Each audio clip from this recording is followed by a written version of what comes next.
Chapter 1. The island was alive with more than the creatures of night. Even in her sleep, Muffy could feel the hot breath of evil. She felt it rushing across the bed on the gentle night wind, brushing her cheek, crawling across her throat.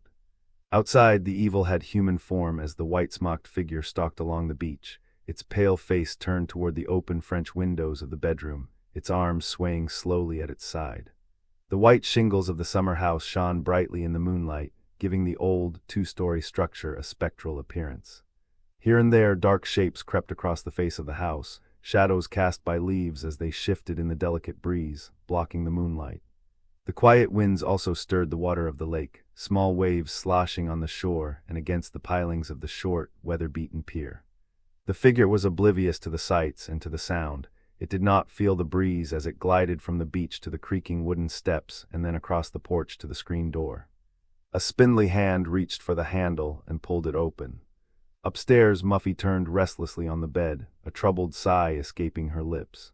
The collar of the white Brooks Brothers shirt she'd found in her father's closet was wet with perspiration, as was her long, auburn hair. She shifted her legs, pushing the top sheet to the floor. She felt cooler now and relaxed, failing to hear the floorboards in the living room as they groaned under the tread of the wraith-like figure. It made for the stairs and then slowly ascended, its face turned toward the rooms above. As the intruder reached the second-floor landing, a wan hand reached into the folds of the smock and emerged with a carving knife.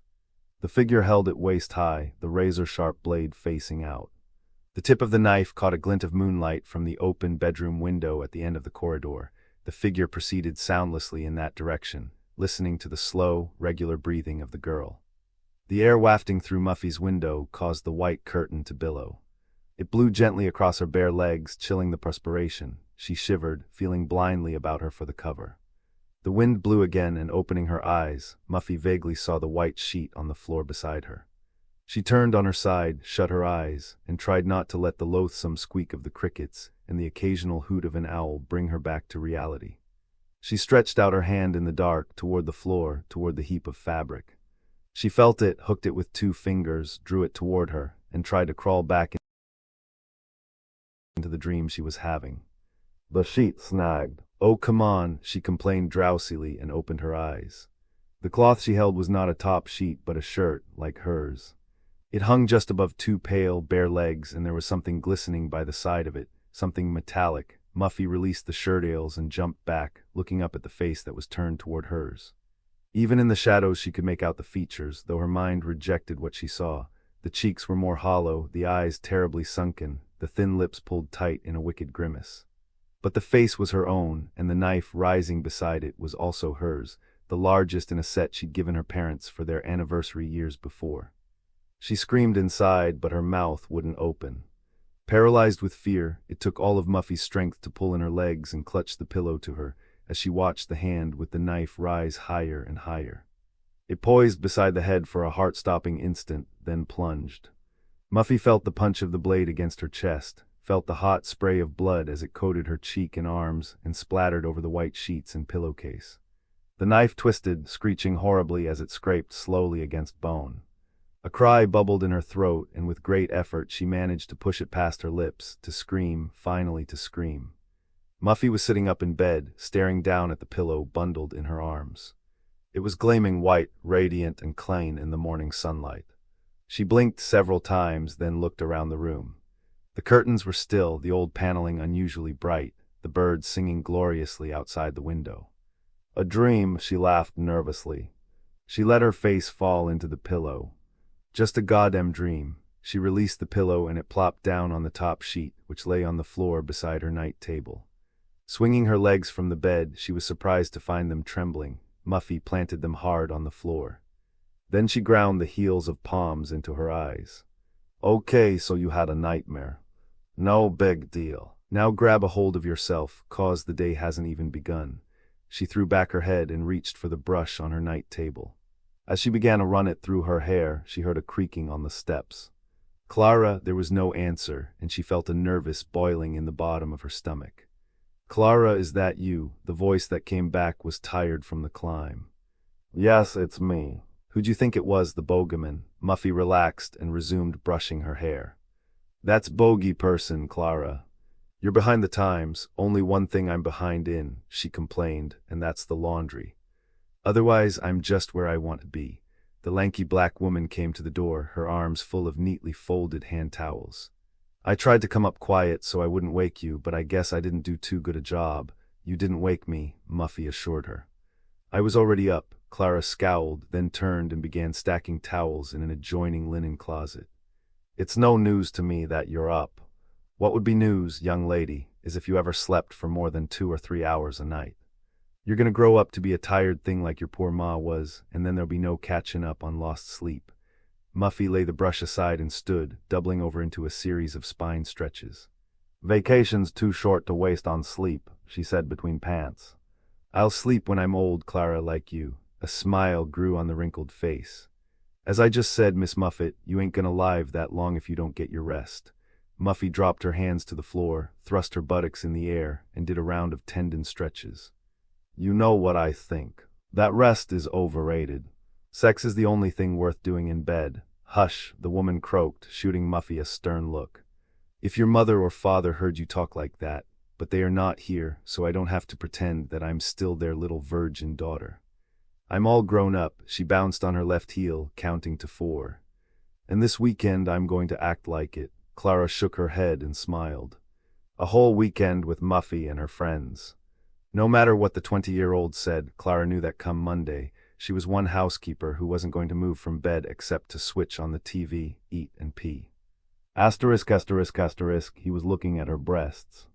Chaz was awed. Stretched over the edge of the left one, the crocodile on her chemise shirt looked like a dinosaur. He'd been too discreet to stare before, but now he thanked God for zoom lenses and pushed it to the limit. You ready? She asked. Chaz sighed. Just a second. Reluctantly, he pulled the lens all the way back. The auto eye quickly readjusted, bringing the whole of the girl into sharp focus, and he took a moment to admire her shapely legs beneath the strawberry red wrap. Yeah, he said, just about. Move over a little, though, so I can get the house in, too. The girl shook her head and took a giant step to the right. This okay, now he had the girl, the house, and most of the island in view. Perfecto, he said, and tilted the video camera down a few degrees to cut the glare of the water. Okay, we roll on the count of 3. 1, 2, go, the girl sucked in her round cheeks and said gravely, this is Babwa Wawas. I'm here at Give It Up, yelled Arch, who stood off to the side with a group of her friends. It bites it, the others pinched their noses and booed, the girl stuck out her tongue. Cupping her hands behind her back, she smiled sweetly and started over. My name is Mary O'Reilly O'Toole O'Shee, and right behind me is the island my friend Muffy sent. John owns. It's spring break and she's invited us over for the weekend.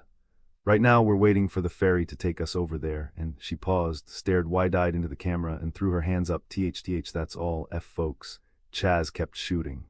Why don't you tell us something about yourself, something about myself? Oh gee, the girl scratched absently at her page boy. Then with a flash of inspiration she adjusted her headband and said in a voice like a Miss America candidate, well, I want to work with handicapped children when I graduate. My parents are my best friends. Next semester I start convent school, and she added with a grin, I fuck on the first date. Chaz burst out laughing and had to struggle to keep the camera steady and his eye to the rubber eyepiece. The girl flashed a big, wet wink in his direction. April Fool, she cooed. Woo, Chaz declared, punching the pause button of the portable recorder. Nikki Brashears, you are one very outrageous woman. No shit, you're my kind o' gal. A few yards away, their friends were also laughing and Chaz flicked on the recorder, panning over to them. Okay, Kit, now it's your turn. The slender girl urged him on with a wave of her shapely hand. I pass, chicken. How about you, Arch? Skip, the camera zoomed in on Arch, whose broad shoulders shifted beneath his tight rugby shirt. He stroked his cleft chin and shrugged. Yeah, sure, I fuck on the first date. Beside him, Skip sent. John doubled over with laughter, Chaz following him as he choked on the hit he'd taken from his joint. Shut it, Skip said, gagging, this isn't fun NN, his voice trailed off in a paroxysm of coughing. Ladies and gentlemen, said Chaz in a passable impression of Howard Cosell, don't be fooled by that young man in the seersucker suit. Muffy's cousin may look natty and clean-cut, but what we're witnessing here is the endangerment and collapse of a prep school youth because of the evils of marijuana. Arch put in, just don't toss your tacos on camera.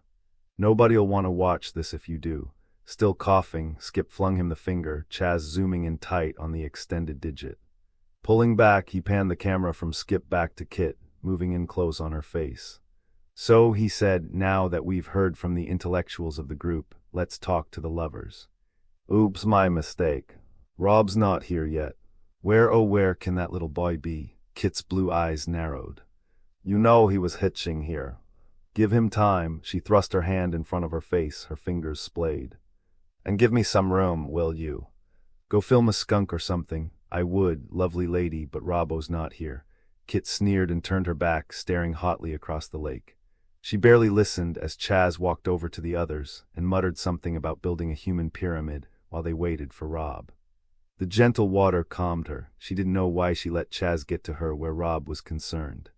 He teased Rob because Rob had no money. Character and ethics didn't matter to them. It was all status and cliques.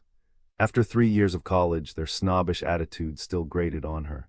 She was getting better at dealing with it, but there were times when Chaz, in particular, got through to her with the sheer relentlessness of his attack. Rob may not be rich, she said under her breath, glancing back at the group as they struggled to climb one atop the other, Chaz directing, as usual. But he's better than the rest of you put together and squared. She looked back at the lake and tried to imagine Rob, bedraggled and beat, slowly making his way from Route 6 to 184 to Route 44 to be at her side. Asterisk, here'll be fine, thanks. The Volvo wagon pulled onto the shoulder and Rob Ferris stepped out. The driver, watching him, wrapped her necklace around a finger, gently biting one of the pearls as her hazel eyes lingered on the seat of his tight jeans. Do you really have to run? She asked in a low, seductive voice. I've a blanket in back and there are the loveliest little woods nearby. I'm sorry, Rob said as he brushed back his long, blonde hair, but I'm a bedroom kind of guy. So I noticed. Rob smiled sheepishly. Yeah, well, thanks for picking up the motel tab and also for picking me up. He reddened, adding quickly, I mean, thanks for the lift. It was a real lift for me too, hon. Hey, call me if you're in the neighborhood. She touched his hand lightly as he reached in for his day pack. It's the only Mrs. J. Kelleher in the book. I'll remember that, he said, winking as he stepped back. Rob shut the door and the young woman blew him a kiss as she drove off. He felt a wave of guilt as he thought of Kit, but he reminded himself that it was Kit who was always pushing for monogamy. Ever since they'd met as camp counselors 2 years before, she'd been the one chasing him and not vice versa. Besides, this had been the lousiest day of his college career, what with the ill-advised visit to his advisor. He'd needed the diversion to keep from stewing in depression, not only about what had happened, but about what this weekend would be. Rob rubbed his chest with self-satisfaction as he thought about the losers he'd be spending time with this weekend, the ones who couldn't get women despite their fancy cars and expensive clothes. The trick was to let them pick you up, and that wasn't much of a trick if you did Nautilus and wore designer jeans and a blazer, and shaved every other day so you had that slightly scruffy Don Johnson look the women loved so well. He used what he had like a pro, no wonder the other guys razzed him. All they had were big bucks. Hitching up his bag, he noticed a red Corvette slowing at the right-hand turn that accessed the highway. Running ahead, he stuck up his thumb and the car waited.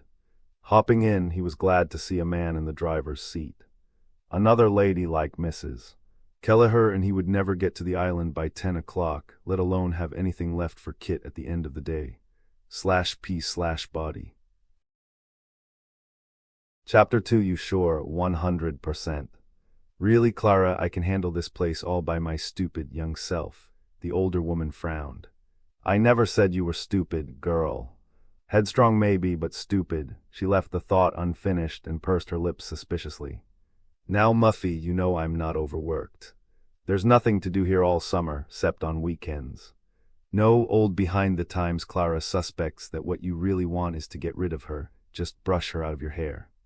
Admit it, child, is that the truth? Look, Muffy said defensively, all we're going to do is eat, watch MTV, smoke a little dope, and some of us may even sleep together. And we're going to do it whether you're here or not, so you might as well go off somewhere and enjoy yourself. MTV, the woman winced. Lord, don't you know that stuff is bad for you? I promise to cleanse myself with your Ella Fitzgerald and Nat King Cole records when my company's gone. Don't you touch those records, girl. They're older than you are. Clara's lips relaxed and she hesitated. The whole weekend, huh? Every minute of it. You know, I've been meaning to get to Yonkers and see my sister. You won't tell, mister. John not a word. Muffy crossed her heart. Clara nodded tentatively, then more vigorously. Okay, you got yourself a deal. I'll make a final run of the place to see that everything's in order, then I'll catch the 11 o'clock bus to New York. You won't be sorry, Muffy said, heading toward the basement steps while Clara went upstairs. The young girl paused by the open pantry door and pulled March off the Ogan Fuel wall calendar. She smiled as she stared at the fresh page. April 1st, she muttered. I'll bet my CD player it's Chaz Wyszynski's favorite day of the year. She shook her head. He was the only one she'd thought twice about inviting. Muffy liked sex and pranks as much as the next healthy American girl, but those and his video camera were all Chaz had on his mind. Well, she told herself, there are the other kids to help share the misery, and even if it won't be the most relaxing weekend of my life, at least it won't be dull. Walking through the pantry, Muffy turned on the light, pulled a kerchief from the pegboard hanging beside the switch, and hurried down the wooden steps, her penny loafers clip-clopping as she descended into the dusty cellar. Clara straightened her pillbox hat in the hall mirror, then walked into the kitchen. Seeing that the basement door was open, she leaned in. Muffy, are you there? The young girl answered with a muffled yo. Do you need any help? No thanks. Got everything under control. Clara stood up, frowning as she scuffed her black handbag on the handrail. She used a fingertip and saliva to wipe it clean. The rooms are all in order, double and triple checked, and I'm on my way. Have a great time. The woman tapped her shoe on the ceramic tiles. Muffy, are you sure? Yes, she yelled, I'm sure. And listen, make sure you give Elizabeth and the kids my shit. The oath followed a loud snap, and Clara ducked her head back into the stairwell. Muffy, what happened? Nothing. Just broken arm. What? Not mine, she added quickly. This mannequin's arm. Mannequin. The one from your uncle's clothing store. That's the lady. What are you doing digging around in that old junk? Getting ready for the party. Clara went halfway down the steps. Muffy, are you sure you don't need help down here? Clara peered through the dim light. She saw Muffy standing over the dummy, its severed arm in hand. The girl looked back and grinned. No, Clara, thanks. I'm just doing some last-minute straightening up, that's all. Muffy laughed and dragged her sleeve across her forehead. Besides, it's good for me. I don't think I've ever worked so hard in my life. And what are you gonna do if something happens before your friends get here? Or if they don't get here at all? There's nobody gonna be around here to help till the first ferry on Monday, and you're a peach, Clara, Muffy interrupted, but this one's mine. Look, the truth is I told my father I could handle this alone, and I will. My way. I'm sick of hearing that I'm too young or too irresponsible. I've got to do this for me. Clara nodded thoughtfully. And you really think you can manage a house full of your crazy friends? Yes, I do. More to herself than to Muffy, Clara said. You know, I've been like a second mother to you since you were a baby. But there comes time when you've gotta let go, so she turned and began trudging up the steps. Color me gone, have a nice party. Nice, Muffy called after her. It's gotta be better than nice. It has to be unforgettable. Then have an unforgettable party, Clara yelled down, waving from the stairs. Just don't do anything too wild. Still holding the arm, Muffy poked it up the stairs and waved it like a flagstaff. Thanks, Clara. See you Monday. The young woman heard the kitchen screen door slam and listened as Clara's clunky old shoes thumped on the slate walk. They sounded so far away, even the singing of the birds was muted down here. The only noise she heard clearly came from the corner of the cellar, just beside the washroom. The furnace sat there like a sleeping dragon, the gate of the flue clattering as it pivoted gently in the breeze sweeping down from the outside. The combination of sounds was almost like snoring, and Muffy warned herself not to let her imagination get the best of her. One nightmare a week is enough, thank you, she muttered as, laying the arm aside, she bent and dragged the mannequin from beneath bundled stacks of dusty, crumbling newspapers. Sitting the figure on a stack of blankets, Muffy climbed beside it in order to reach the basement's one window, a ground-level transom hinged at the top. She threw the latch and was about to brush away some cobwebs when she heard a hollow tapping behind her. Easing back down, Muffy cocked an ear toward the steps and listened. It sounded like dripping, and it was coming from the washroom. Why it should start just then she had no idea, nor was she sure she wanted to know. The dream was still vivid, and as Clara had so carelessly pointed out, she was alone. Muffy shook her head. "You're being a real asshole, you know that." Clara probably filled the mop bucket and didn't shut the tap tightly enough. "All you've got to do is go in and give it a turn and it'll stop." A turn, she thought suddenly. A twist like the knife. With formless fear building inside her, Muffy picked up the mannequin's arm and held it like a baseball bat. She walked slowly toward the washroom, the oblong black hole in the wall that was like the cave beside the dragon. Reaching it, she stood by the jamb and extended her hand. Reaching in the dark, just like in the dream. She groped to the left and to the right, where she knew the light chain must be. There was nothing. She took a tentative step in, stretched her hand ahead, and listened to the dripping. Is it water or is it blood? She wondered. The chain, where's the damn chain? Her thumb brushed something sharp and she jumped back. As she did so, her arm swatted the chain and she grabbed it, giving a tug. The bare light bulb flared to life, casting the small room in a dull orange glow. She looked around, her heart drumming in her throat. The water was really water, and it was sweating from an overhead pipe. Clara had probably used the hot water earlier, and now the steam was condensing on the cool pipe and dripping into the wide, enamel sink below. The huge basin was black where the water was falling, worn through by years of this cycle. That's what you get for not knowing your own home because you have a housekeeper and never do a lick of work, Muffy told herself. As for the sharp object, it was a poker lying on the top of the incinerator. Feeling like an idiot, Muffy yanked down on the chain and walked back toward the window, realizing just how ineffective the plastic arm would have been if someone had come at her with the poker or a knife. Upstairs, the kitchen door suddenly screeched on its hinges. Muffy stopped and listened. Hello, there was no answer, no tapping of feet on the tiles, no sound of any kind. Anybody there? The silence was absolute, and deciding that it was the wind, Muffy stepped up to the window, using the plastic arm to push away the cobwebs and then prop it open. But after she'd done so, she walked briskly back to the washroom. Grabbing the poker, she lay it within easy reach as she went about her other chores in the cellar. Chaz sat on the hood of his golden Trans Am, the video camera perched on his lap. He yawned, wondering why in hell he'd had to get up at 6 in the morning just to sit around and wait for the ferry. Because Muffy is Muffy, he complained quietly, blowing dust from the lens. That's why. He'd known Muffy since freshman year, and he, like everyone, thought she was a gas, except when it came to things like parties and dances. If she couldn't set the time and make the arrangements and be the official hostess, she'd sit around with such a long, sour puss that everyone else mellowed out flat. It was easier just to do what she said and have a good time. But he still didn't like being told what to do, not by Muffy or any woman.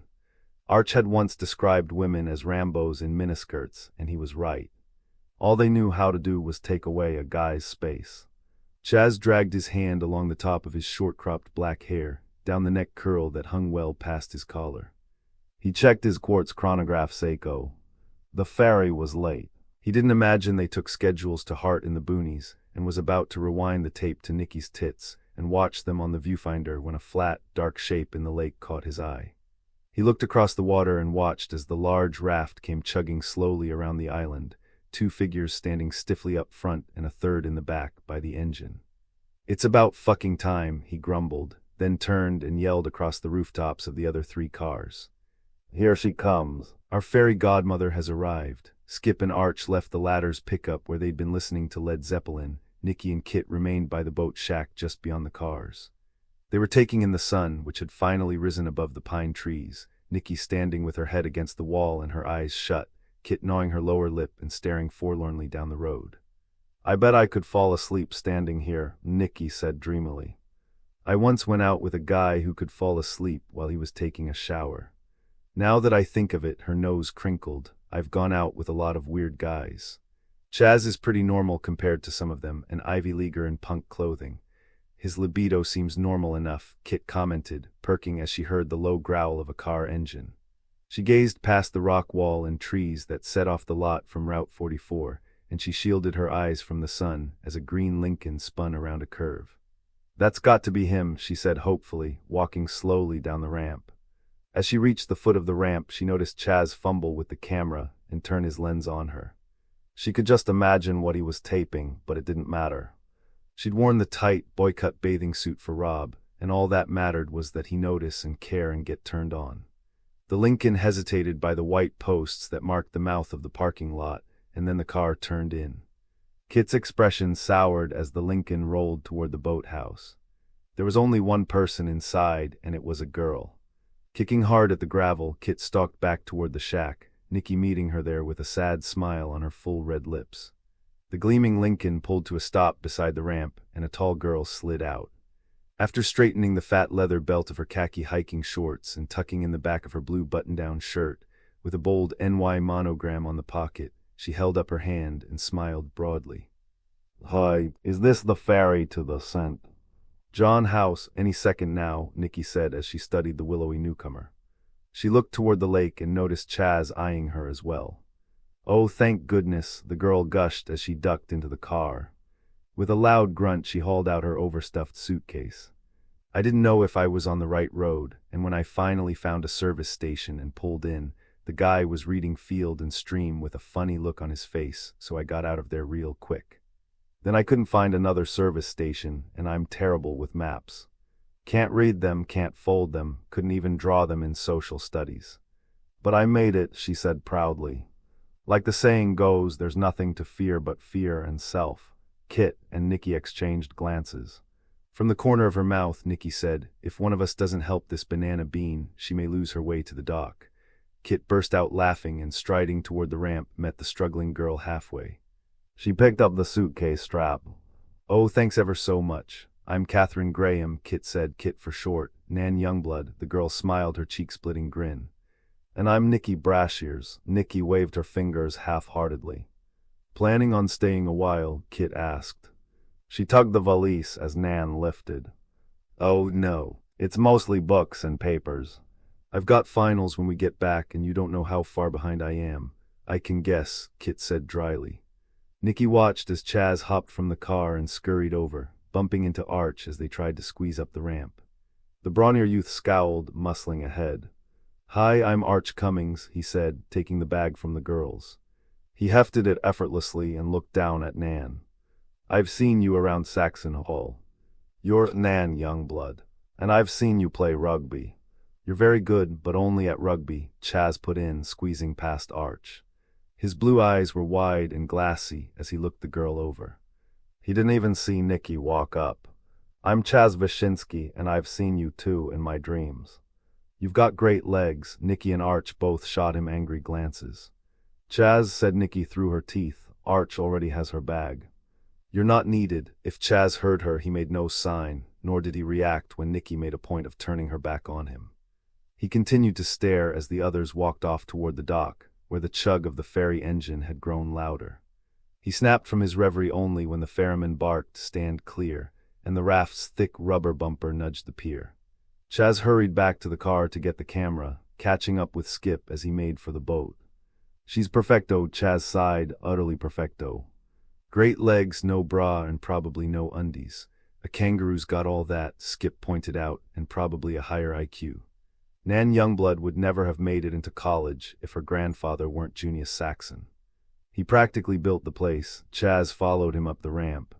"No bra," he muttered, oblivious to Skip's observations, to the daggers coming at him from Nicky's narrowed eyes, oblivious to everything but the fact that it was going to be one hell of a weekend for the eyes, and if the stars were right and luck was with him, for other portions of his anatomy. Chapter 3. Clara walked through the wooden stile of the boat, pausing on the dock to study the half-circle of teenagers. She shook her head, allowing her eyes to linger on Skip. "I want you to watch out for her," she said with a vague sense of menace. "Muffy's blood to you, and I don't want you to let anyone get too wild out there." Skip was a snide youth with a square jaw and humorless eyes. He gave her a mock salute. "Yes, Frau General. The first person that gets out of line, I'll have them shot." "Shot, sh Mott," Clara rejoined, looking around the group. "You just behave yourselves, all of you." Her gaze returned to Skip. "And especially you. I smell those funny cigarettes on your clothes. And I know why you smoke 'em too," Evelyn sent. "John," Skip flushed when she said his real name, and his mouth twisted unhappily. "It's because of your parents. I know they're hard on you, but if you took your studies a little more seriously, showed them you've got as much smarts as Muffy, then maybe they'd trust you, give you more responsibility. Then you wouldn't have to hide behind this." She took a few quick tokes from an imaginary joint. Arch and Chaz laughed at her charade, and Skip fired them an angry glance. He looked back at Clara, and after a long moment, he withdrew his wallet. He fingered through the bills, selecting a 50. "And will this cover your professional services, doctor?" Clara waved him away. "Always playing games, not taking anything seriously. I'm only trying to help you, boy. What you do with my good advice is your business." Turning to the ramp, Clara started down, stopping when Skip called after her. "Maybe you won't take it because the trainman will think you stole it." Clara straightened, then turned slowly. Her eyes were angry slits, her mouth a rigid line. She said nothing, only stared. When Skip finally turned away, she walked off, her overnight bag swaying at her side. "Now what was that all about?" Chaz asked. "She worked for your family too." Skip didn't answer. He just gazed down at the water washing against the old pilings. Having secured the raft, the large, robined ferryman walked over. "She's a tough old bird, that Clara. I offered to drive her the 2 miles to the bus stop, but she insisted on walking."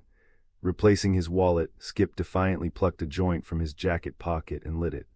"She's a tough old bitch," he corrected, storming onto the raft. The ferryman shook his gray-maned head. "That too," he agreed, then clapped his hands. "Okay, kids, I'm doing this special for Muffy, and I want to get home, so let's go." Holding the stile open while the others got on single file, the ferryman added, "Go to the rear and stay out of the operator's way. That motor's on its last legs, and he has to pay attention to what he's doing." Hurrying onto the raft, Nikki caught up to Skip and took a hit from him. When she was sure Chaz was watching, she slid her arm through Skip's. "So this is it." She glanced toward the distant house. "No going back. No way off. Trapped for days on an island where men are men and the women ought to know better." Chaz stepped aboard and, sauntering over to Nikki, put his arm possessively around her waist. She smiled and let go of Skip. "Control yourself, Sister Mary O'Toole. You'll only have one man to worry about this weekend, me." Nikki let out a playful snarl and bit his cheek. Chaz kissed her and noticed the ferryman's young assistant watching her, his mouth hanging open. "What are you looking at, dork?" "Nothin'," the freckle-faced youth protested. He looked away, pushing his baseball cap back on his thatch of red hair and pretending to fuss with the engine. "What's your name, Buck?" "Well, Buck, I hate to say it, but your fly's open and your hostess Twinkie's hanging out." Buck's mouth slammed shut and he groped at his zipper. Finding it closed, he looked up with a half-baked smile. "She ain't, hey," Chaz said innocently. "That's why my folks send me to an expensive school. So I can learn neat tricks like that." Nikki frowned. "Bull feathers, mister. Veshensky. I'll bet you've been doing that trick since you were 6, not the hostess Twinkie's part." "Arch taught me that. I used to call it a salami." Nikki turned to face the sun and noticed Kit loitering anxiously on the dock. She called out any sign. Kit shook her head. Once Arch and Nan had climbed aboard, the ferryman urged Kit to do the same. "Excuse me," she said urgently, "but we're still waiting for somebody." "You may be," he said gruffly, "but I'm not. It's Friday, my last run o' the week. I don't get paid overtime, you know, but you've got to wait. It's the only way over. If he misses this," just then, Arch whistled loudly from the back of the raft and pointed toward the shore. Kit looked out through the trees and saw a red Corvette zooming down the road. It swung into the lot, and even before it stopped, Rob had opened the passenger's door and leaned out, waving to Kit. The instant the car pulled up beside Nan's, Rob bounded from within and ran forward. The group on the boat applauded, Kit shutting her eyes with relief. Rob hurried up the ramp, swept the girl to him, and kissed her.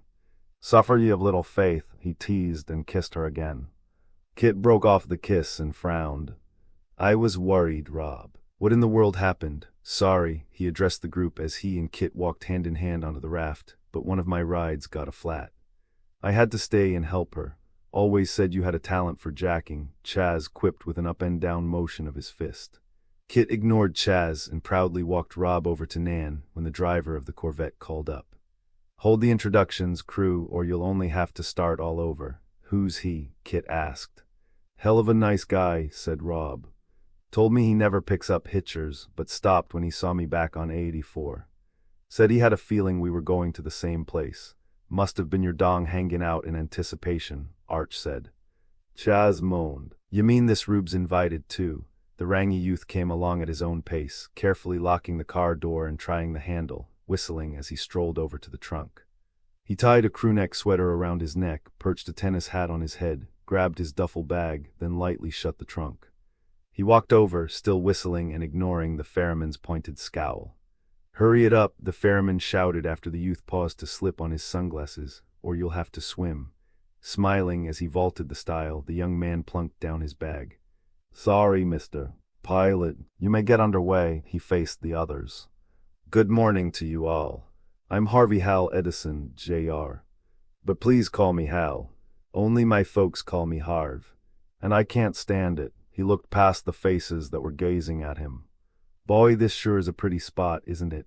Chaz shivered as though ants were crawling along his spine. He said, not that you aren't welcome, Hal, but just to make sure. How do you know Muffy sent? John from Eck.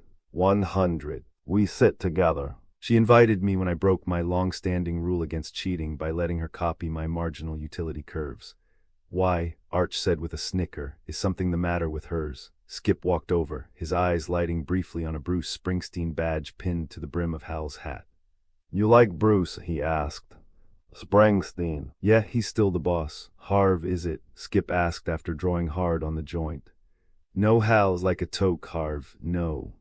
No thanks. Hal looked from Skip to the others and decided that he liked the fishy smell of the pilings better than the lot of them combined, with the possible exception of Rob. He'd found Rob remarkably unpretentious for a Northeasterner. Without exception, however, none of the guys he'd met since coming to school in New England was as considerate or easygoing as the folks back in Tennessee. So, Hal said, studying the group and putting on a pleasant front, you all buddies. Nicky said, except for Skip and Nan. Then we just met, Kit added amiably, but we'll all be friends by the end of the weekend. Provided we don't tear out each other's throats, Arch said with a laugh. Behind them, the ferryman put his huge hands to one of the posts and pushed off. Buck simultaneously revved the idling engine, but it stalled. Swearing, the ferryman went over. While they were waiting, Chaz shouldered his camera. Just for the record, he said into the microphone, we've now been joined by Nan Youngblood, Hal Edison, Jr. Any relation to Thomas? Hal shook his head at the lens and Chaz continued, and our long-lost scholarship-packing pal from an inferior school, Rob Ferris. Rob mouthed up yours into the camera, tapping his temple to show where the brains of the group lay. Chaz then turned the lens on Skip, who was sulking with Buck by the engine and finishing his joint. Chaz said in a stage whisper loud enough for Skip to hear, we've also got one very POD Skip sent. John who, since our last adventure, got reamed out by the household help. We don't blame him for being pissed, and we still like him even if it turns out he is a bum. Nicky said defensively, you know, I don't think Clara meant any harm. She probably didn't think twice about us being around, just said what was in her heart. I think you're right, Kit added. It was a new experience for her to be around a scent. John and Scent. John friends, why? Asked Hal. Because Muffy usually doesn't mix family with friends.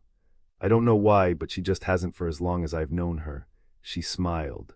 Probably to protect her family, Arch added, or to keep her friends. Skip stood as the engine roared to life. He placed the roach on his tongue and swallowed, putting his hands in his jacket.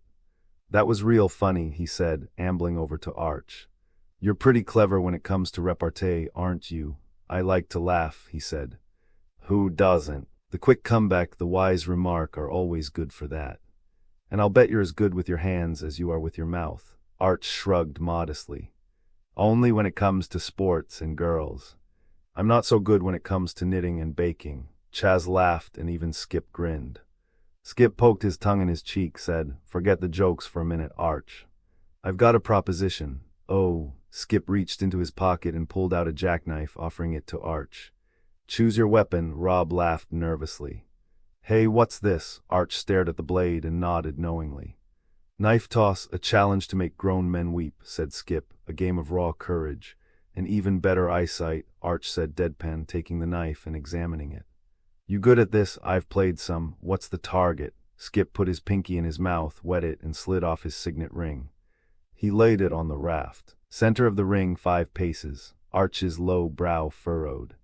And the stakes, in deference to the fact that your folks aren't as rich as mine, I'll condescend to make it $1 a throw. Arch considered this for a moment, then thrust up his thumb. You're on. The two youths shook on it, then flipped a coin to see who would go first. Arch won, and after taking 5 steps back, glanced at Chaz. Hey, Beta Brain, you getting this all on film? It's tape creep, and yes, I'm rolling.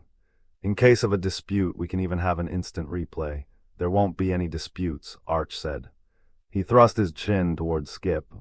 I'm gonna stretch this sucker out. Chaz shifted the camera to Skip and said, before you start, I just want you to know something. What? Your fly is open. Eat it, Skip said easily, then stood off to one side for Arch's throw. Chaz stepped back and happened to catch Rob in the picture. Hey, Ferris wheel, guess what? Your fly is open. Sure, said Rob, shaking his head. Okay, said Chaz as he turned the camera back to Arch, so don't believe me.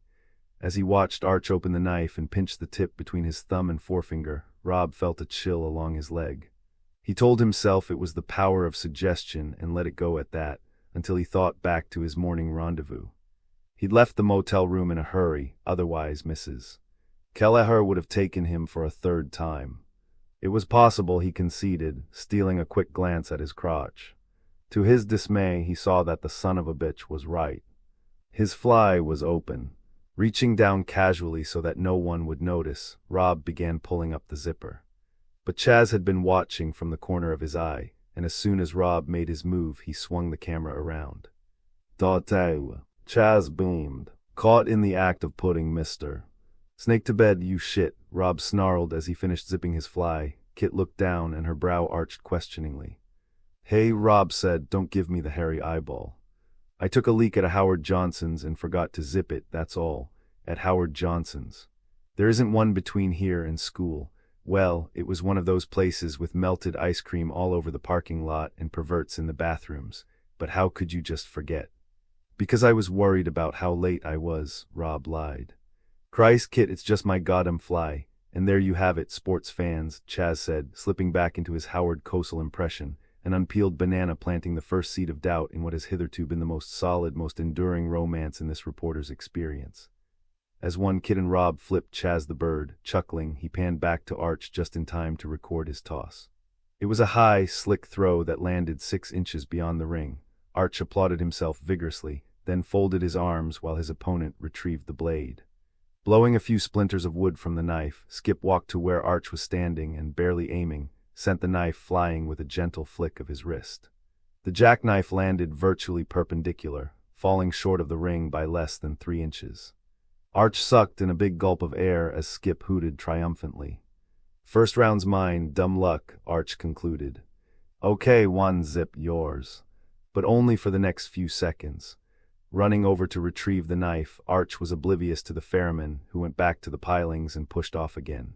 This time the engine kept running, and the boat glided smoothly into the still, sparkling water.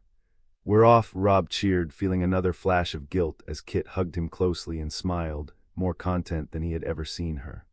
He resolved, then, either to settle down or break it off with Kit this weekend. He only hoped that either way he would avoid having to hurt her. Asterisk, asterisk, asterisk, the woman hummed as she looked down at the toys. All around her the tower room was shrouded in dust. The sheets covering the antique furniture were thick with it, and there was a gray film that spread from the old chest to the bundled rug folded against the wall to the chipped ginger jar lamp beside it. But the toys were new, and she savored them. Spread out before her on a tabletop were a large lake painted on plywood and a papier-mâché duplicate of the island, complete with toy trees, sandy beaches, and a scale model of the house. Off to one side at the outer fringe of the lake was a model of the ferry. On its flat deck were meticulously detailed die-cast figures, 7 male and 3 female. The woman looked out through the dusty window high in the house. She watched patiently, humming all the while, until she saw the ferry finally push off from shore. When it did, she gently lifted the model and moved it carefully to the middle of the lake. Then, ever so gently, she reached out and took a metal figure, one of the men. Still humming, she rapped the base gently against another male figure. The second one fell backward from the deck of the ship and landed with a thud on the wooden lake. She stopped humming. Slowly the silence became low breathing, and the breathing became a laugh, and the laugh became an angry shout. The shout became a scream, and then, as quickly as it had come, the screaming stopped. It was time, and she was ready. Finally, it was time. Chapter 4. The water slapped gently at the barge-like raft as it coasted along the lake. Almost at once, the passengers had broken into two groups, those watching the knife toss and those taking in the sights.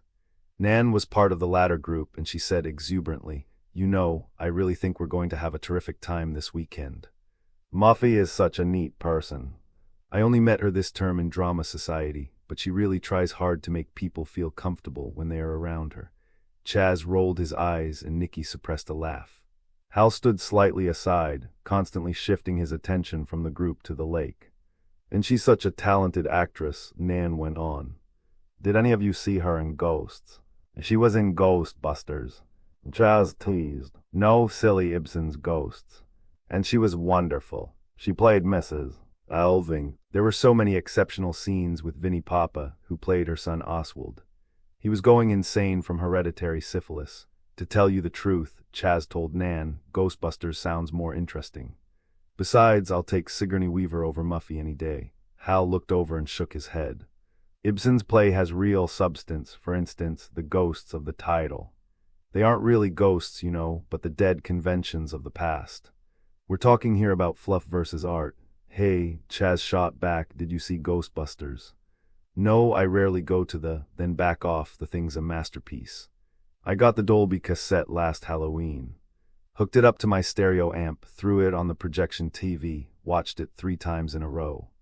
I find something new in it each time. Who cares about dead conventions and hereditary syphilis? Bill Murray makes me piss in my pants." Hal nodded slowly and sucked on his upper lip. "In that case, remind me never to sit next to you at the theater." He looked over at Nicky. "Did you see Muffy's Mrs. Alving?" She looked embarrassed. "'Fraid not. I took a course in 19th century European theater, first semester. I thought we might get to go there for a field trip or something. But then we started reading Ibsen's, oh Christ, what was it called? Lady Unjure or Injure of something or other, Lady Injure of Ostrat. That's the one. Well, one session of that and I transferred out. It was just too heavy. I took American Cinema 101 instead. That's where I met Chaz, in fact." "Darn," Nan exploded. She flopped her suitcase down and unzipped the flap. "Sorry, but I totally forgot to do my reading this morning. And if I don't keep to my schedule, I'll never get done." Fishing out a hardcover book, she shut the suitcase and curled up on top of it, bent low over the volume. Hal watched her for a moment as she followed the words with her finger. He told himself that at least she was reading a book instead of Cliff's notes. That accounted for something. Nicky threw back her head and let the wind blow through her hair. "Maybe I'll try Ibsen again next year. But right now, I don't want to think about it. All I want to do is relax." Muffy knew what she was doing when she invited us. "You know what I find amazing?" Hal said to Nicky, pointedly ignoring Chaz. "Muffy's her real name." "I mean, I'm Harvey, but they call me Hal, so I thought. Muffy, it must stand for something. Like Muffin or Maid or Murchison. But no, Siree. That's her name." He glanced at the girl over the top of his sunglasses. "I bet you're her oldest friend. Well, actually, she's 3 months older than I am." Hal continued to stare, then laughed politely. "You know what I mean," he said hopefully. Nicky grinned and nodded. "We've gone to the same schools since nursery school." "Say, Harvey, mind if I ask you something?" "Not at all. Are you planning a career in politics when you grow up?" "Yes," he said, beaming. "How'd you know?" "Oh," she said, thinking about the phony laugh, the correctness of his clothes, "just a hunch. First, though, I'm hoping to interview with Muffy's dad at his company for Southern Regional Sales. You know, he's worth more than $50 million over the counter." He paused, then said importantly, "I've been wondering if that's the reason Muffy invited me. If what's the reason, to plan for her future." "Can I confide in you?" Nicky nodded, crossing her fingers behind her. "My thinking is I join the firm. Her dad retires in a few years. The company goes to her. At the same time, she goes to me. That way she gets her cake and eats it too. Aren't you forgetting someone? Who? Skip. Way I understand it, her uncle's a partner or manager or something, and Skip, as her cousin, is entitled to a chunk too." Hal looked over at the knife-throwing youth and shook his head slowly. "He won't be any trouble," he said vaguely. No trouble at all. Nikki stared at Hal in amazement, seeking Chaz, who'd wandered off. She found him curled up on the deck in front of Nan.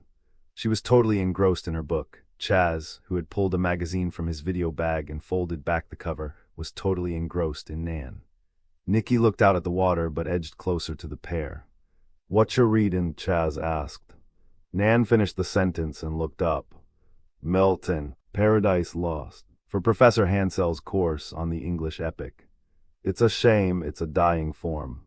Not too many people read it nowadays, even in college." "Hey, don't say that.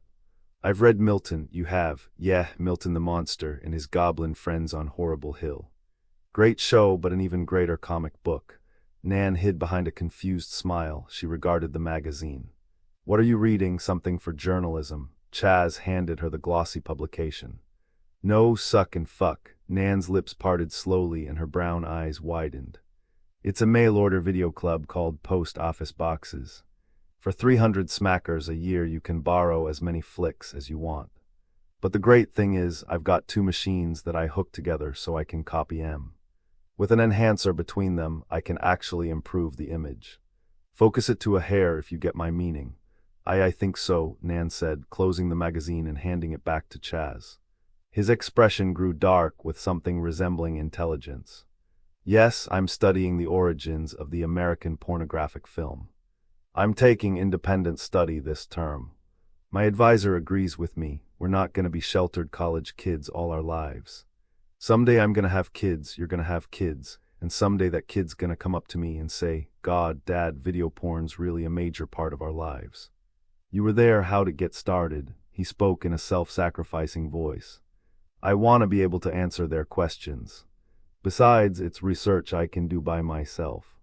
I don't have to deal with geek librarians or pages of old books stuck together with someone's boogers." "Good God," Hal complained, taking a few steps toward the stern. Chaz made a face at his back. Her smile fading, Nan returned to her book, her voice low and toneless as she read. "Who first seduced them to that foul revolt? Infernal serpent, he it was whose guile stirred up with envy and revenge." "Yeah," Chaz sighed, rolling up the magazine and swatting his hand. "Blame it on the snake. Everyone's so afraid of sex they take it out on that poor mother." Rising, he saw Nikki glaring at him from the corner of her eye, and he went over to cuddle her. Looking across the deck, he happened to see Rob and Kit involved in an animated discussion. Grinning wickedly, he crouched, and popping the microphone of his video camera into a small parabolic amplifier, he turned the dish and lens on the couple. "Well, that's not my point," Kit was saying hotly. "I know what the point is," Rob answered. "You don't want me to hitch, you want me to buy a car. Okay, but I'm a state university boy. I don't have the perks like some of you private college kids do. Christ, do you know what it was like in high school, playing baseball or rugby against Arch or Chaz, and watching them drive off in their fancy cars while I got on my fucking 10-speed bicycle? I'm not talking about hitchhiking," she protested. "I'm not even talking about money. I'm talking about your attitude toward me." "Oh, Kit, come on." "No, really. I'm not asking you to get married, I'm just asking for a show of concern, a minimum commitment. And not leaving me waiting at places is part of that. It's the bullshit part." "Wrong, it's courtesy. And after keeping company and making love for nearly 2 years, I just don't think it's a lot to ask." Arch called over. "Excuse me, is quiet a lot to ask?" "Nothing personal, folks, but I'm down a sawbuck and not in the best of moods." "That makes 2 of us," Kit shot back, turning from Rob and walking over to Nikki. She flushed with anger and embarrassment when she saw what Chaz was doing. "Look," Arch said, pointing the knife at his opponent, "I think I'm gonna call it quits. You're a friggin' Jim Bowie and you set me up." "Come on," Skip urged, "just one more." "No, enough's enough," Arch replied, slapping the knife hilt in Skip's open palm. Skip flipped the knife back to Arch, who bobbled and caught it. "One more try, double or nothing. Give it a rest." Arch yelled, turning and tossing the knife back at the same time. There was a muffled pop and then a moan. Arch spun just as Skip staggered back, the hilt of the knife protruding from his chest. "Oh, God," and Skip gasped, his hands closing around the hilt. Blood was beginning to stain his shirt and seep through his fingers. Nan screamed, and her cries triggered a similar reaction in Nikki. Chaz continued to run tape. Skip gasped for breath and stumbled to the edge of the raft. Rob started toward him just as he toppled over backward, sinking quickly and silently below the glassy surface. "I don't believe this," Chaz mumbled. "I'm a fucking Abraham Zapruder." Tearing off his Reeboks, Arch screamed, I'll get him," as Skip vanished. At the ferryman's urging, the stunned Buck slowed the engine. Arch paused suddenly, his shoes in his hands. "Hey, wait, I can't swim." "Shit," Rob swore, pushing past him. Chaz laid down his camera and also ran over. But before either of them could jump in, Buck had collected his wits and, tossing off his cap, made a flying dive from the raft. As he leapt, he knocked over the tool kit that the ferryman made a futile effort to grab. He swore as Buck and the metal box simultaneously disappeared into the lake. The silence on the raft was oppressive, broken only by Nan's sobs and the coughs of the heavily idling engine. "Shit," Rob said again as the seconds dragged on. "I'd better go in." Pulling off his shoes, Rob jumped in while Chaz prepared to do the same. Rob cut the surface cleanly and was quickly swallowed by the murky waters. Their eyes were on the leeward side, away from the engine. No one saw nor heard the water break quietly behind the swaying raft. Nor did they see the pair of hands wrap themselves around the rubber bumper and pull the dripping body onto the deck, or the figure rising slowly, silently, and walking toward them. Only when it spoke did they become aware of its presence. "Hi," came a chipper voice. "Is this what you're looking for?" Everyone turned in unison. Skip stood in middeck, tossing the knife end over end in his right hand. In his left hand he held half of a football shoulder pad. He was grinning from ear to ear. Behind the group, Arch suddenly shouted and jumped into the air. "We got him. Why did we nail him, you maniacs?" Nicky screamed. "You planned this, Jesus." Chaz's hand was on his chest. "You almost gave me a heart attack." Rob and Buck surfaced behind Arch and saw Skip as they tread water. Skip threw the pad at the duo, the broken sack of theatrical blood still taped to the front. "A memento from me to you," Skip said, folding the jackknife into his pocket. "I'm only sorry that Clara missed it. I wonder what she would have had to say about our little theatrical masterpiece." "That you're both crazy idiots," Rob snapped, spitting out water and swimming for the raft.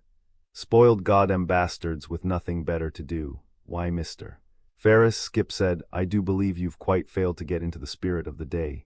Chaz frowned and ground his palm to his forehead. "Of course. April Fools. You crazy jerks. You dumb, selfish jerks. Somebody could have got seriously killed out there." Arch seemed hurt. "Oh, come on, Chaz. You'd have done it if you'd thought of it. We set this up in the car, played it out beautifully, I thought." "Hey," he said, "at least we don't go in for this your shoelaces untied garbage." Rob pulled himself aboard and stood with his face inches from Arch's. "I owe you one," he said grimly, then turned to Skip. "As for you, Evelyn," Clara was dead on. "You're a major dipstick." Skip laughed while behind them doing a dog paddle. Buck just now realized what had happened. His thin lips, purple with cold, pulled into a tight smile. "It," he declared gleefully, "we been had. Hook, line, and sinker," Arch pointed out. Skip bent over the side. "How's it going out there? More or less fine?"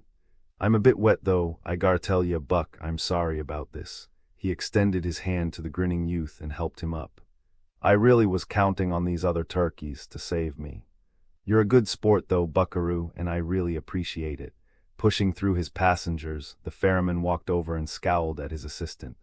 "Okay, Buck, party's over." "Yes, sir." Buck paused to wring the water from his cap. As he did so, the engine died. "God damn it," the ferryman barked.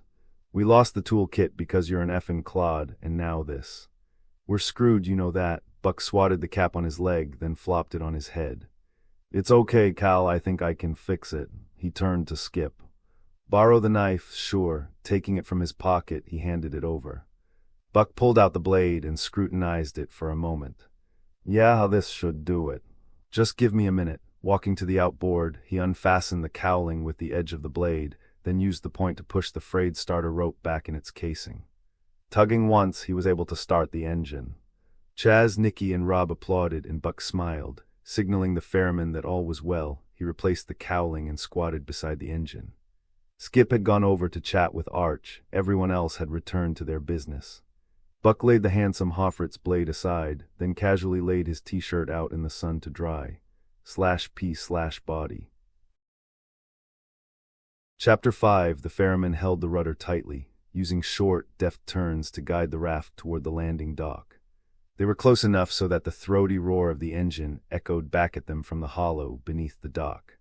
Hearing such a sea beast awakened beneath them, the birds on the pier rose and flew inland amidst a chorus of yells and whoops. Buck was beside the ferryman, glancing now and then from his bare feet to the youths who were gathered in groups of 2 and 3. His eyes were on his feet when Skip called to him. "Hey Buck, see me or quick." Buck started and glanced at the side of the raft. Skip was looking back and motioning him over urgently, while Arch peered into the water. Buck stood and went over. "What now, Skip? You see a mermaid?" "No, this is serious." "How deep is this lake?" Buck thought for a second. "This close to shore. I guess 10, maybe 11 feet. That's not bad." "For what?" Skip reached into his wallet, retrieved 2 50s, and held them up to Buck's face. "For someone to go to the bottom." "Why?" "Because Numbnuts here," he said, pointing to the embarrassed Arch, "was looking at my signet ring and dropped it. This is yours if you can find it." Buck stared at the money. $100, all of it. That ring's been in my family for over 100 years, and it means a lot to me. You're on." Buck looked out over the lake and did some rapid calculations. "Let's see, we've gone about 10 feet. Yeah, I can make it." Throwing off his cap, he ran and jumped mightily into the raft's wake. He landed a good 3 yards from the ship, and as soon as he was gone, Skip and Arch fell against each other, laughing. Nicky, standing nearest the two, broke from a long kiss with Chaz. "Now what you do, you infants?" "Got him again." Skip laughed, pulling the ring from his jacket pocket. "What an a-hole." He slipped it onto his finger and sobered quickly when Buck came up for air. The helmsman swam energetically with one hand to catch the boat. The other hand was in the water, holding up his pants. "I couldn't see it," he said breathlessly, reaching the bumper, "so I left my belt down there as a marker." Skip reached down to help him out. "I'll come back later," and Buck saw the ring on Skip's finger and bit off the rest of the sentence. His eyes went up, only this time they weren't laughing. "You prick, not so," Skip declared. "This lil fish scooped it up in his tiny fish lips and brought it back while you were gone." "It was Charlie the tuna," added Arch. "Or maybe it was Flipper. I get them confused. You're both pricks," Buck complained. "Aw, come on, Buck, it was just a joke." Skip wiggled his fingers, urged Buck to take them. The ferryman craned around. "Hey Buck, what the hell are you doing?" "I'm gonna need help here," Buck said. "I'll come around under the raft," and with a final disdainful look, ducked beneath the ferry. Arch turned glumly to his bemused companion. "Gee, Skip, I thought old Buck take it better than that." Skip snorted. "He's just pissed because of the sign-note. I'll give it to him anyway, it was worth it." Suddenly, there was a sickening thump beneath the raft, and it rocked slightly. Seconds later, Buck bobbed up dazed on the other side. Buck, you okay?" The ferryman left the rudder and ran over. Barely treading water between the approaching boat and the pilings, the youth burbled, "Head." "Hurt?" His head lolled back and he went under, reviving when the cold water struck his face. He thrashed briefly and then sank back again. "Here," yelled the ferryman, dropping to his belly and reaching out. "Take my hand." With no one at the rudder, the ferry began to twist slowly like a pinwheel. It narrowly avoided the only other boat moored to the dock, and the ferryman yelled for someone to steady the helm. Rob ran over and, pushing hard against the current, slowly stopped the craft from spinning. But the corner of the raft was plowing directly toward Buck, and there was no chance to turn it. "Buck," the ferryman cried feverishly, "look out." "Oh, Jesus," Rob muttered, leaning hard into the rudder. The raft swung around, but not enough. The ferryman jumped back to help, but he was not in time as the edge of the vessel drove flush into Buck's chin, pushing him back.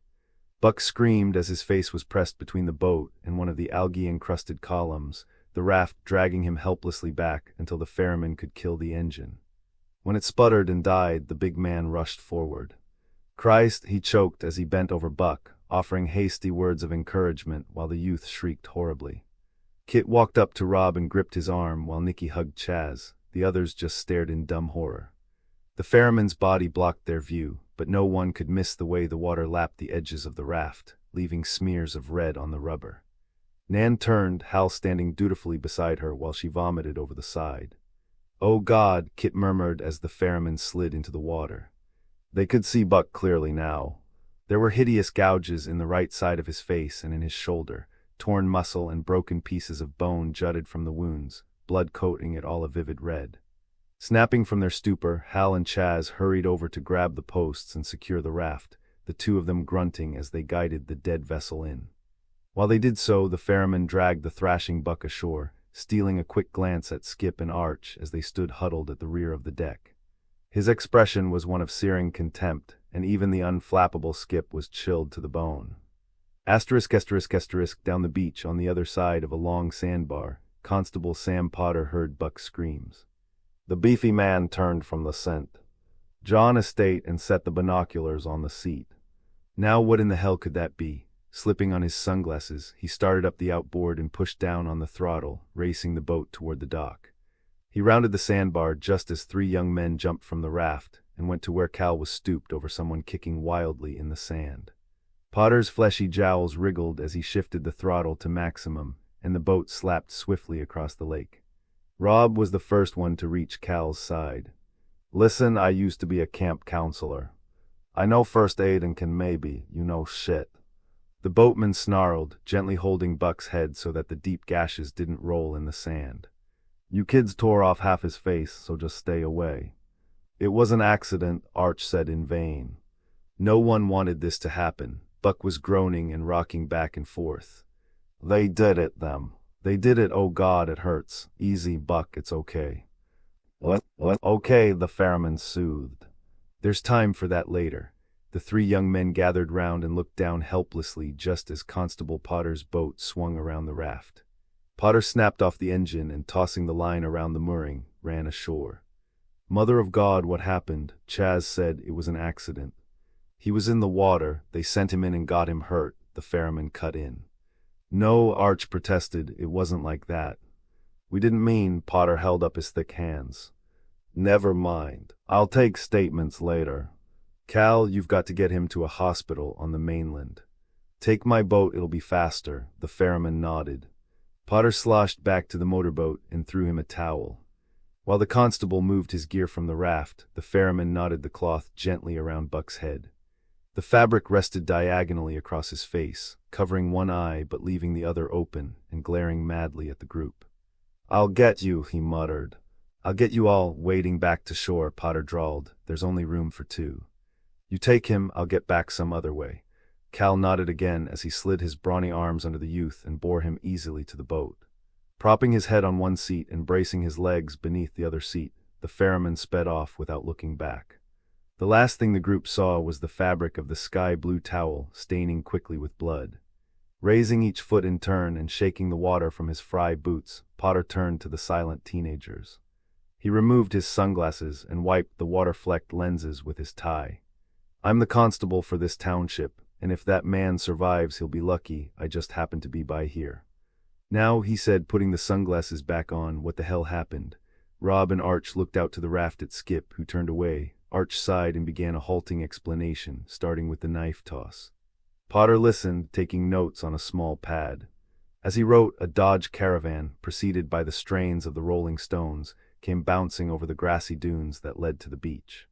The van slowed as the driver saw the constable. It rolled to a stop beside an old pickup parked behind the dock. The emergency brake groaned, the door flung open, and Muffy hopped out. "What's going on, Sam?" "What's wrong?" the constable exhaled loudly. "Drix Branks. Better ask your friends, I've heard enough." He folded away his pad. "Buck's been hurt, but the fact is no one broke the law. Cal just took him on over to the mainland. He's lucky I was here." Muffy looked from the boys onshore to the raft. Her angry gaze settled on Skip's back. "Anyway," Potter continued, "reason I was here was to check on a report of some unauthorized activity in the area." "A report," said Muffy, pushing her hair from her face. "A report from whom?" Potter didn't answer. Instead, taking a quick glance at the drained and anxious faces of the youths, he asked Muffy, "Your folks around, Muffy?" "No, why should they be? I'll ask the questions." "No word from them or anybody else?" "No, Sam." "Come on, what is it?" The constable still didn't answer. He just walked over to the raft and, climbing aboard, knelt beside the engine. "Just like I thought. Burned out, worthless." He looked over at the boat rocking gently where the dock met the shore. "Muffy, I'll have to borrow your outboard to get back to shore." "Sure. We keep all the keys on the board in the kitchen, but I think there's an extra one underneath the cushion there." Potter checked. Looking on, Skip asked, "And what if one of us has to get back to shore?" The constable said, "You're a smart kid. You figure out a way." "Yeah. Well, fuck you too." Potter's eyes shrank to black slits, and slowly he inflated. He hitched up his gun belt. "So, we've got a wise us, have we? I can fix that little problem of yours, boy. I can put this boot of mine way up that smart ass and knock some sense into it." Muffy moved between them. "Sam, let him be. My cousin's got a bit of a chip on his shoulder. Your cousin. I thought I smelled your Uncle Frank on him. Well, keep his nose clean, or I'll be delighted to come back and clean it for him. You hear, little boy," he yelled to Skip. Skip fluttered his hand from side to side. "I'm tremblin' in my boots, Ironside. Or should I say Iron Gut?" Before Potter could respond, Nan walked toward the boat, Hal trailing her protectively. "Excuse me, Constable, but really, I'd like to know what to do if we need something." With a final leer at Skip, Potter pushed his hand under the plastic cushion and withdrew the key. "What you do, little girl, is call, and I'll come and get you. Otherwise, I want you to stay put, all of you. If there's anything else or anything happens to Buck, I want to know where to find you." Muffy asked, "What about those reports you mentioned? What about M? You said something about unauthorized activity." "What did you mean?" The constable regarded Muffy with a half-smile. "Probably nothing. A prank just like the kind your friends here have been pulling. If I find out it's anything different, I'll let you know." With that, Potter collected his binoculars, spare can of fuel, map, and lunchbox and started the motorboat. It hummed quietly and he flopped into the seat, cutting the wheel hard and turning from the dock. As he sped off, Nicky stepped from the raft and sidled up to Chaz. "I know this is gonna sound crazy, but why do I feel safer now that he's gone?" Chaz watched him go. "'Cause he's an underpaid civil servant who'd just as soon spit at rich kids as help 'em." He looked over at Muffy, then snickered. "Well, Muffy, guess what? We're here." Muffy looked down and noticed the ferryman's footprints in the sand. Remembering her dream, she turned and said abruptly, "Get your stuff and let's go." Her guests quietly collected their luggage and followed her up the beach, Hal bringing up the rear. As he watched them, he realized how scared they were, how vulnerable. And he couldn't help but wonder how much it would take to make a big shot preppy sweat. /P/body. Chapter 6. The pickup hopped and lurched along the road, Rob struggling to keep up with Muffy. Having quickly recovered her high spirits, she had taken the van with Nan, Hal, Nicky, and Chaz. Rob volunteered to drive the others in the truck. Kit reached over and pushed back the wet locks of hair that kept slipping in front of Rob's eyes. She didn't want him to take his hands off the wheel. It was all he could do to stay on the narrow, curving road, let alone worry about his hair. Beside Kit, Skip was staring into the space the radio had once occupied, while Arch was crouched on the floor, leaning on the door and straddling a gaping hole. Skip stared blankly at the rectangular opening in the dashboard. There were things hovering deep inside the void, tendrils connected to nothing, red and white shapes hanging in a dead, useless tangle. It reminded him of Buck, and he finally tore his eyes away. "What's the matter?" Arch asked. "You grieving for the radio?" Skip shook his head. "Buck's not going to make it, is he? He's not going to survive. Did you see his face?" Kit looked to her right and patted the back of Skip's hand. "It was an accident, Skip. You didn't know. No, my father's right. I'm less than worthless. The degeneration of the family line has finally reached its peak of perfection in me." Kit stole a look at Rob, who shook his head once. Arch stared down, watching the road speed by beneath him. The three of them were at once embarrassed for Skip and frustrated, because there was nothing they could do to help. Looking for something to break the uncomfortable silence, Kit pushed back another long strand of Rob's hair and said, "Maybe it'd dry faster if you open the window. You want me to catch a cold. It has to be chilly air for you to get sick." Rob arched a brow. "Really? Learned it on Jeopardy." "It was about 70 back at the shore, so you're safe." Shrugging, Rob reached for the handle. It dropped off in his hand, and he stared dumbly at the metal piece. "Well, gang, my secret's out. Mild-mannered Rob Ferris is really Captain Marvel." Skip snickered. "They don't go down. These goddamn windows have never been fixed. The scent. John attitude is why bother. If something doesn't work, give it the heave-ho. If it bleeds, send it to the doctor and let him worry about it. If it dies, bury it." He looked out at the van. Even through the closed windows, the sounds of Jerry Lee Lewis reached them from Muffy's portable CD player. He said bitterly, except for kids. If your son's a wreck, you're stuck with him. No refunds, no exchanges. But at least there's Muffy, sweet little Muffy. Nothing bad ever gets to her. Please lighten up, Kit implored. You're with friends now, so forget your father. None of us is judging you. Skip smiled once in appreciation and then fell silent. Having negotiated a winding course through 2 long, towering road cuts, the van tore away from the pickup and sped along the final straight stretch of road. It pulled into the long, sloping driveway that ended near a small carriage house. Muffy jumped out. There it is, the garage mahal, where my dad keeps the Peugeot whenever he ferries it over. That's the only car that goes in there. The others, she said, we leave to the inchworms or bird dew. Muffy took a few steps from the car and sucked in the crisp morning air. She did a roll-up and stretch, then looked over her shoulder. Hey, you guys going to sit there all day? Chaz looked at Nikki and they slid slowly from the front seat. Behind them, Hal opened the back door and turned to Nan, whose face was deep in her book. You coming in a minute, she said. Hal saw that her expression was dour, her eyes moist. You weren't really reading during the ride, were you? Nan shook her head. I was thinking about poor Buck. Overhearing, Muffy strode over. Look, Nan, we're all upset. But Buck's going to get the best medical care available, so let's try to remember why we're here and have some fun, okay? Nan put on a weak smile. Think only good thoughts to play a happy scene. Muffy put her hand on her heart and said reverently, Drama coach Joseph Vito, September 1985.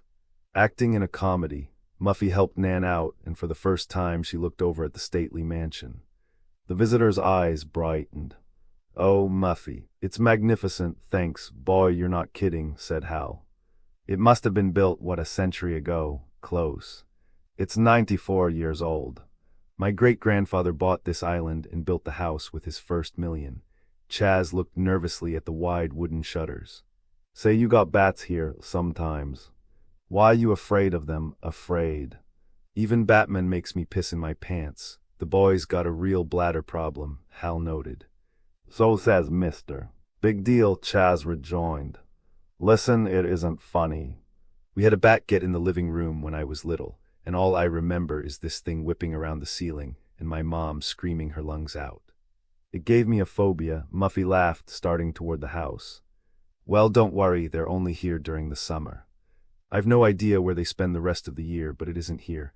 They probably fly south, Nan offered, like birds. Hal hoisted Nan's bag from the back of the van, then claimed his own. I don't think so. Bats are mammals, you know. More than likely they hibernate like bears.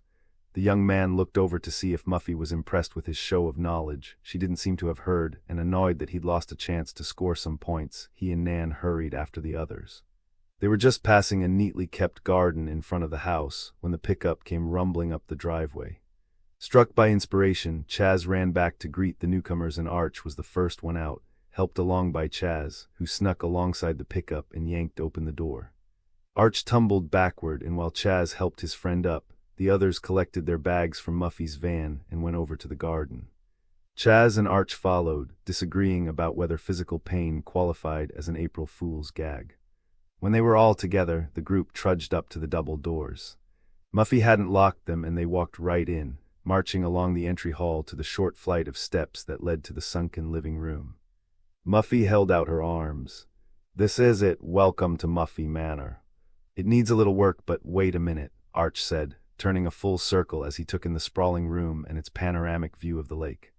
You mean to say you own this place? Peau de Tre, Muffy crossed her fingers.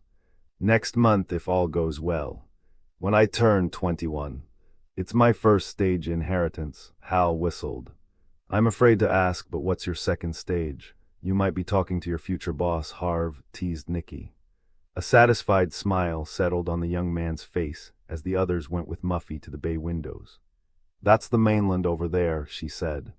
We used to spend our summers here before my mother died. Now Skip and I are the only ones who visit regularly. Dad spends most of his time at the yacht club. He only comes here when he wants to impress some lady friend.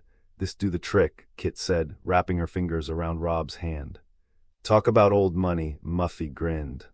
On a clear day you can see the Kennedys. Chaz had wandered away from the group and called suddenly from the dining room. "Well, what a hoot!" Muffy smiled knowingly and motioned the others past a mahogany recamure sofa, which was upholstered in the same off-white as the drapes and mahogany armchairs. She led her guests into the dining room, where Chaz was standing beside a highly polished oval table. "Believe it or not, Chaz, I was thinking of you when I had Clara set this up." On the table were 8 place settings. In keeping with the party atmosphere, the plates, cups, and napkins were all paper, the utensils plastic. However, what had caught Chaz's eye was the way each setting had a name card poised in the lap of either a Ken or Barbie doll. "Look at this," Chaz enthused as Skip, unamused as he lit a fresh joint, brought up the rear. "Our very own place settings with our very own place cards and a Ken or Barbie." Out of sight, each doll was superficially dressed to resemble the guests, Hal's with a small sweater knotted around its neck, Chaz's with a length of crepe hair added to the back of Ken's crew cut. Skip's had a sliver of easy, wide paper poked in its mouth. Everyone walked to their setting. Nan giggled. "Wow, it's just like in Agatha Christie." Hal snapped his fingers. "You're right. And then there were none, wasn't it? All those people in an old house on the island." "Yeah, that's the one," Chaz agreed as he unzipped his camera case. "I rented the tape and it was awesome." Arch picked up a plastic spoon with prongs on the end. "Talk about your basic awesome. Look at sporks. And napkins with little Hallmark bunnies." "Shit, Muff, you really spared no expense." "Why not?" "Sure," Nikki said. "You don't win friends and influence people by being cheap. You've got to spend it to make it. How do you think my father made all his money?" "The old-fashioned way," Nikki said, bending over her Barbie doll. "He inherited it." She looked at the figurine, which had blonde hair and a touch of red paint for lipstick. "God, do I look like that?" Chaz whipped out his camera and boomed in a stentorian voice. "All right, don't anybody move." He panned once around the table, pausing briefly on each person as they stood behind their setting. "One of us in this room," he said mysteriously, ending his pan on Arch, pulls his wang. Arch held up both middle fingers. Undaunted, Chaz moved the camera back one place to Muffy. Her wang, Muffy stuck out her tongue and said, "Come on." "There are 8 bedrooms upstairs, and the first couple up has their pick." After her guests had selected their rooms, Muffy left them to their own devices while she prepared a picnic table at the shore. Promptly at noon, she summoned everyone to the beach where they lunched on rye crisps spread with Jarlsberg, Bonbon, and Brie. Afterwards, everyone but Skip went swimming in the lake. The brooding young man went off to begin a feast of drink and smoke that left him well lit long before dinner. He returned later in the afternoon to help Muffy get a fire going in the barbecue pit and watch the hamburgers while she shuttled between the kitchen and dining room, setting out potato chips, buns, condiments, and drinks. Everyone else played volleyball until dusk, when they retired to the dining room. Now the chandelier had been turned down low, and everyone sat around the table, tired but contented. Outside, the fiery ripples dwindled and then disappeared from the lake as the sun began dropping behind the house. When it was nearly gone, the crickets began their nightly symphony, joined in time by the owls. Inside the dining room, Chaz listened attentively for the telltale screeching of a bat. When he heard none, he settled back into the cushion of the 19th-century side chair and picked at Nikki's unfinished pecan pie. Only Skip had left the table, having dined briefly on scotch before staggering off into the living room where he curled behind his bong and stared out the window. "Well," Arch said, downing the last of his wine and belching, "Harvey's got his job interview all figured out, but what about the rest of us? Anybody know what they're going to be doing next year after graduation?" "Oh God," Nikki said, "don't remind me. I can't decide," Nan offered thoughtfully. "I'd like to go to graduate school in English, but I don't think there's any future in it." Chaz said, "Anyone who goes into teaching is a flamer." "You know what teachers get paid these days?" "Squat," contributed Nikki. "Not that you have to worry, Nikki," Muffy winked at her. "You can always get married. Oh, some option." "With how many kids?" Muffy turned to Chaz. Well, what?" answered the woman. "How many kids do you want?" Chaz stood his fork in Nikki's pie. "Don't look at me, ladies.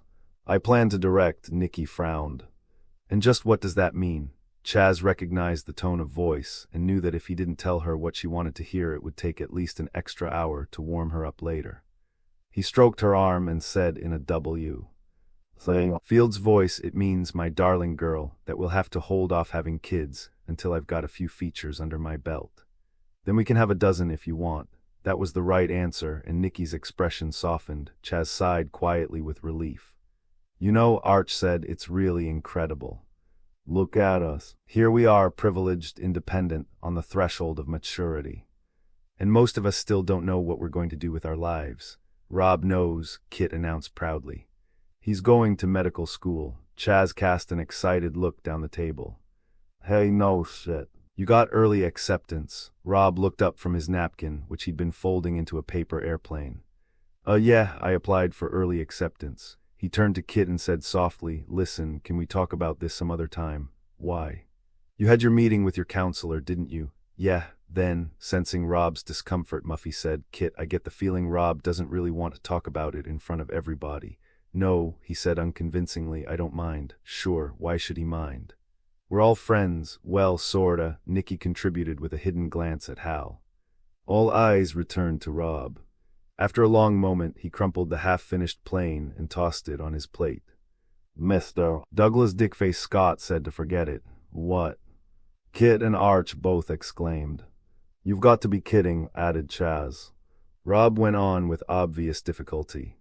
I wish I were. He said my grades might be okay, but basically I possess an essential lack of seriousness.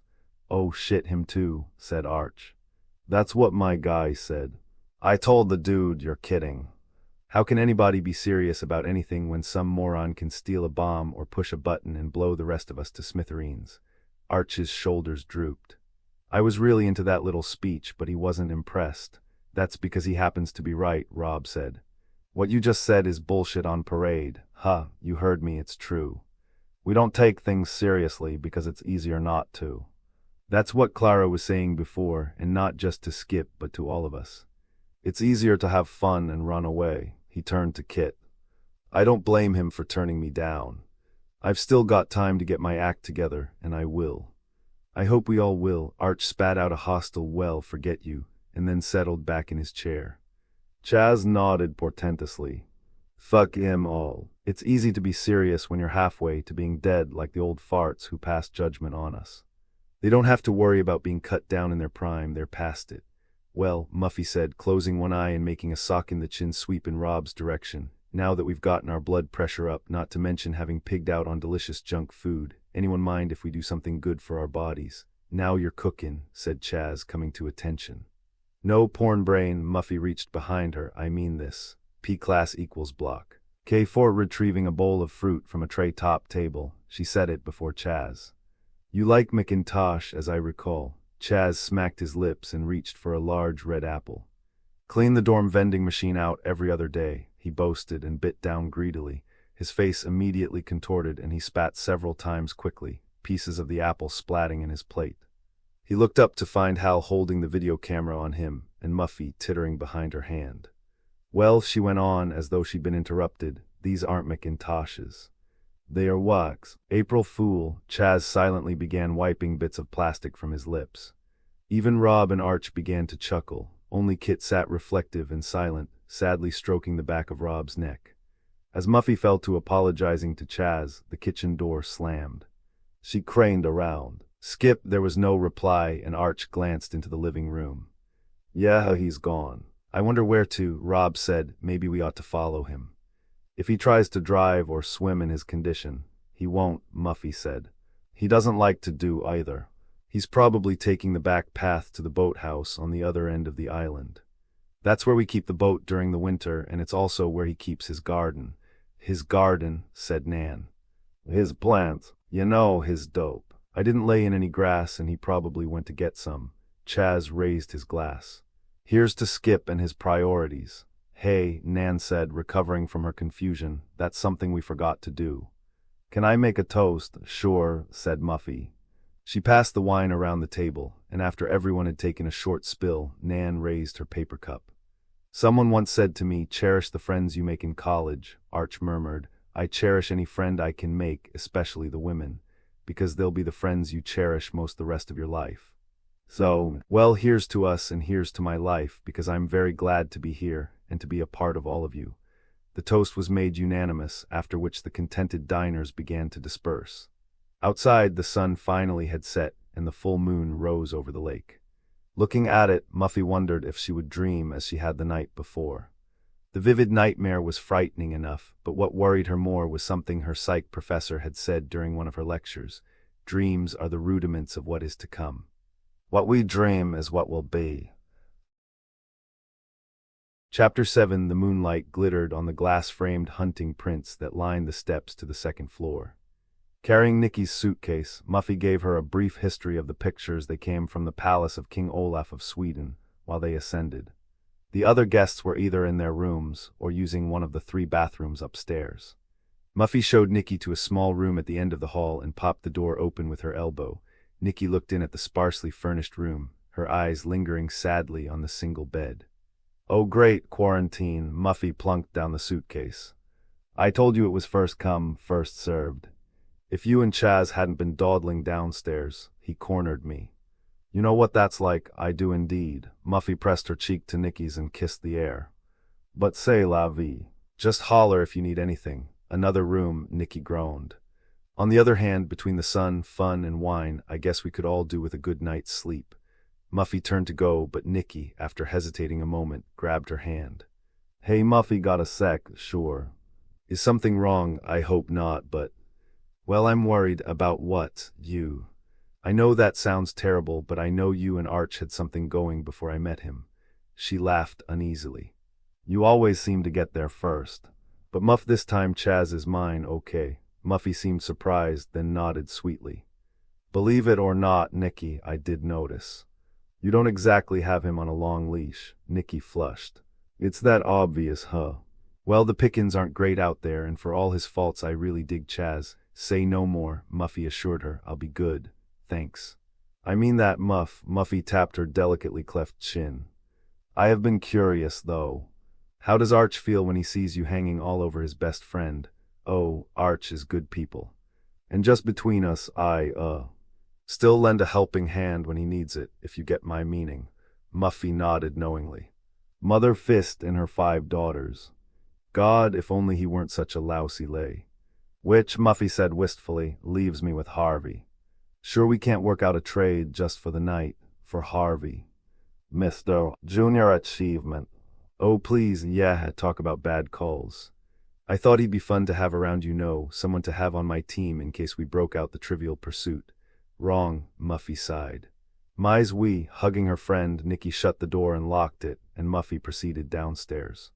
As she neared the battle zone, the dining room, Muffy admitted to herself that despite what she'd told Clara about the virtues of work, there was nothing she hated more than cleaning up after a big meal.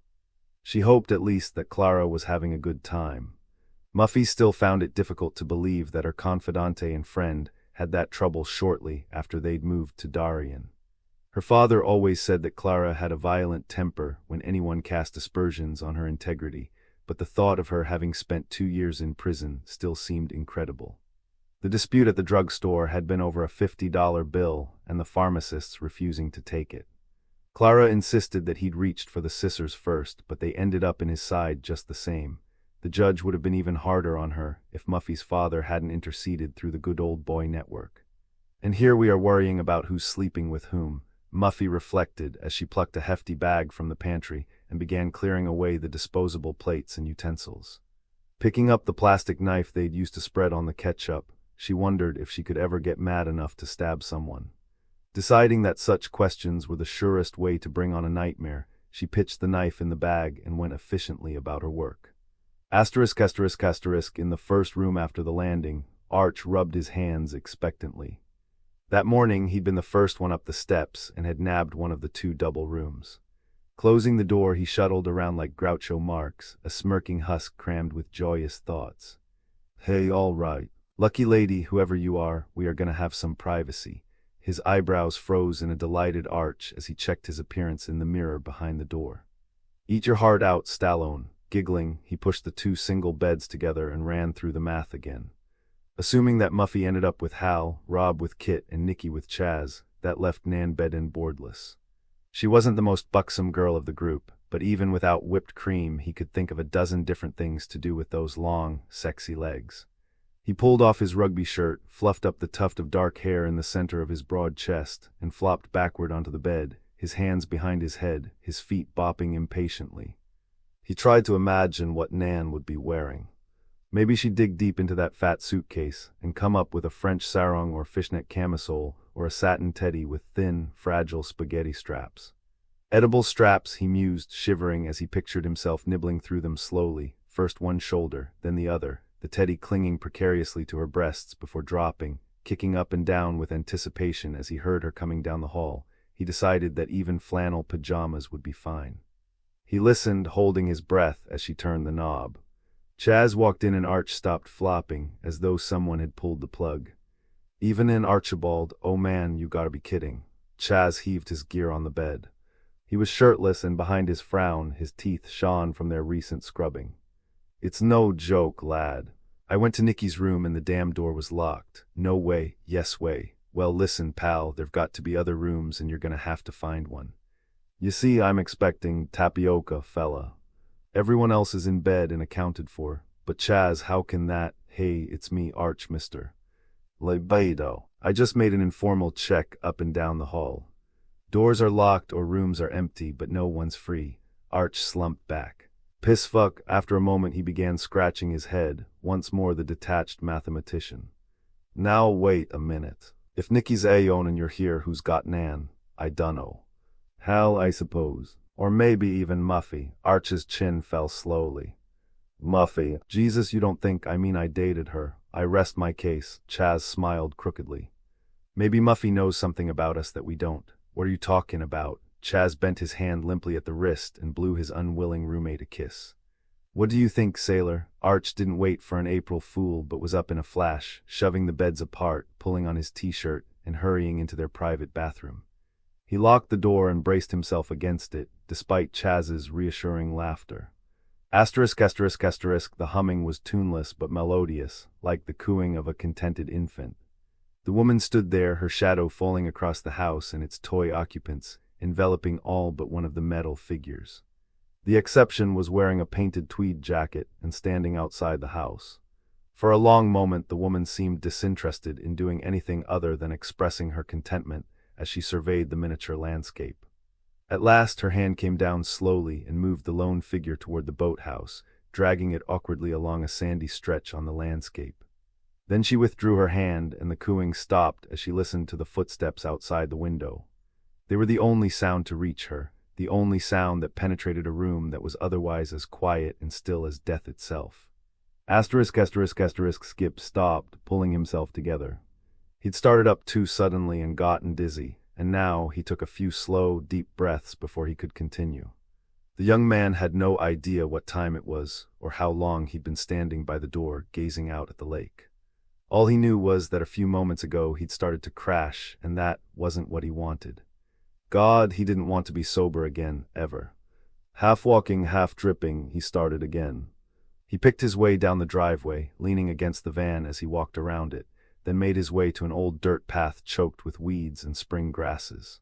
In a few minutes his goal was in sight, a white wooden shack at the foot of the hill. He locked a half-shut eye on it and surged forward. Fort, fort, he sputtered, pursing his lips to push out the rest. Fort Knox, Columbia Gold, my. P. Private, Vault. He smiled stupidly and walked on, sometimes leading with his shoulder, sometimes with his arms extended, but never taking his glazed eye from his destination, from the shack, from his haven. Asterisk, asterisk, asterisk, Hal looked around the garret, his stomach roiling. Damn it, it wasn't supposed to be like this. Muffy had asked him over for a reason, yet here he was, alone, getting ready for bed, while she was just down the hall. It didn't make sense, and it had to be rectified. First, however, he considered the facts. There was too much at stake to go off half-cocked. Muffy was outgoing, but he didn't think she was forward in that way. So the question wasn't whether he should take the initiative, but when. He didn't want to be so forward that he blew his chances with her, but he also didn't want to wait a day and lose valuable time. Then there was all that talk during dinner about friends and future plans. She had to be waiting for him to make a move, and to make it tonight. Nothing else made sense. Yeah, go for it, he declared, yanking off his tie and slinging it over the bedpost. Knock her socks off. Hal took off his jacket, deciding to be cool and informal, his charm on his sleeve. He opened the closet door, caught a quick glimpse of himself in the mirror hanging behind it, and smiled. He and Muffy were the only classy people on the island, a perfect match. It wasn't in the bag, but it was damn close. He turned, his smile collapsing as he looked ahead. There was a faded newspaper photograph taped to the back wall of the closet. He might have missed it in the dark had it not been circled in red marker. Confused, Hal switched on the closet light and moved closer, his eyes shrinking slightly as he examined the clipping. The photograph was a vivid picture of a car crash. Peeling it free, he laid it atop the dresser to study it under the lamp light. "It's a joke," he said nervously as he regarded the twisted metal with ghastly hints of faces and hands. "A joke," he repeated and stood back. He swept the clipping aside and with trembling hands hung up his jacket. He went to his open duffel bag and grabbed a handful of rolled socks and neatly folded jockey shorts. Opening the top drawer of the dresser to put them away, he stared down at a pile of clippings. "No," he snarled, dropping the clothes, "it isn't possible." Hal began rifling through the thick stack. Each was about a fatal car crash.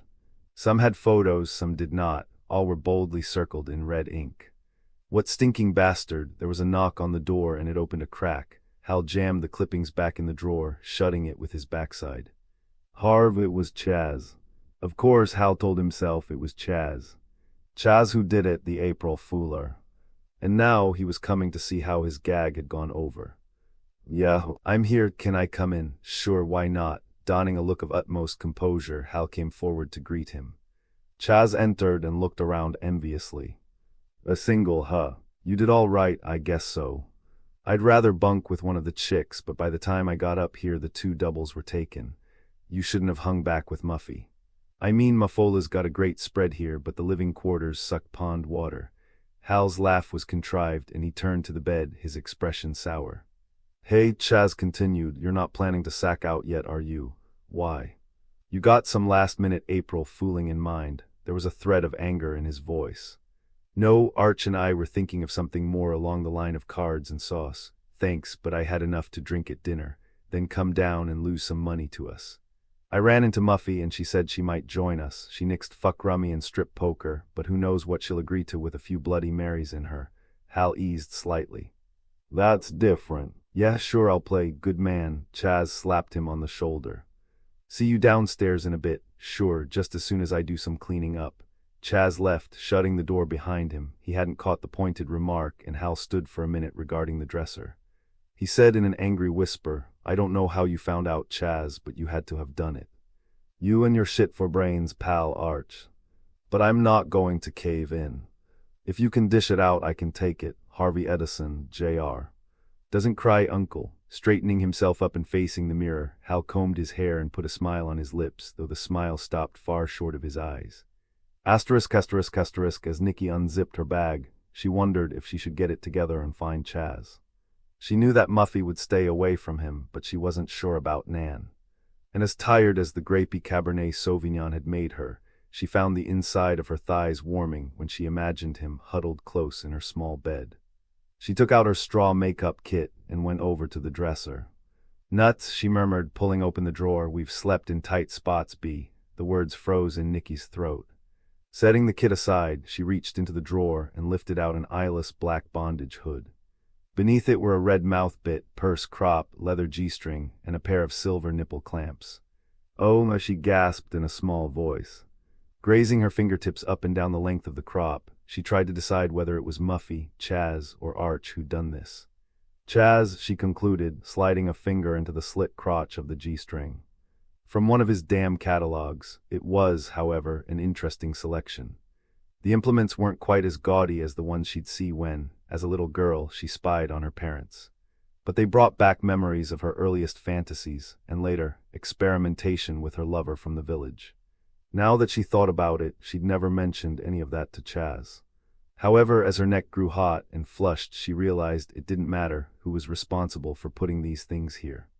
Only one person could do anything about it, and with quickening breaths she made for the door. Asterisk, asterisk, asterisk, Arch opened his shaving bag and regarded his sour reflection in the medicine cabinet mirror. "Cards," he snarled. "I come to a house full of babes and I end up playing cards. Not even a hand job to relieve the horns, just cards." Reaching into the leather bag and fishing past the endless strips of condoms in packets boldly stamped stimula, Arch took out his razor and can of lather and flipped open the medicine cabinet door. His face grew pallid as he looked inside. Neatly arranged on the 3 glass shelves were a stack of syringes and needles, a tightly coiled length of rubber tubing, razor blades, and his own high school graduation picture. Holy shit! Arch reached for the rubber tubing and regarded the rest of the paraphernalia with a mixture of nausea and disgust. Who, the words wouldn't come. He had no idea who could have done this, had no idea who knew except for Chaz. But this was beyond even Chaz's warped sense of humor. All he could think was that Chaz might have mentioned it to someone who had no scruples, someone who wanted to hurt him. Muffy, it made no sense, but Arch couldn't think about it now. The feel of the tubing and the dry smell of it brought the agony back. Dropping it, he sat heavily on the toilet seat, his face in his hands. Shit, he moaned, moving his forehead onto the towel rack. Oh Christ, pushing his lips around a hand towel so no one would hear him, Arch began uncontrollably to sob. Nan stepped from the shower, feeling great. While everyone else had been swimming and playing ball, she'd struggled through the rest of the 38 pages of Paradise Lost, Book 1, skimming the actual battle between Satan and God with the millions of flaming swords drawn from the thighs of cherubim. She'd skimmed until she got to who won, which was all that mattered. Wrapping herself in one of the thick towels Muffy had put out, Nan was in the midst of uncoiling the cord of her hair dryer when she heard a faint crying from somewhere outside the private bathroom. It sounded like the wailing of a newborn baby, but that didn't make any sense. Nan cocked an ear toward the door and listened carefully. The cries died away, and shaking her head, she quickly dried her hair. Then she hurried to her room and climbed into bed, Milton propped on her knees. But she read and reread the same line as her mind drifted back to the plaintive cry. Suddenly, the wailing started again. Nan laid the book aside, her face turning this way and that as she tried to place the source of the sound. It was coming from within the room, and climbing from bed, she looked quickly around, at the open closet, the closed window, the bookcase. Her eyes finally settled on the large mahogany wardrobe. She hurried over. A small tape recorder was sitting by itself in the top drawer, the tape counter moving slowly as the machine unreeled its pane. Nan pushed down the stop/eject button and snapped out the cassette, gazing with startled eyes at the white piece of tape across the front. Crisp black typing read Nan. Her shout was low and guttural and preceded by a heartbeat, her rending of the cassette. She tore at it, her long fingernails digging under the tape and ripping it out, pulling away yard after yard until she and the wardrobe were covered with it. And when her rage was spent, the sadness set in. Nan staggered back to the bed and lay on it, spilling her tears into the back of her hand, too stunned even to consider who might have done this and why. For a long moment there was a pall over the entire house. And as she considered her handiwork, the figure smiled. Chapter 8. Muffy sloughed off the overstuffed hefty bag, then stood back as it rolled against the side of the incinerator. "They're right," she said, "those suckers do hold more." Contemplating the small iron mouth of the incinerator, Muffy saw that the bag would have to be dismantled, and she decided to leave it until morning. Tugging off the light, she strode briskly toward the steps, warmed by the satisfaction of a job well done. "Hey, Muffy," the voice was loud and strident, and Muffy jumped back a yard. She scowled up at the top of the steps. "Large, you scared the daylights out of me. Sorry, I was just looking for Chaz. You seen him? Not since he asked me to play cards. Me too. Now I can't find him." Collecting her splayed wits, Muffy hurried up the steps. "Maybe he decided to go to bed." "Nope, I checked." Muffy backpedaled a moment and said, "I don't mean his, dummy." Arch frowned. "But he said she went to sleep. Maybe she got up for a midnight snack." Stepping into the kitchen, Muffy checked to make sure the porch light was on for Skip and left the kitchen door unlocked. She faced Arch, studying him in the fluorescent glow of the light over the sink. "Say, are you okay?" He looked away. "Yeah, sure. Why, your eyes are all red." "Oh, that," he laughed. "I think it's pollen or ragweed or some shit. I must be allergic to something on your little island. Been feeling it since I got here. That's too bad. Do you want something for it?" Clara's a hypochondriac and Mom was diabetic, so there are all kinds of goodies in her medicine chest. She's got everything from Tylenol to hypodermics. Arch fired Muffy a queer look but quickly regrouped. "No, I'll be fine. Sleep'll fix me right up." The skin crinkled around his eyes. Say, Muffy, am I in Clara's room by any chance? She sleeps over at my end. Why, I was just curious. I noticed it's really clean, yeah. I figured Clara would take extra special care of her own room. She takes extra special care with everything. Muffy didn't understand what Arch was getting at but decided not to press it. Well, since the card game's obviously been postponed, I guess I'll go bag some Z's. It's been a long day. Muffy bid him good night and started to go, but the young man caught her arm. Hey Muff, since we've got a minute alone, there's something I've been meaning to ask. Did you ever think about getting back together? Muffy regarded him sympathetically, then lightly extricated her arm. We had fun, Arch, but I think we're both better off looking in other directions. Why? We laughed a lot and sex was good. We laughed a lot, Muffy agreed, but I'm looking for different things in my relationships these days. Like what? Oh, like Keats and museums and music. I like music. I was thinking more in terms of Cole Porter and Chopin. Arch shifted from foot to foot. They are good. Actually, though, I wasn't thinking of a relationship exactly, just kind of seeing each other once in a while. Muffy gave him a knowing look. Like tonight wouldn't be bad. I mean, I don't have any urgent appointments, do you? Just one. She started to move away. With the Sandman, come on, I'm serious. Me too, Arch. Do you know what time it is? I'm 99 pounds of tired, then you can sleep late tomorrow. I can't, the birds don't let me. I'll kill the little tweeters. I like them. They eat mosquitoes, I'll eat the mosquitoes. You're sweet, she said, continuing into the living room, but think of all the girls whose hearts I'd be breaking if I were to accept. They'll forgive you, he shouted. Waving pertly over her shoulder, Muffy ran up the stairs, Arch's eyes fastened longingly to the seat of her sweatpants. He drew a tremulous breath and slumped forward, as though holding his shoulders erect was a responsibility he no longer wished to bear. Shit, he declared with a flourish of pride, what do I need her for? She's frigid anyway. Shuffling slowly from the kitchen and marching upstairs, Arch went to his room and hesitated. He stole a look up the hallway. His brow nodded and his square jaw slid from side to side like a switch in some slow, primitive computer. At last he nodded. Why not? I've got nothing to lose but my boner. Removing his shoes, he crept across the hall to the other double room. Putting his ear to the door, he listened for several minutes, barely breathing. It was Kit who finally broke the silence. You angry with me? About dinner? No, you sure look angry. I'm not. I never would have said anything about medical school if I thought. Fuck medical school, Rob said evenly. There was another long silence, then Kit said, Really, Rob, I'm sorry about what happened. I said fuck medical school and fuck dinner. Fuck it all. Arch had to bite his lower lip when Kit asked in a submissive voice, fuck me too. There was no more talking, only the rustling of clothes and the sounds of quiet lovemaking.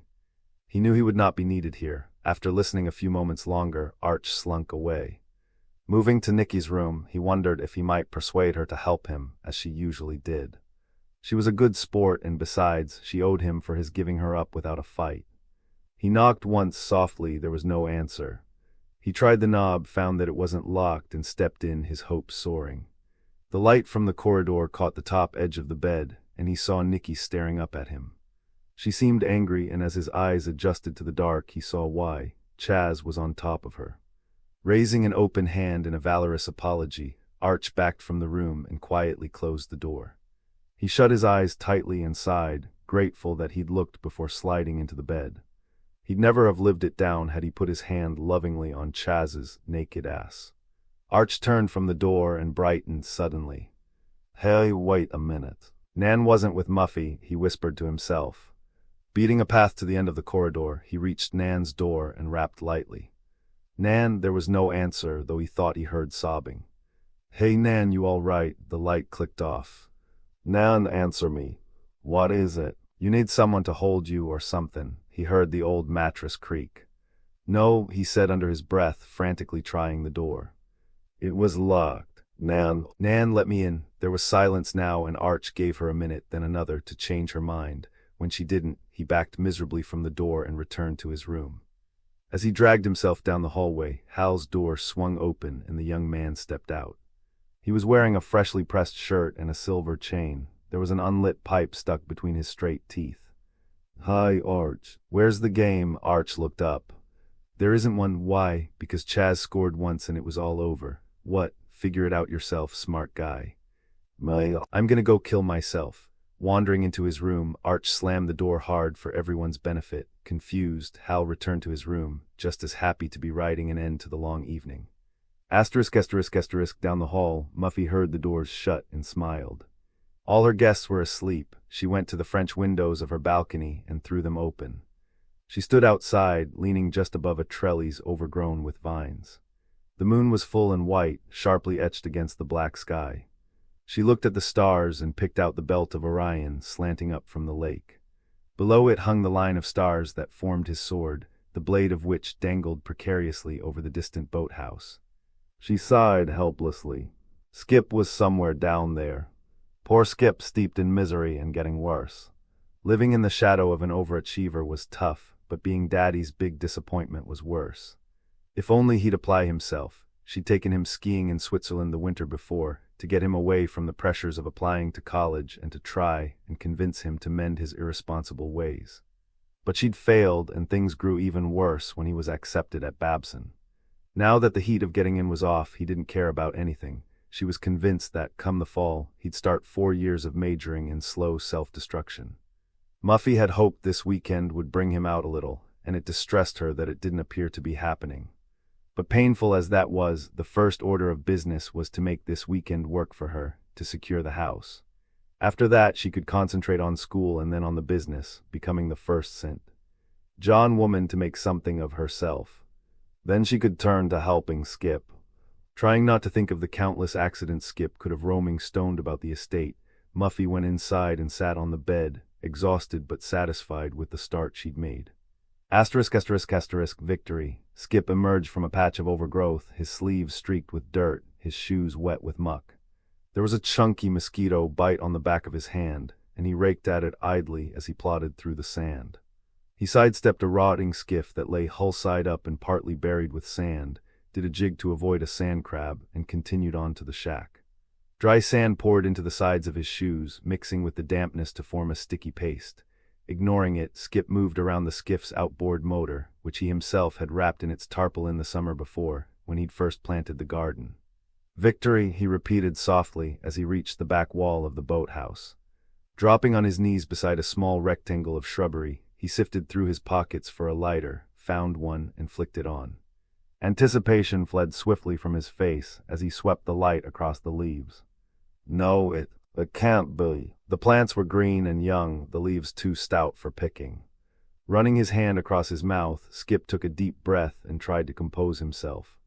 All right, Sint. John, don't panic. Don't. You'll only make yourself sober. Becoming alert and formal, the botanist at work, he considered his options. Studying the crop, he realized there was hope among the oldest of the plants, and dutifully sought these out. Gently brushing aside the topmost leaves, he found a promising plant in the back. Lowering the lighter, he twisted it carefully so that its glow fell across the base of the plant. His relief was audible as there, drooping inches above the moist black soil, he saw a small tangle of brownish, brittle foliage. Victory, he said again, giddily rocking his head from side to side.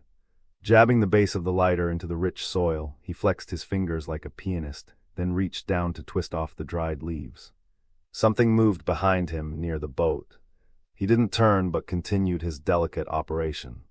His hands were steady, moving with the sureness of a surgeon as he carefully removed each small leaf, laid it in his cupped hand, and then hugged the hand close to his chest to keep the breeze from carrying off his treasure. When he was finished, Skip doused the lighter and, with an expression of profound thanksgiving, decided not to go back to his room but to stay at the boathouse and smoke under the stars, in the sight of the God who had looked out for him. Skip rounded the shelter and pushed against the rickety door. As he entered, something caught him around the neck from behind and tightened. Startled as he was, he recognized it as a thick, scratchy rope, the kind used for mooring boats. His hand shot up to try and relieve the pressure on his throat. He dug his fingers beneath the rope, but it only twisted harder. Reluctantly dropping his stash, Skip clawed at the noose with both hands. Immune to his efforts, the rope jerked him back and he gagged, his eyes bulging. He lowered his arms submissively and the rope snapped again. This time Skip flew entirely out the door, his noises dying abruptly in the darkness. A frog croaked nearby and the active crabs scurried to the shore. All else was still until a lone figure padded from the boathouse, her bare feet carrying her across the sand and grass to the back of the Sint John estate. Staying wide of the porch light, she made her way to the basement window. There her hand reached out and pulled it open. Then the figure was gone, the window shutting behind her with a soft clap. Asterisk, asterisk, asterisk, the scream echoed briefly down the hall, and Rob's eyes snapped open. He lay still, listening intently, wondering if it had been a dream. Then he glanced at Kit, who was lying naked beside him, and saw that she too was awake. Rob, yeah, you up, sorta. What was that? You heard it too, huh? I don't know. It must have been Nikki. Chaz is in with her, Nikki's not a screamer. The cry came again, and Rob threw off the covers. That was Muffy, pulling a towel around his waist. He rushed down the hallway and tried Muffy's 6-panel door. It was locked, and he called her name in a hushed voice. Muffy. Muffy, is anything wrong? Muffy's voice was groggy and distant. Who is it? It's me, Rob. We heard a scream and thought you might have had a nightmare or hurt yourself or something. It took Muffy a long moment to answer. No, I'm all right, you sure? Yes. I'm fine. Rob stepped tentatively from the door, then leaned toward it again. Well, okay. Well, good night. Muffy didn't respond, and shrugging, Rob walked slowly back to his room. On the way he bumped into Chaz, who was struggling to pull on his jockey shorts as he rushed into the hallway. Chaz looked dazed, as though he'd been pushed from bed, not entirely awake. Oh, Rob, what's up? Nick heard a scream. It was Muffy. Muffy. Everything okay? Seems to be. She must have had a nightmare, probably about Hal, he said, his biting humor on round-the-clock alert. It was weird, Rob noted, not really having heard him. He was thinking about the screams, wondering why the first one hadn't been enough to wake her. Well, he said, rubbing his stubble-shadowed face, I'm whipped. Catch you in the morning. Yeah, later, Chaz said as Rob shambled past. The two young men returned to their rooms and were quickly asleep, though Kit and Nikki slept intermittently, and even then, badly. Each was haunted by the long-simmering realization that if something did go wrong while they were here, their sole link to civilization was a grumpy constable who didn't seem to like young people very much at all, and their group even less. While they reminded themselves that things always seemed worse at night, the sixth sense fear the women shared refused to let go, and the minutes passed more slowly than any they'd ever endured. /P/body. Chapter 9. The limb of the old oak was inches from the window, and the chirping of the Phoebe drew Kit from a restless snippet of sleep. She opened her eyes and looked at the digital clock. It was 6:43, too early to be awake most days, but not today, not after last night. The sun was out, and she looked up gratefully at the shaft of white light that threw the shadow of the window frame on the wall. The birds' music was a welcome change to the noise of the Rupert scent. Traffic outside her dormitory window, and somewhere in the distance, a wind chime turned delicately in the breeze. Kit wondered why she hadn't heard it the night before. She stretched, telling herself it was because she was too scared to hear anything last night but the slamming of her heart. Now the night seemed distant and surreal, and she bunched her pillow to her cheek, glad to be awake and with Rob. Kit. No, Kit looked over at Rob. He started trembling and thrashing lightly at the cover. The boat. I'm coming. Keep swimming, my hero, she said admiringly and leaned over. Ring, her breath stirred the long blonde locks that hung over his ears. Time to wake up.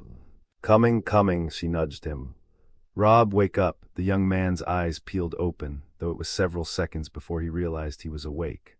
Kit, it's okay, she assured him. I'm safe. For that matter, I'm also a better swimmer than you. Rob rubbed his eyes and sat up. Shit, what a dream. Sounds like I was keeping you busy. You and the lake. The water started coming after us in giant waves, and it kept chasing us everywhere we went. It's your subconscious telling you that you don't want anything to get between us. Maybe, he looked around. But it's also the house. I don't know why, but this place gives me the heebie-jeebies. She rubbed his bare belly. An egg McKitt'll fix you right up. Let's slip into something less comfortable and eat. Kit and Rob were the first guests downstairs, and they found Muffy huddled over the gas range, scrambled eggs spluttering in an iron pan behind her. She was barefoot and dressed in an old Channel robe, surprisingly threadbare. Her hair lacked its usual sheen and hung in knotted strands. Rob whispered to Kit. So that's what the grand heiress looks like in the morning. Kit's voice was guarded. Not usually. This is nutty, Kit greeted Muffy with an exuberant good morning, and Muffy whirled around. She shocked the newcomers with her pallor and long, deep frown. Rob said, "Sorry. We thought you'd have heard us tramping down. Yeah, we weren't exactly quiet as church mouses." "Church mice," Rob corrected, his eyes still on Muffy. The young woman retreated with small, unsteady steps. I didn't hear you." She leaned against the edge of the pan, withdrew her hand without urgency, and continued edging away. "I was hungry. God, I must look a mess. I'd better go and fix myself up." "No," Kit urged, "why don't you eat first?" "No, I'm not hungry, but you said, you have my eggs, Kit. There's some ketchup in the pantry. I like them that way, with lots of ketchup on a muffin." "There are muffins in the pantry, too." "Muffy's muffins," she tittered, "just like Thomas's used to bake." Kit took Rob's hand and held it tightly as Muffy backed into a small tool room, bumping against a broom and dustpan that hung from a wall rack. "Guess who won't be starring in the Mary Lou Retton story?" Just then, there was a pounding upstairs, and Arch came jogging down the steps, dressed only in his Reeboks and workout shorts. He was punching the air and snorting, and continued to dance in place when he reached the kitchen door. "Morning all," he said pleasantly, looking from Kit to Rob to Muffy. His smile wavered when he saw the ragged young woman. He looked questioningly at Rob, who opened his hands helplessly. Muffy laughed, catching the group off guard. "Can you believe this? I mean that I forget to get dressed."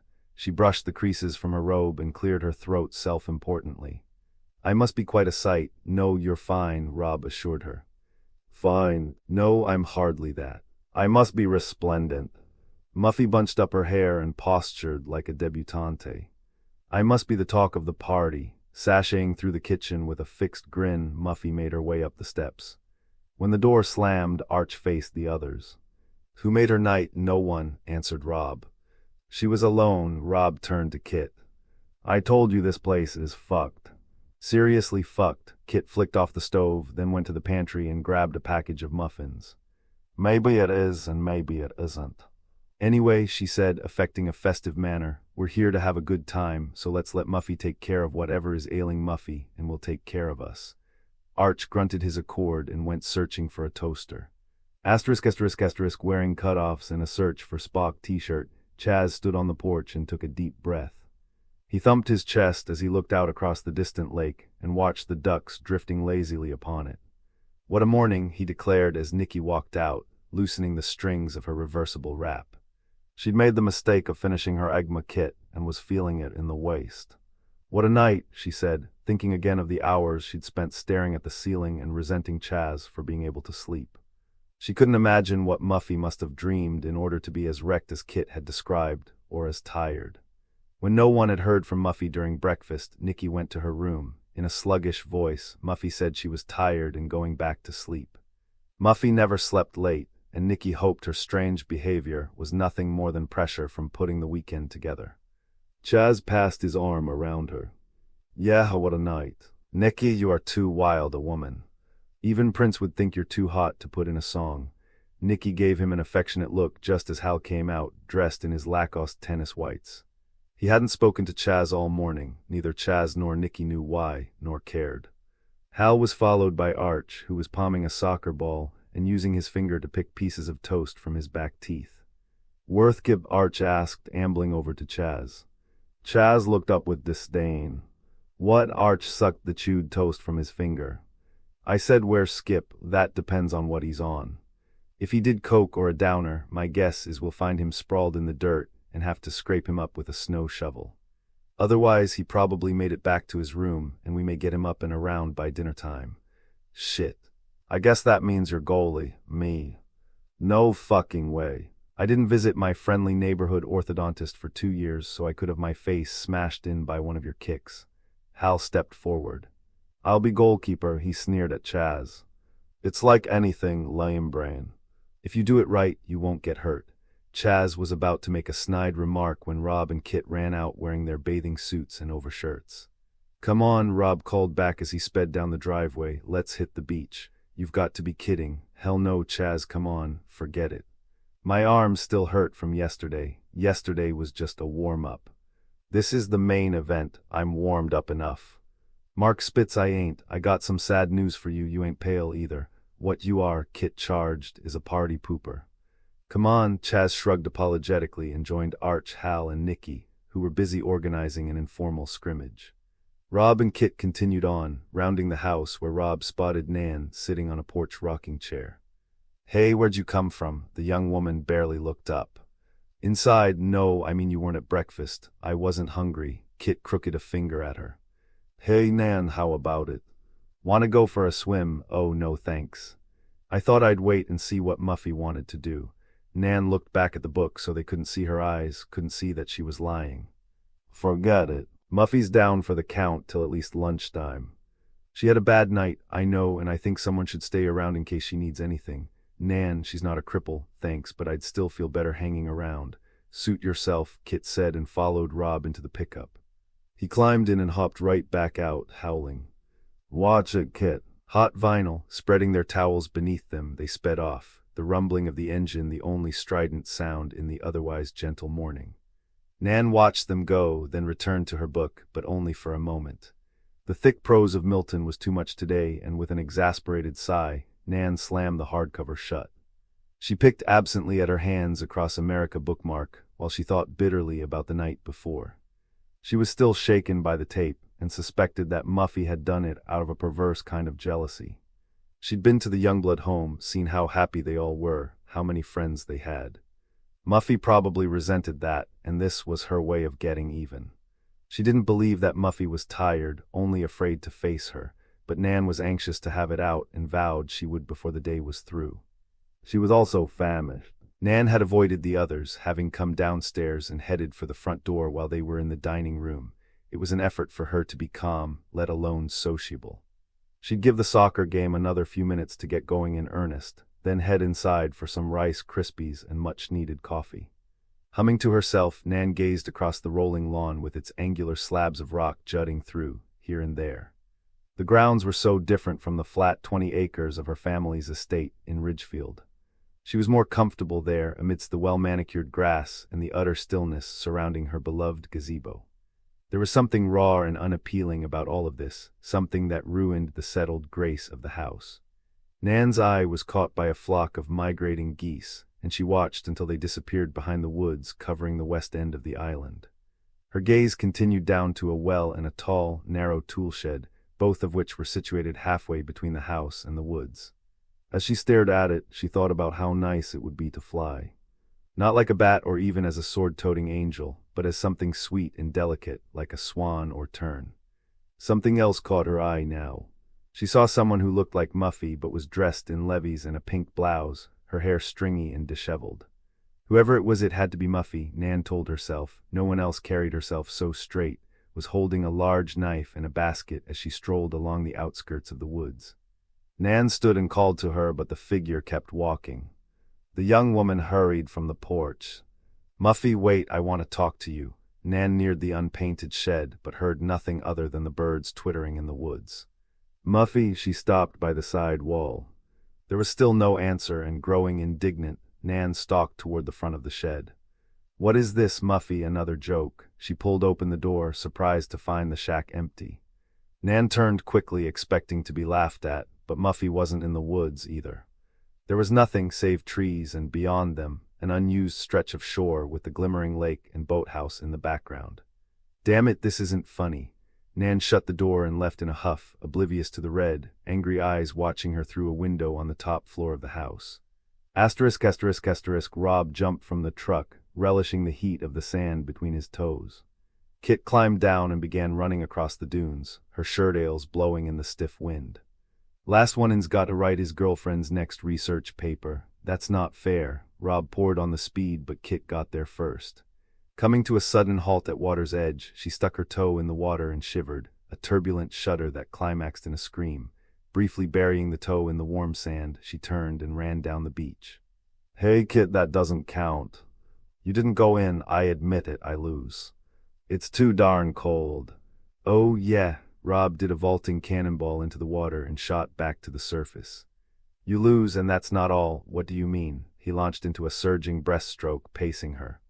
Take back what you said in bed. About what? About who's the better swimmer. Eat my shorts, Robert Timothy Ferris. promising Kit she'd eat her words, Rob began kicking hard, spraying water all over her. She stumbled over the old skiff and he kept after her, scooping out the water with his hands.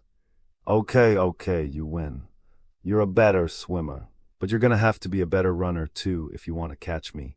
Kit got up and ran to the pier. When she looked back, Rob was nowhere to be seen. She shielded her eyes with both hands. Rob, you drown or something. She walked onto the dock and made her way to the edge. Rob, come on, I give. Don't do this. Rob leapt suddenly from the water and reached for Kit's ankles. He fell short and pulled himself onto the dock. Just when you thought it was safe to make love on the beach, Jaws 4. More like Asshole, the motion picture, Kit countered as she ran for the boathouse. She threw back the latch, Rob tackling her, and the two sprawled on the floor. Kit playfully bit his nose. Watch it, Dimbulb, you could have broken my kneecaps, and you, Kit, could have broken my heart if you'd escaped. Kit made a retching sound as Rob settled himself on top of her. Yek, she complained, you're all wet and cold. Cold on the outside, a furnace on the inside. Stroking her cheek with the back of one hand, he kissed her. The other hand moved artfully to her side, creeping beneath her overshirt. He deftly freed a breast from her tank suit and rolled the nipple between his fingers. Kit moaned and slid her hands into his back pockets, pulling him toward her. Rob unbuttoned her shirt and pulled away the top of her bathing suit, his lips closing around her other breast. Kit began to rock her head from side to side and lightly ran her fingers through his hair. Oh yes, her head lolled toward the door. Beneath them, the rising and swelling of the waves was visible through the shrunken floorboards, their roar echoing through the small shed. The prow of a skiff passed idly beneath the floor. Oh, yes, the moan rose in passion and then ended suddenly, when Kit screamed and bolted to one side. Christ, Kit, what, it's Skip. My God, Rob, you've got to see him. Where is he? Down there. While Kit huddled against a neatly wound rope, Rob followed her shaking finger. He lowered his eye to the space between the slats. Skip was lying in the skiff, his neck torn raw. His jacket was covered with blood and his face, also bloody, was frozen in an open-mouthed cry. Jesus. I wonder what happened. Rob's expression changed quickly from shock to rage, and he stormed from the shack. That crud, Rob, wait. Don't leave me alone here. Kit pulled on her suit top and followed him to the beach, where Rob bent under the pier and sloshed into the water. You sonofabich, Skip, get over here. Skip didn't move. He lay in the skiff as it bobbed aimlessly into the lake. I said April Fool's over, shithead. Get up. Kit waded in and grabbed Rob's arm, her eyes fastened on the pale face in the boat. Rob, are you sure it's a joke? Of course I'm sure. You don't think he's really dead, do you? He didn't come home last night, so what does that prove except that he was too stoned to move? No, don't you remember, Buck? What the boatman said, that's bullshit, Rob said, and squirming from her grip, moved deeper into the water. Skip, the choppy waves were carrying the boat quickly from shore, and he had to swim over. He was about to board when Kit screamed again. Rob, quick, someone's here. He looked back. What are you talking about? I don't see Rob, please. Rather than argue, Rob pushed from the boat and swam madly back to shore. Listening, he heard a scratching sound from under the tarpaulin. Seconds later, the sand crab crept out, scuttling toward the shadow of the pier and disappearing. Kit exhaled loudly. There's someone here, Rob mocked, then looked back at the skiff. Kit pulled him around. Forget it, Diver Dan. Make all the jokes you want, but you're not going out again and leaving me alone. Give me a break. He's faking it, then let's go back and get Chaz and Arch, and the three of you can have a terrific time beating the crap out of him. But just in case he is dead and a nutcase is running loose out here, I don't intend to stay all by my lonesome. Rob's brow went up. You're serious with a capital S. Please, let's go back. Reluctantly agreeing, Rob returned with her to the pickup, and they headed swiftly back to the house. Behind them, the boat turned slowly in the current, the bloody figure within it shining incongruously in the brilliant sun. Chapter 10. Chaz shouldered his video camera, and after advising his subject to say cheese, took a long, loving shot of Hal sprawled on his belly. The goalie had gone for one of Arch's infamous side-of-the-foot kicks. The ball had tagged him on the forehead, and now Arch and Nicky were stooped beside him, helping him as gently as possible as he raised his punished brow and badly scraped forearms from the dirt. In his Howard Cosell voice, Chaz said, Yes, soccer fans, Harvey Edison, Jr. has proven that what he told this reporter earlier is true. If you do things right, you won't get hurt. Unfortunately, the aforementioned Mr. Edison does not know the right way to do things and got clobbered. Clam up, Nicky said testily. At least he tried. I'll be okay, Hal smiled manfully. Really, I'll get something to wash out the cuts, said Nicky and went inside. She returned with gauze pads, Bactine, and, as a joke, a scalpel she'd found in Clara's medicine cabinet. After Hal's wounds had been cleaned, he and Nicky went inside to make sandwiches while Chaz videotaped the scenery. The four settled down to a picnic on the lawn just as the pickup came roaring up the road. Chaz lay his Michelab aside and picked up the camera. And here we have the respectable young Quaker couple returning after a quiet morning of nonviolent sex. How was it? Arch yelled. Bet you're sorry we didn't come. Me too. I could have taped it. Rob sprinted toward them. Never mind that. Where's Skip? Anybody seen him? Nicky asked playfully. Who wants to know? Goddamn, can't you give me a straight answer? Nicky's neck stiffened. What is this, a bust? Worse, Kit declared, running over. She noticed that Nan had come onto the porch and was listening discreetly. We saw him on a boat drifting by the pier. He wasn't moving. He looked dead, Hal said. Oh, come on, Chaz asked. Are you sure it was Skip? Did he stink of grass? We saw his face. Just answer me, Rob cut in.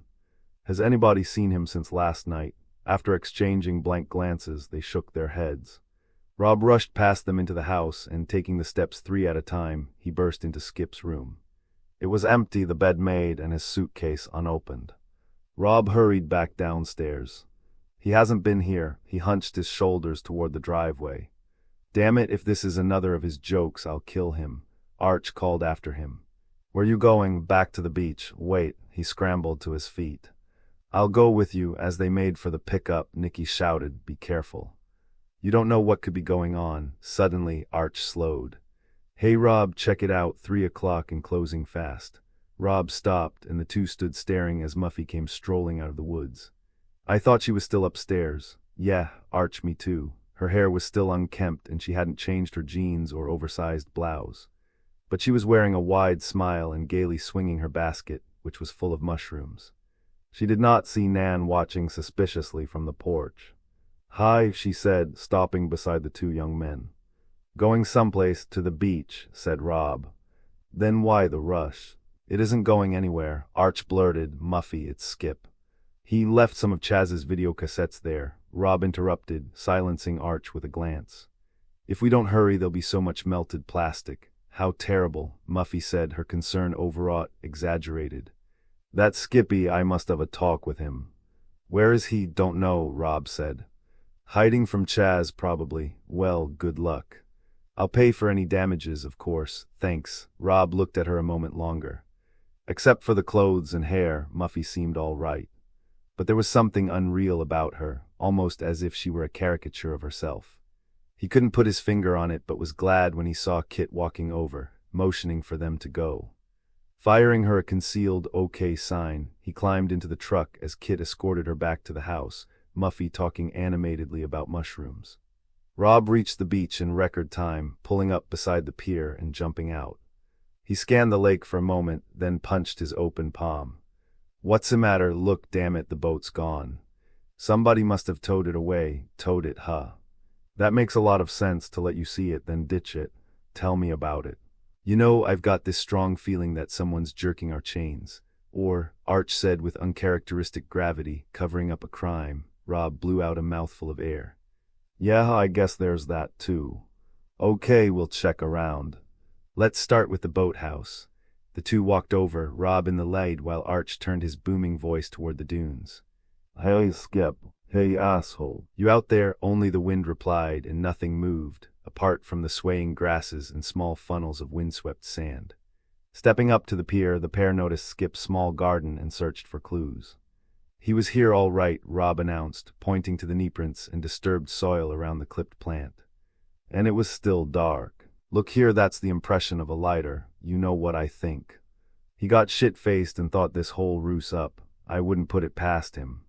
Say, Arch, you wouldn't be holding out on me, would you? How do ya mean? Like not telling me if Chaz had something to do with this? Arch shook his head vigorously. Chaz had his hands too full of tit last night to get involved with any kind of jokes. All night, well, I saw him around midnight, heard him at 1 and 2, after that I fell asleep. Thank God, too, 'cause listening to them was driving me off the wall. You heard him then, and I bumped into him around 3. So chances are good he's clean. Rob went around to the front of the boathouse. The door was well ajar and he stared in, sunlight slipping through the wide gaps in the high-raftered ceiling. Arch glanced down. Hey Rob, did you two wring out your clothes here or something? Arch pointed to the floor and Rob crouched. It was damp all around the doorway and as far in as he could see. I was wet but not wet enough to do this. Looks to me like someone washed it down. I don't think this falls within Clara's responsibilities, Arch joked. Was Skip banged up at all? There was blood, if that's what you mean. And there must have been some in here too, we just didn't notice it. Then you're saying the guy may really be dead, or doing one hell of a good job faking it. Rob walked in, his eyes scanning the floor for clues while Arch went to the side walls and began looking behind empty gas containers, electric tools, and folded tarpaulins. You know, Arch said, I roomed with a kid in prep school who later got hacked to death by his mom. He was this real peckerhead, and his mother told the cops that there had to have been some kind of screw-up in the maternity. Shut up and come here, Rob interrupted. I've got something. A clue? Asked Arch, stepping over. Rob was circling a piece of metal that lay glinting on the floor. More like a warning, I'd say. Arch looked down. It was a jackknife, the handle shattered, and the blood-covered blade snapped in two. That's Skip's, isn't it? Yeah, Arch said quietly. Only Skip didn't have it. How do you know? He was looking for it when we got here and he couldn't find it. Any idea where it was? Arch nodded ominously and looked up. He said he lent it to our friend Buck. Rob stood. Shit, we'd better call the constable. But first we've got to try and find that body. Why bother? Because Potter didn't seem like the kind of guy who'd believe us if we said his name starts with a P. We need evidence. We better check the beach again, see if they buried Skip there. You check the beach. I'll check back along the path. They may have dumped him in the high grass. Good idea. And either I'll meet you back here in an hour or so, or you keep on going until you reach the house. Arch nodded and headed for the door. Rob delayed him lightly by the arm. Listen, pal, don't take any chances. Don't worry, no sucker's taken me yet. He ripped up a hefty chunk of floorboard and rested it on his shoulder. Never has, never will. Rob patted him on the back and they went their separate ways. As they lost sight of one another, the skies clouded and the wind chilled slightly, adding an air of dreariness to their already unsettling work. Muffy sauntered into the pantry. After surveying the crowded shelves for a place to squeeze her basket, she grabbed a six-pack of prune juice and put it on the floor. Sorry, mister. Sunsweet, but Clara won't be back until... A hand wrapped tightly around Muffy's wrist, and she turned to stare into the slit eyes and angry, angry mouth of Nan Youngblood. Nan, God, you scared the daylights out of me. Nan moved forward without releasing her grip. She kicked the door shut behind her and glared at Muffy in the yellow light of the 60-watt bulb. Nan, what is it? I know why you're avoiding me, she said threateningly. I guess it's your idea of a joke. That's why you invited me, isn't it? How'd you find out? From one of his preppy friends. Who else have you told? Who else knows except the father? Nan, I don't know what you're talking about. Oh, the tape just got there. What tape? You know very well. My abortion. Muffy's eyes went wide and Nan, her strong front cracking, burst into tears. Muffy moved toward her, but Nan backed against the door, swatting violently at the air. Her ring caught Muffy's blouse, slashing it. Stay away. I thought you wanted to be friends, Muffy. I do. I swear, Nan, I didn't know anything about an abortion. Nan wasn't listening. You think you can play with people's feelings just because you're rich and can do what you want. Well, you can't. You can't because some of us aren't going to sit back and take it. Do you hear me, Muffy sent? John, I'm not going to take it. Nan pulled open the door and, sobbing, ran into the kitchen. She collided with Hal, who was bent by the door, and the young man stepped back, his cheeks flushing. Nan, oh, I'm sorry. I wasn't eavesdropping, just checking to make sure everybody was all right. Get away, she screamed, just get out of my way.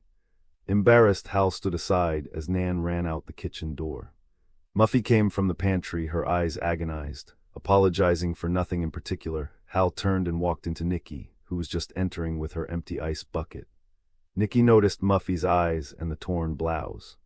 Geez, Hal, this doesn't seem to be your day. Hal mumbled something about her being damn right and continued on. Nicky went to the refrigerator and grinned at Muffy. Harvey. No kidding, Muffy was puzzled for a moment, then said, no, that's not it. Sure, Nicky winked.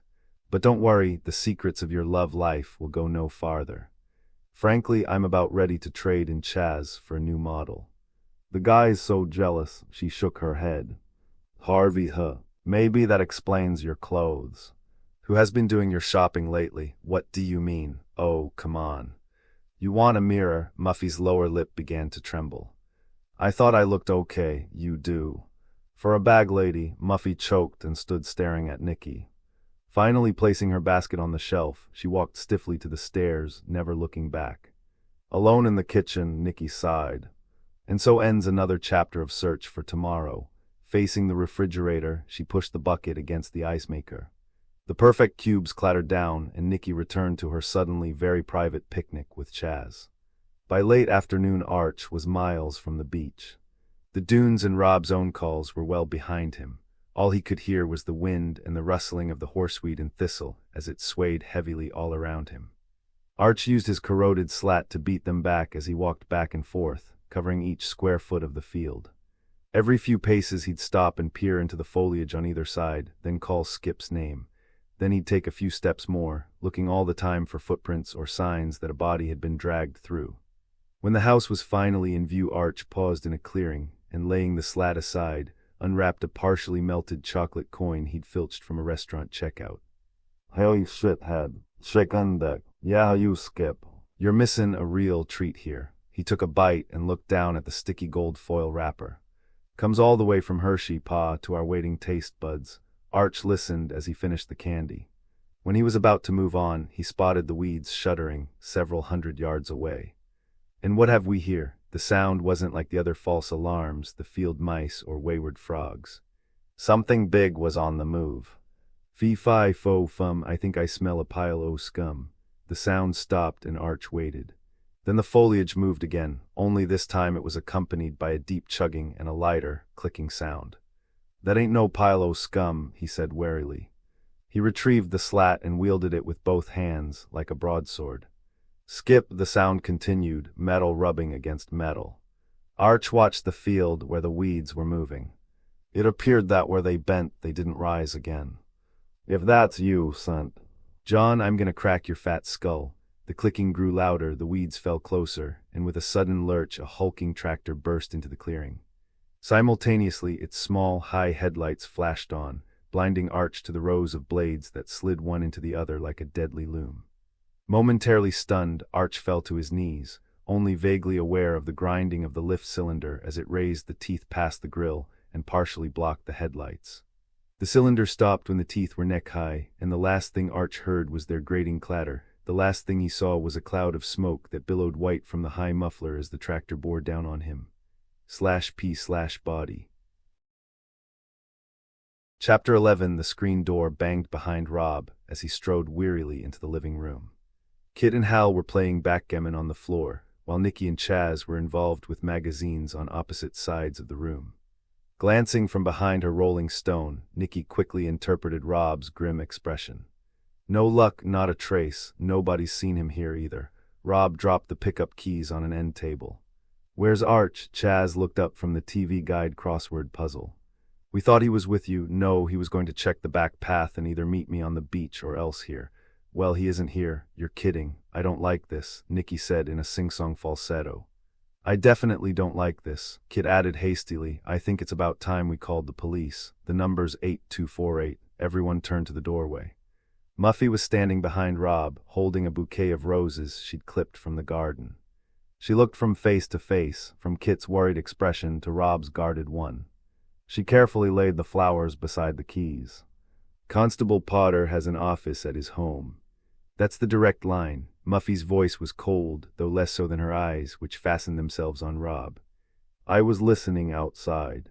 Why didn't you tell me something happened to Skip? Why did you lie to me? We wanted to make sure. I'm sorry, Kit said nervously. Regardless, I don't think we should wait any longer. Things are starting to get a little too spooky around here. I agree, contributed Hal. I'd rather inconvenience a buffoon like Potter than risk our lives. Kit said, Rob, please do it. After getting tacit encouragement from Muffy, Rob nodded and went to the phone, which was on an open block front desk in the corner of the room. While he dialed, Muffy's eyes softened slightly. Who wants some tea? She asked quietly. It'll calm our nerves. Asterisk, asterisk, asterisk, her back against an oak on the outskirts of the woods, Nan looked over at the house. Though it was now aglow with soft lights, she had no desire to return, especially since Muffy was back. She couldn't believe how wrong she'd been about her. Nan's parents had always said that she was too trusting, but she hadn't believed them. Better to be overly friendly than overly suspicious, she had always answered back. Now she'd paid. She couldn't wait to be off the island, to go back home to her house and dogs, to sleep in her own room. The leaves above her swayed gently to the north, toward the house, and Nan turned into the breeze. The woods behind her were dark but comforting, like a movie theater when the lights went down. There was no one to hurt her, there was just the tranquility of nature for her to enjoy. The moon was a brilliant cherry color as it rose beyond the lake. All around her the shadows were almost as thick as the silence, and she loved it. She couldn't see the ugly rocks or the dismal tool shed, just the woods. She began walking toward and then through them, enjoying the softness of the earth. She walked until she reached the spot where the woods met the field. Nan stood there, smelling the sweetness of a cluster of nearby dandelions. As she did so, she thought she saw someone scurry through the foliage off to one side. She looked in that direction, and now she saw a figure standing there, its face grinning back over the tops of the weeds. She squinted into the darkness and gave a little gasp. It was Skip. Nan took a few steps into the brush. Skip, when she spoke, the head dropped down and he was gone with a rustling of weeds. Moments later, several yards to the south, Arch smiled at her across the swaying top of the foliage. Arch, he ducked down after a moment, and Nan pressed after him. The underlying bindweed scratched at her bare legs, but she ran on, laughing with relief as she pressed deeper into the thick expanse, farther and farther from the comforting lights of the house. One of the youths moved nearly 20 yards ahead, and she came to a swift halt. Oh, you two, the trouble you cause. Please come back. When neither of them answered, Nan's manner became tense and exasperated. Skip, come on now, everyone's really upset with you. Arch, tell him. Arch, the foliage moved several yards behind her, and she spun. Both faces were staring down at her, wearing goofy smiles. Shaking her head, Nan made for them. You guys just don't know when to stop, do you? The young men watched in silence, their expressions unchanging, as Nan swam through the wind-blown weeds. The moon slid behind a quick-moving cloud, and the field fell utterly dark. Nan stepped on something slimy, and it caused her to withdraw a step before it slithered off. She looked up again and noticed something odd about her companions. They were moving slightly in the breeze, actually listing to one side. She moved forward cautiously, spotting a dark ring around each of their necks. When she was just a few yards away, the moon reappeared. In the direct moonlight, she saw that the darkness beneath their waxen expressions was a ring of blood, and that the heads were moving because there were no bodies. They were stuck on pikes that were slumping in the damp soil. Nan began to hyperventilate. She backed away, hitting something that wasn't there a moment before. She turned and in a blur of motion saw a pair of gloved hands raise hedge clippers high above her head, snap them open, and bring them down hard and fast toward her face. Asterisk, asterisk, asterisk, Kit stood by the large window and looked out onto the lake. She was thinking back to what Muffy had said the day before about the Kennedys. Everything had seemed so wonderful and carefree then, like an exotic dream. Now she felt as if she was living one of those gloomy Nancy Drew stories she'd read as a kid, only without the guarantee of a happy ending. Their lives might well hinge upon making a simple phone call, one that Rob was having difficulty placing. Muffy came rushing from the pantry. There was a stack of tea boxes in her arms, and Kit walked into the kitchen, reluctantly leaving behind the distant lights of the small town, a place in which she wished very much to be. Where'd you go for these, China? Muffy said breathlessly. I didn't know what kind anybody would like, so I decided to bring them all. Lipton, Earl Grey, Celestial Seasonings, Pelican Punch, and Sunburst Sea, the works. Kit took a handful of boxes, and Muffy paused to look over at Rob. Has he reached the constable? P. Class equals block 4, no. He hasn't even been able to get through to the mainland. Kit laid the boxes on the butcher block counter and went to the tap to fill the kettle. He's having a problem breaking the dial tone, and even when he does the line goes dead. That's odd. It never happened before. Kit turned on the faucet, and somewhere downstairs the pipes banged and rattled. Seconds later, the tap coughed and sprayed out a burst of brown water before going dry. "What the hell was that?" Muffy said. "That sounded like the main." "Nuts, it's probably broken. Does that mean no water? Not unless one of us is a plumber." Nicky came scooting in, followed by Hal. "What's happening? No water," Kit lamented. "It happens sometimes," Muffy admitted. "But there's still the well.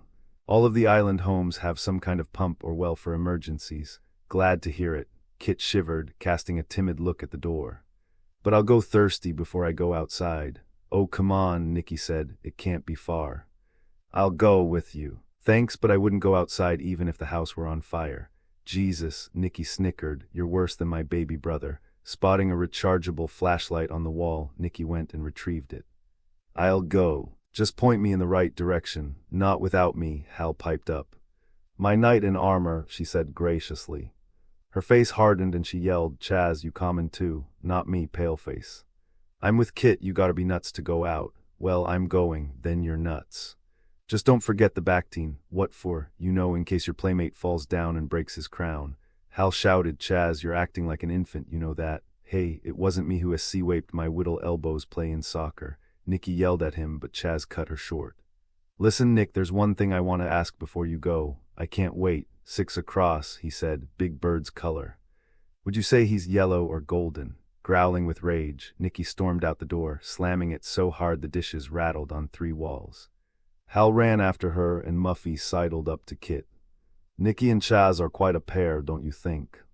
"Not like you and Rob. That's because Rob's 1 in a million. I mean," she whispered, "it's okay for Chaz to chase other women, but God forbid Nicky should so much as look at another guy." All she did was ask Hal about Tennessee during lunch, and Chaz has been picking on her ever since. "Just goes to show you what men know. Nicky doesn't want anyone else, but try to convince Mr. Double standard of that." Both women looked admiringly at Rob as he dialed the number again. After a moment, Kit noticed that Muffy was smiling broadly. It was the old Muffy, the optimistic Muffy, and Kit was glad to have her back.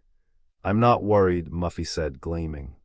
"I'm sure Skip and Arch are just up to some kind of stupid trick." "I hope so," Kit said solemnly as Rob hung up and tried again. "God, I hope so." ****, rounding the house a few paces behind Nicky, Hal was surprised to find her gone. "Nicky," he looked toward the porch, then back to the woods, jumping when an owl hooted in a towering elm beside him. An instant later, Nicky popped from behind the same tree, and he jumped again. "Scared ya, didn't I?" "Only the small part of me that isn't already scared," he conceded. "Hell, Nicky, I don't think you should really do that." "Sorry, but I don't like to stay mad, and that was the fastest way I could think of to get out of it." Noticing Chaz watching them through the living room window, Nicky made a point of taking Hal's arm. Chaz turned his back and wandered away. "So we're off to see the wizard," Nicky said, looking across the grounds toward the woods. "There is that it, unless it's a mirage," Hal said. The two made their way across the pale, moonlit yard, and when they reached the well, Nicky ran her hand across the warped shingles of the old hood. "Boy, when she said well, she really meant well. Who dug this thing, Pocahontas? You may not be far off. I've read that a lot of these islands were inhabited by Indians long before the colonists came. There's a lot of history here, from cultures to massacres. Thanks, that's all I needed to hear. Now I'll start seeing Injun Joe behind every tree." Nicky reached for the wooden bucket that was sitting on the rim. "Let's get the water and split." Hal gently removed her hands from the iron handle. "Here, let me do it. I've probably had more experience than you." "You mean back home, where things are more natural? I know you think I'm a hick, but I wish you wouldn't." "Why?" Hal smiled. "Because," he said in passable imitation of Chaz, "I'd really like to plow your field." Nicky applauded politely. "Good impression, but bad idea." "Draw the water." Pouting pointedly, Hal checked the sharp metal hook that ran from the eye in the center of the handle to the thick rope, then raised the hinged well cover and slowly lowered the bucket. "As it happens, I've been told I'm a great plower. I really get in there and work among the wheat." There was a muffled splash from deep in the well, and Hal's grin faded. "But I lied. There is one thing I'm not." "What's that?" "A good water-getter." "I just lost the bucket." Nicky shook her head. "Harv, Hal, and it wasn't my fault. The rope was rotten, any fool could have seen that. You didn't, Taché. Here he straddled the well wall. Shine your light down so I can get a fix on it. Maybe I can snag the hook somehow. Hal, are you sure this is worth it? If you fall in, neither of us can ever face Chaz again. It's worth it, he assured her, for my pride if nothing else. Nicky switched on the beam and held it out so the light reached straight to the bottom. Hal braced himself on either side of the opening and looked down. Okay, I see, oh Jesus. He quickly dismounted, his face ashen. What is it? Stay back, why? Instead of answering, Hal tried to grab the flashlight. But Nicky held tight, blocking him with her body. Please don't look, he insisted. Don't be ridiculous, I'm a big girl now. I think I can handle a few spiders and frogs. The young woman poked the beam back down and leaned over. Some 50 feet below, barely illuminated by the weak light, Nan Youngblood lay crammed in the small space, her knees pressed against her chest, her arms lying up along the walls. There were 2 ugly red holes in her forehead and a pair of raw exit wounds just above the ears. The bucket lay sideways between one of her legs and the wall, and cradled in the crook of either arm was a grinning head, Skip on the left and Arch on the right. Nicky took a moment to digest the grisly tableau, then shrieked, dropping the light at her feet and stumbling into Hal's arms. Get me away! Get me away! I'm going to. Nicky doubled over and began to vomit, Hal holding her and simultaneously shouting for help. The others heard him and came running, Chaz bringing up the rear with video camera in hand. Rob was the first to arrive. He put his hand around Nicky's shoulders, relieving Hal, who staggered to one side. What happened? Hal had to gulp hard before he could speak. It's Arch and Nan and Skip, in the well, Nicky wailed, at the bottom. They're dead, Rob, all of them. Everyone had gathered now, and the newcomers looked over at the dark, yawning mouth of the well. Making certain that Nicky was all right, Rob fortified himself with a deep breath, then picked up the flashlight and went over. He looked into the well and after a long moment turned, his face grim. What's going on? Nicky demanded, her voice hoarse and hysterical. What's happening to us? I don't know. Come on, everybody in the house. No, Nicky stomped her foot. I want to leave. Get a boat, a helicopter, anything. I want to get out of here, Rob said firmly, and I want you in the house. We'll be safe as long as we're together and on our guard. He pointed the flashlight toward the well. Let's learn from their mistakes. Let's stay together and inside. Nicky wept something incomprehensible into Hal's shoulder, then walked back with him, Kit and Muffy behind them. Chaz lingered a moment, the camera hanging limply from his hand. Rob glanced back. Geez, you're not thinking of taping it, are you? I thought we might need pictures. Some kinda evidence. Rob said sternly, those bodies will be evidence enough. Let's just get the hell out of here. Chaz took a tremulous breath. Poor Arch. You know, he wasn't too bright, but I really liked the big guy. Rob looked up as the moon peeked eerily through a hole in the sudden cloud cover. Save the reminiscing for inside, he directed, waiting until Chaz dragged himself toward the house before coming along himself. Chaz didn't hear the twig snap behind them, but Rob did. He stopped to cast the flashlight once slowly through the surrounding woods. There was no one about, and preferring retreat to a search and destroy mission, he hurried after the others. /P/body. Chapter 12. Nicky was bawling again. She'd calmed a little during the walk, but as soon as they sat down at the dining room table, she literally erupted, gripping Kit's shoulders so tightly that she winced. But Kit didn't move away. She continued to pat her friend on the back. It's okay, she was saying, you're safe. Rob's in the living room phoning for help, and sooner or later he's bound to get through. Nicky sobbed. It's all because of what happened on the ferry, isn't it? Those lunatics, those sick lunatics. Chaz hovered behind her, trembling. It was an accident, don't they know that? They killed Nan, too, Nicky said, weeping, and she wasn't even a part of it. They're going to kill us all. All of us. Hal, who had been poking around the desk and cabinets, turned to Muffy. Where do you keep your guns? Standing beside Kit, Muffy looked over. Her eyes were red from weeping over Skip, but otherwise she was composed. Guns? We don't keep guns in this house. The scent. Johns meet people in court, not on the field of honor. Excusing herself, Muffy headed for the kitchen while Hal picked up a log fork beside the fireplace. Maybe this'll do, he said, shaking it. I don't want to stay here, Nicky said. I'm not tough and independent.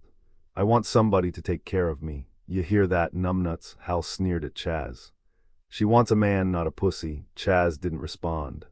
He was thinking about Arch and about the sports clinic they'd hoped to open during the summer as a sideline. Chaz was going to tape clients' golf or tennis swings and analyze them on the computer, and Arch was going to help the customers beef up the physical end. Now there was nothing, and all because of a stupid prank. He'd have given every film in his tape collection to turn back the clock to the day before. Muffy returned with a glass of water for Nikki, who recoiled. "Oh God, not the water, it's okay," Kit informed her, "it's Perrier." "See the bubbles?" Shaking his head, Chaz wandered into the living room. Rob had the old-fashioned receiver slung over his shoulder while he tapped repeatedly on the cradle. "Nothing. We might as well be on the fucking moon. We'd probably be safer," Chaz contributed. Thinking back to the well just then, he said reflectively, as if he were in confession, "Rob, I know this isn't the time, but I wanted to make sure you knew that I wasn't thinking of taping the well just to tape it. I'm not a ghoul. I can tell the difference between real life and film, you know. I think you're probably real smart in a lot of ways," he said. "You just like keeping it a secret." "Damn this thing," he slammed down the phone. The instant he did so, it rang and he scooped it up. Hello, this is Constable Potter." Rob's knees went weak with relief.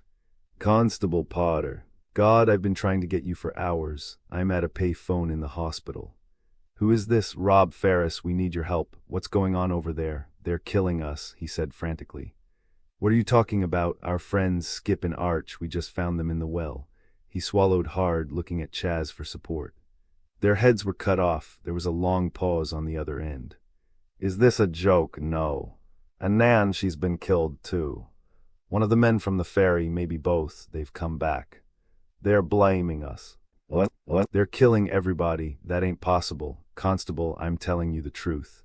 Maybe it was a gag before, and I'm telling you I'm here at the hospital visiting Buck. He's been here resting all day from surgery yesterday. It might interest you to know he'll be all right. Cal's been here too the whole time." Rob's back shot ramrod straight. "You're kidding. I never kid, so I repeat, if this is another one of your pranks, damn it, our friends are dead." There was another pause. "Where's Muffy?" "Here." "She's all right, you're sure?" "Yes, I'm sure." "What are you getting at?" "Nothing." There was another pause. "Look, I'll be there soon as I can. I'll fire a flare at the dock when I get there. It shouldn't take too long. In the meantime, stay in the house and don't trust anybody. Don't leave anybody alone with anybody else, especially with Muffy, you understand? With Muffy." "What do you mean?" "It's why I was callin'. I don't know, just a crazy letter I got, but it's no crazier than anything else that's been happening. I don't understand. I'll explain when I get there. Just do as I say and everything'll be all right." The phone went dead and Rob was staring dumbly at the receiver when Kit walked in. "Any luck?" "Well, the phone's gone, but at least the constable's on his way. Thank God." Rob hung up the phone and rubbed his hands together slowly. "In the meantime, I think we should lock the doors and windows. You won't have to ask me twice," Kit said and walked around the living room with Rob, checking bolts and latches. Chaz went to the dining room to update the others, and Hal offered to keep a watch by the window for the flare. After Kit had locked both the dead bolt and key bolt on the front door, she announced that she was going to check the rooms down the corridor. She entered the first room, a dark, gloomy study, and felt her way to the desk. She flicked on the old porcelain lamp and looked around. The room was crowded but austere. 2 walls consisted of mahogany bookcases lined with old leather-bound editions. There was a leather chair behind the desk, and it was situated catty-corner to provide access to a desk extension and an IBM PC. The desk was clear, save for a clean blotter, the lamp, and a framed photograph. Curious, Kit examined the photograph under the light. The picture was a black-and-white enlargement of Muffy as a child.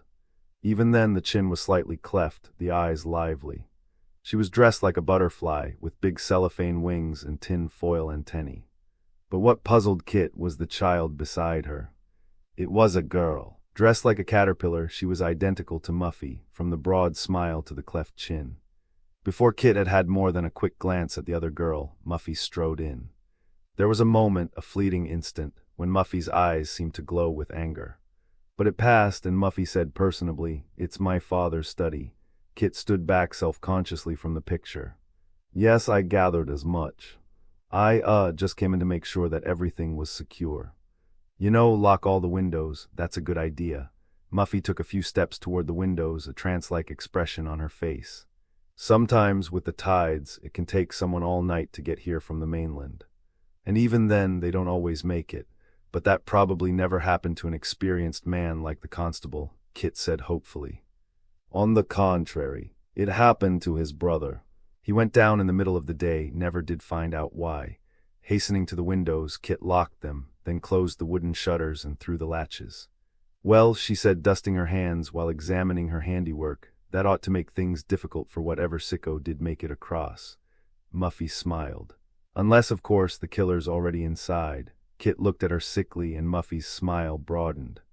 I'm only kidding. If we don't keep our sense of humor, we're all going to go a little mad. Kit returned Muffy's smile, but her insides were a knot.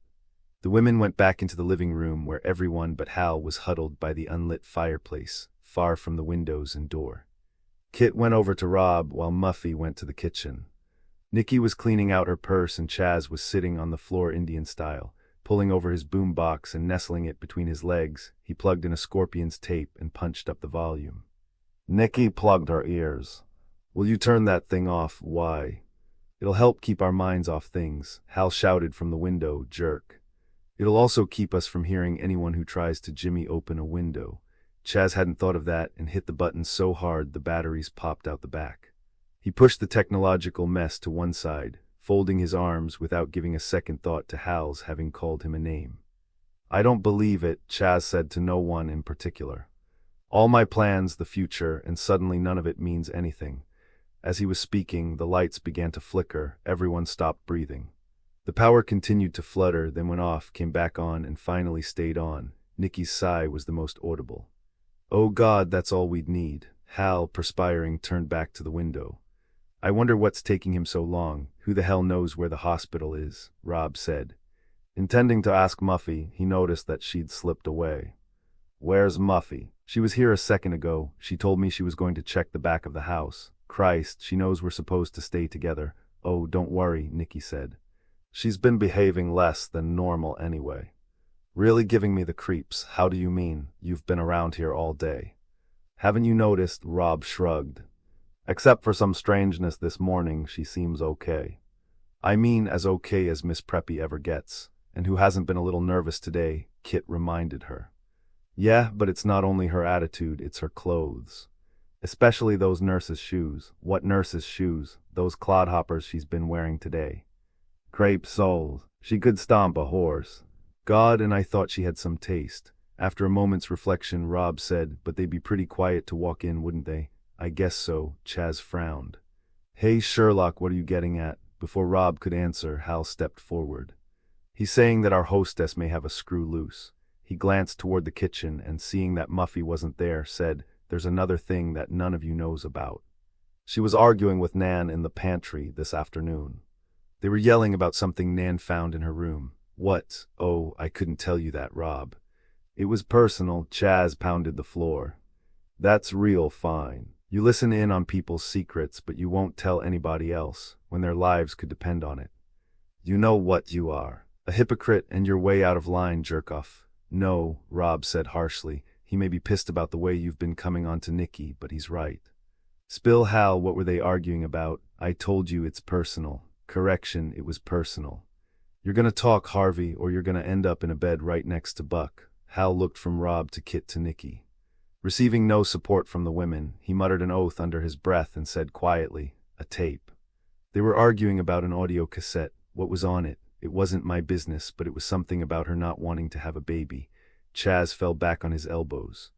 Oh, great. Muffy made a joke out of that. I can't believe it, Kit said. You know, Nicky spoke up, now that you mention it, I found something strange in my room too. She withdrew the black hood from her purse.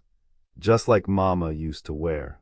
It made me feel right at home, Chaz whistled. Nice job. No isolates, quality latex, a sadist's delight. Rob turned to Harvey. What about you, Hal? What'd you find? Where? Chaz said, in your room, asshole. Nothing.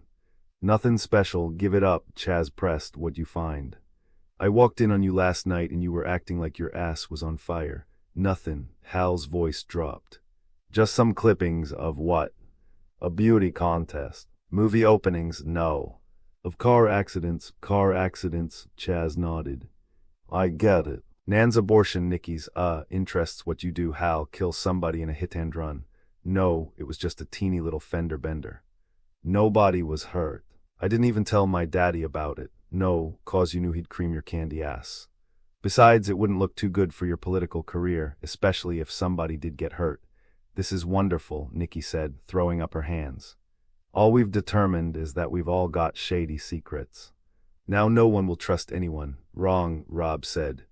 What we've learned is that we're all being victimized, probably by Muffy. Hal, how could she have found out about it? Beats me. It wasn't even in the papers.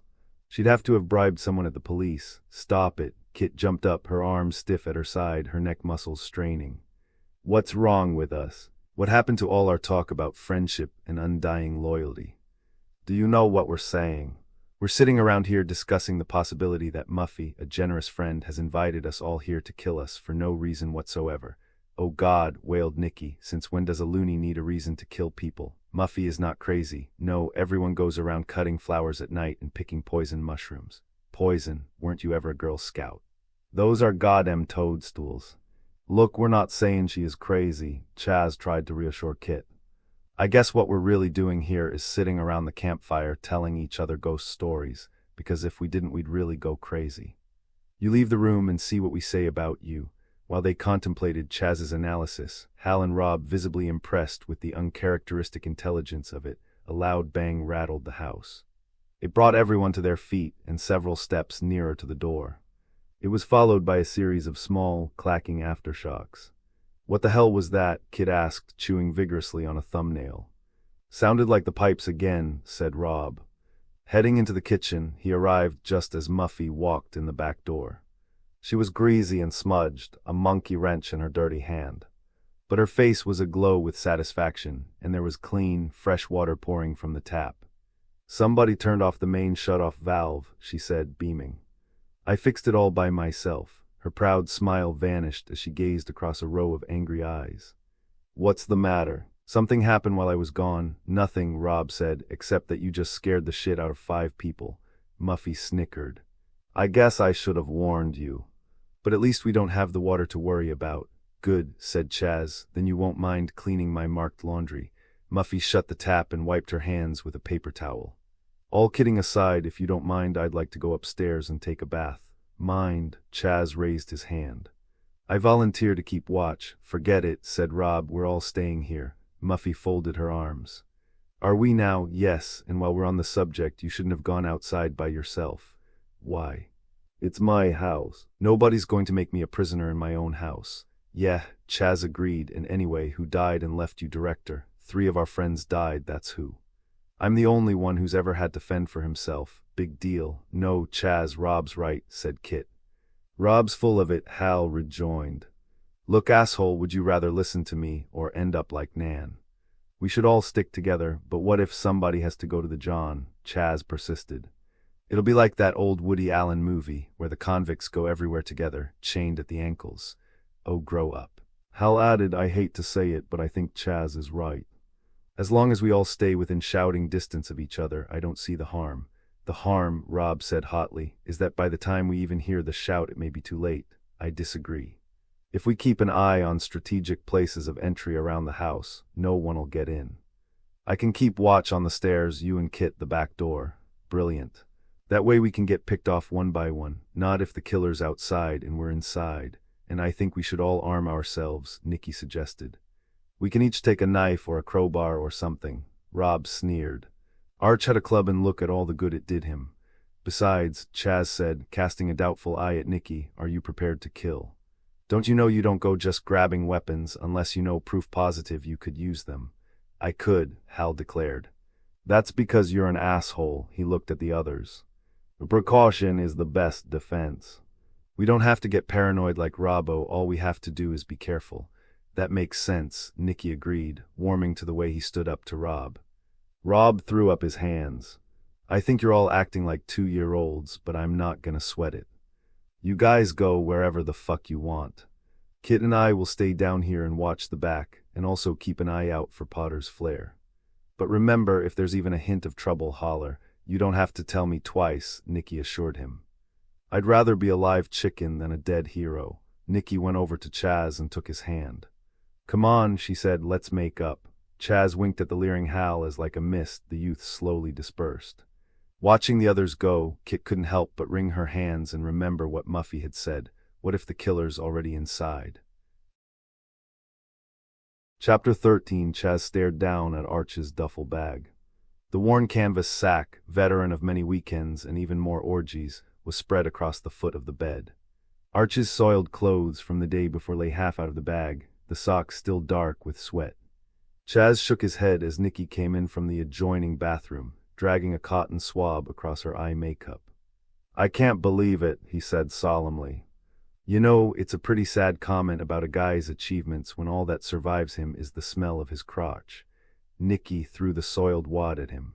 That's a vulgar thing to say about your best friend. Vulgar, but true.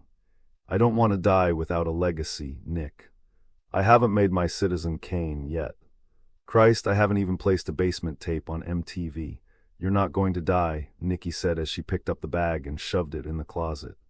Now let's just think happy thoughts before we make ourselves crazy. Happy thoughts, he said dubiously, then lay his hand on her breast.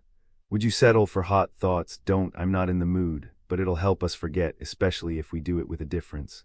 What kind of difference? Chaz went to the dresser and pulled open the top drawer. He picked up the crop, slipped the thong around his wrist, then spun the G-string around on his finger. Chaz, how I got him while you were in the bathroom. What do you think? Boss sex, huh? Nicky scowled, but there was interest in her expression. My diaphragm is beating in my bedroom. Get it, he ordered. I'll prepare the royal penis. Nicky hesitated. You think it's safe, 80% effective. No, you idiot, I mean the hall, Chaz answered with a wave of his hand. Trust me, nothing's going to happen out there. How do you know? Because Rob and Hal are downstairs, and there ain't nothing getting past either of them. They got something to prove to each other, so it's Macho City at the Cint. John Estate. Nicky went to the door and pushed it all the way back. If you say so, but promise you'll come right away if I call. Chaz lay his hand on his heart. I'll be there before your terrified screams have died. You're so reassuring, she complained and walked slowly from the room. After Nicky left, Chaz rubbed his hands together briskly and ran to her bag. Gonna be a hot time in the old town tonight, he said, fishing out the hood. He held it up. Blind submission, the ultimate test of trust, and I hear tell, the ultimate pleasure. He thought back to a bondage flick he'd rented, This Gag's on You. He remembered how one character's sense of touch was heightened when his sight and hearing were cut off, and if that were true, he was looking ahead to the night of his life. Hooting with expectation, Chaz pulled the rubber mask on, buttoning the strap of the leather collar so that absolutely no light snuck in. Nicky, I'm yours, he mumbled, his mood souring slightly when he realized that there were no openings whatsoever in the mask. He felt warily around the mouth and nose. Never saw one like this. He heard the hinges of the door squeak. Hey, Mistress Nick, you're the expert. Aren't these supposed to have air holes? How do you breathe in these things? The floorboards creaked and he felt fingers on the back of his neck. They undid the straps. What I do, put it on backwards. The straps loosened and then powerful hands yanked them crisscross. Shit, hey, come on. I can't breathe, the leather bands pulled tighter. Hey, he choked, reaching for his neck. But the hands behind him pushed down hard and Chaz dropped to his knees. G-E-E-S, he gagged and began pulling at the front of the mask. When it wouldn't come off, he jabbed his fingers at the mouth and opened wide, trying to pop it. His head began to pound and he sucked frantically for air, making a last, desperate effort to pull away. But his neck was held fast and unconsciousness descended, oblivion closing in as he fell forward. Asterisk. Nicky sat up on the bed and dropped the diaphragm container back in her suitcase. Afraid, anxious to get back to Chaz, she slipped on her underwear but didn't bother with her bra. She was only going across the hall. Besides, Chaz was clumsy with the hooks and she didn't want him ripping them apart in frustration. Crossing her arms in front of her, Nicky tiptoed over to his room. The door was ajar and the light was off. She stepped in. Nice, she cooed. I guess that means we won't be making a video. Chaz was vaguely discernible on the bed, fully dressed and curled toward the wall. She shut the door behind her. Hey, hot stuff, don't tell me you've racked out on me. Chaz didn't stir and she yelled, "Hey, super stud." When that failed to rouse him, Nikki switched on the overhead light. Chaz was facing away from her in a fetal position. She scowled deeply. "Look, Chaz, if you're trying to scare me, you're doing a terrific job." Chaz continued to lie there, and enraged, Nikki stalked toward the bed. She pulled him around and he flopped over, his head rolling toward her. Blood oozed from both nostrils and a crimson bubble welled from his mouth. It popped, and a wave of blood washed over his lower lip. Nikki gasped and jumped back, her splayed fingers at arm's length, to blot out the sight. She refused to scream. It took several seconds of deep breathing, but she knew if she started, she'd lose control completely. "Less still. Calm, just stay calm." She turned as though she were moving blindly through a fog, listening for any sound, watching for any movement. Looking in the dresser mirror, she happened to see the tips of a man's shoes jutting from behind the bathroom door. Though her heart jumped, she managed not to scream. She just kept a furtive eye on the reflection while, pretending not to have noticed, she slowly made her way toward the hall door. The golden knob was all she thought about, the key to her salvation, and when it was a few steps away, she began raising her hand. Finally, she could wait no longer. Lunging for the knob, Nikki yanked the door open.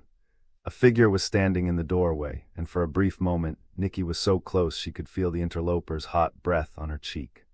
Then a strong hand pushed her back, and she staggered against the bathroom door, knocking it open. Nikki tripped over the empty shoes, realized too late that they had been a decoy. "Who are you?" The intruder didn't answer, and Nikki watched in terror as a switchblade flashed open in the figure's hand. "No, oh please, no." Nikki moved along the wall as the figure came forward, shutting the door behind it. "What do you want?" She began weeping and came up against the bed. She sat on it, tugging pitifully at the side of her underwear. "I'll love you, do anything, please. Please." The knife went up and Nikki slid to the floor, trying to squirm under the bed. She'd gotten an arm and shoulder underneath when she heard the soft rustle of fabric, knew that the knife was coming down, that all was lost. Too late she thought to scream, and her awful cry was smothered beneath the bed. Asterisk, asterisk, asterisk, the pipes clanged as Muffy shut the bathtub tap. It warmed her to know that there were two men downstairs poised, like Minutemen, to defend her. The sheer gallantry of it was thrilling, unlike anything she'd experienced in years. Hal, sitting halfway down the stairs, felt anything but chivalrous. With a sigh, he switched off his penlight flashlight and laid his copy of Esquire on the steps. He'd gone up and shut the hall light after noticing that Nikki had sneaked into Chaz's room. The last thing he needed was to have bare-chested women making him horny. There was a job to do, and it was best served if his mind wasn't on sex. Still, he couldn't help but imagine how fine it would be to have Nikki tonight, or to go to Muffy's bathroom and wash her back, then her sides, then gently reach around. He shuddered and switched the flashlight back on. Seeing that Rob and Kit were still on the sofa, mercifully behaving themselves, he returned to the summer fashion spread. Below, Rob rose and went back to the window. "I wonder what could be keeping that bastard." Kit hugged her knees to her chin. "It's almost like he wants us to sweat. The constable just mentioned Muffy and that's all he said about her. That's it, and what does it mean? I don't know." Kit rocked back and forth, then relaxed her knees and sat up. "Jesus, I hate just sitting here like this. We'll be fine as long as we keep talking and don't start seeing killers in the shadows. Actually," she said, looking across the room at the steps, "it's funny you should mention that. I was kind of seeing them on the steps. Huh, Rob, what do we know about Harvey? I mean, nobody met him before, and Muffy hardly knows him. How do we know that he isn't a closet fruitcake? We don't, but we're okay right now, and that's all that matters." Kit's eyes brightened just then, and Rob followed her stare. Outside, a streak of orange light was rocketing skyward on the near side of the lake. It was followed by a brilliant burst of white light and a muffled whoomp. "Rob, it's him, woo-oh-ee," he cheered and jogged toward the stairs. "Let's get the others and split." Kit went with him. Halfway up she slowed. "Rob, wait, what's wrong? Harvey's gone, so he couldn't have seen the window from there." Rob glanced up. "So, you think he slunk off to murder someone? Well, it is the second time he's disappeared in the past few minutes. What are you talking about? He also left just before the hall light went off." Rob's stoic confidence wavered, and he called into the darkness. "Harvey, Harvey." His voice echoed briefly along the corridor, and then died. "Shit, didn't I tell you he was creepy?" Rob fired her a disapproving look. "Get off it, will ya? He probably just went to tip a kidney." He pulled her hand, but she held her ground. No, Rob, I'm scared. Let's go get Potter so he can look for Harvey, and leave the others to be picked off by our friendly neighborhood lunatic. Bad idea. Kit pursed her lips and nodded, and they continued up to the landing. Rob flicked on the hall light, knocked on Chaz's door. Chaz. Nicky, there was no answer, and he knocked a second time.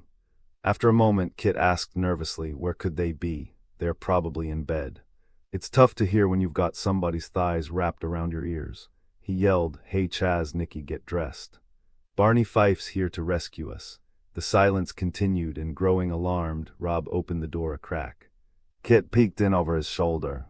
The light was on and the room was empty, but the bed was wet with blood. It coated the sheets, headboard, and part of the wall. Heavy dollops were dripping slowly from the sheet into a puddle on the floorboards.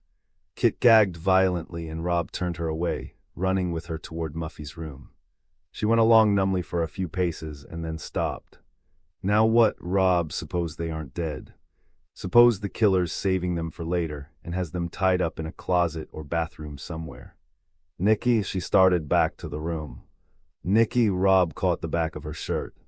Forget it, they're goners. No, we have to. I said forget it. Christ, Chaz and Nicky are probably already in the well with the others, but you're not sure. You were wrong about the killer not being able to get in the house, and maybe you're wrong about this. No way. You saw the blood. Someone cut them up like fucking sausage. Her resistance wavered. Harvey. It was Harvey who did it. Forget Harvey. Let's get Muffy. Kit nodded half-heartedly and followed him down the hallway. Muffy's door was wide open, and their hearts sank when they saw the room. The blankets and pillows had been slashed, the drapes torn down, and everything from LPs to the flowers she'd cut were strewn about. The balcony windows were open, and there were wet footprints on the floor. Rob took a quick look in the bathroom and saw that the floor was covered with water. Looks like someone surprised her, but at least there's no blood. There's a good chance she got away. Pulling Kit behind him, Rob headed downstairs and made for the back door. As they ran through the dining room, Kit noticed an elongated shadow high on the wall. She followed it along the steeply pitched cathedral ceiling to a thick rope. One end of it was slung over the oak rafters, the other tied around Hal's neck. Kit screamed and stopped in her tracks. Rob looked up and swore. Son of a bitch, oh Christ, what's going on? Who's doing this? Doesn't matter. Let's go. No. Muffy. What about Muffy? If she's alive, she'll have to take care of herself. Come on, we've got to get to the dock. Kit shook her head. No, not this way. Not under him. Rather than argue, Rob pulled Kit through the living room. When they reached the foyer, he released her hand and put his eye to the peephole. When he was sure no one was outside, he reached back. She was gone. He looked frantically around and called once. When she didn't answer, Rob retrieved the pickup keys, holding them between his fingers like claws. He hurried toward the steps. Good. Come on, damn it, don't do this. He stopped when he heard a rattling sound in the kitchen. The rattling gave way to a loud grinding, and Rob hurried over. He found Kit bent over a knife sharpener, her eyes slightly wild. He walked cautiously toward her. Kit, what the hell are you doing? I thought you didn't even want to come this way. I didn't, she said over the drone, but Nicky was right. We need to arm ourselves. Jesus, if we hadn't talked her out of it, she might still be alive. Kit turned, the gleaming knife held tightly in her fist. She shook it ominously. If someone tries to take me, I'm gonna fight. It's gonna cost him. Rob couldn't help but smile. Okay, he said, bring the knife. Just make sure you don't go attacking anybody who doesn't attack you first. I won't, she promised, the mad twinkle still in her eyes as Rob led the way out the kitchen door.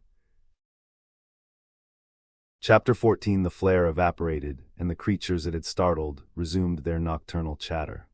Only around Constable Potter did the crickets remain silent and the owls watch without comment.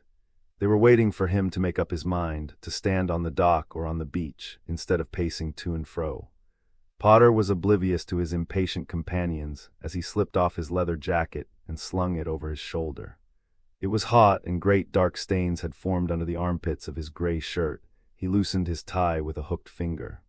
Damn slowpokes, finally perching his considerable bulk on the side of the dock. He tapped the toe of his crossed leg and hummed off-key while he waited for the kids to arrive. ******, Rob slammed down the hood of the pickup and looked wrathfully at Kit. Someone knew what they were doing. Useless. Yup. Distributor wire, vacuum hose, ignition wire. It'd take hours to put it all back together. Kit looked toward the porch light. Everything seemed so peaceful, so rustic, she couldn't believe they were fighting for their lives. What about the van? Don't have the keys. Even if I did, that's probably wrecked too. Then do we run or stay put? We can't stay here. We're sitting ducks. He looked from the field to the driveway.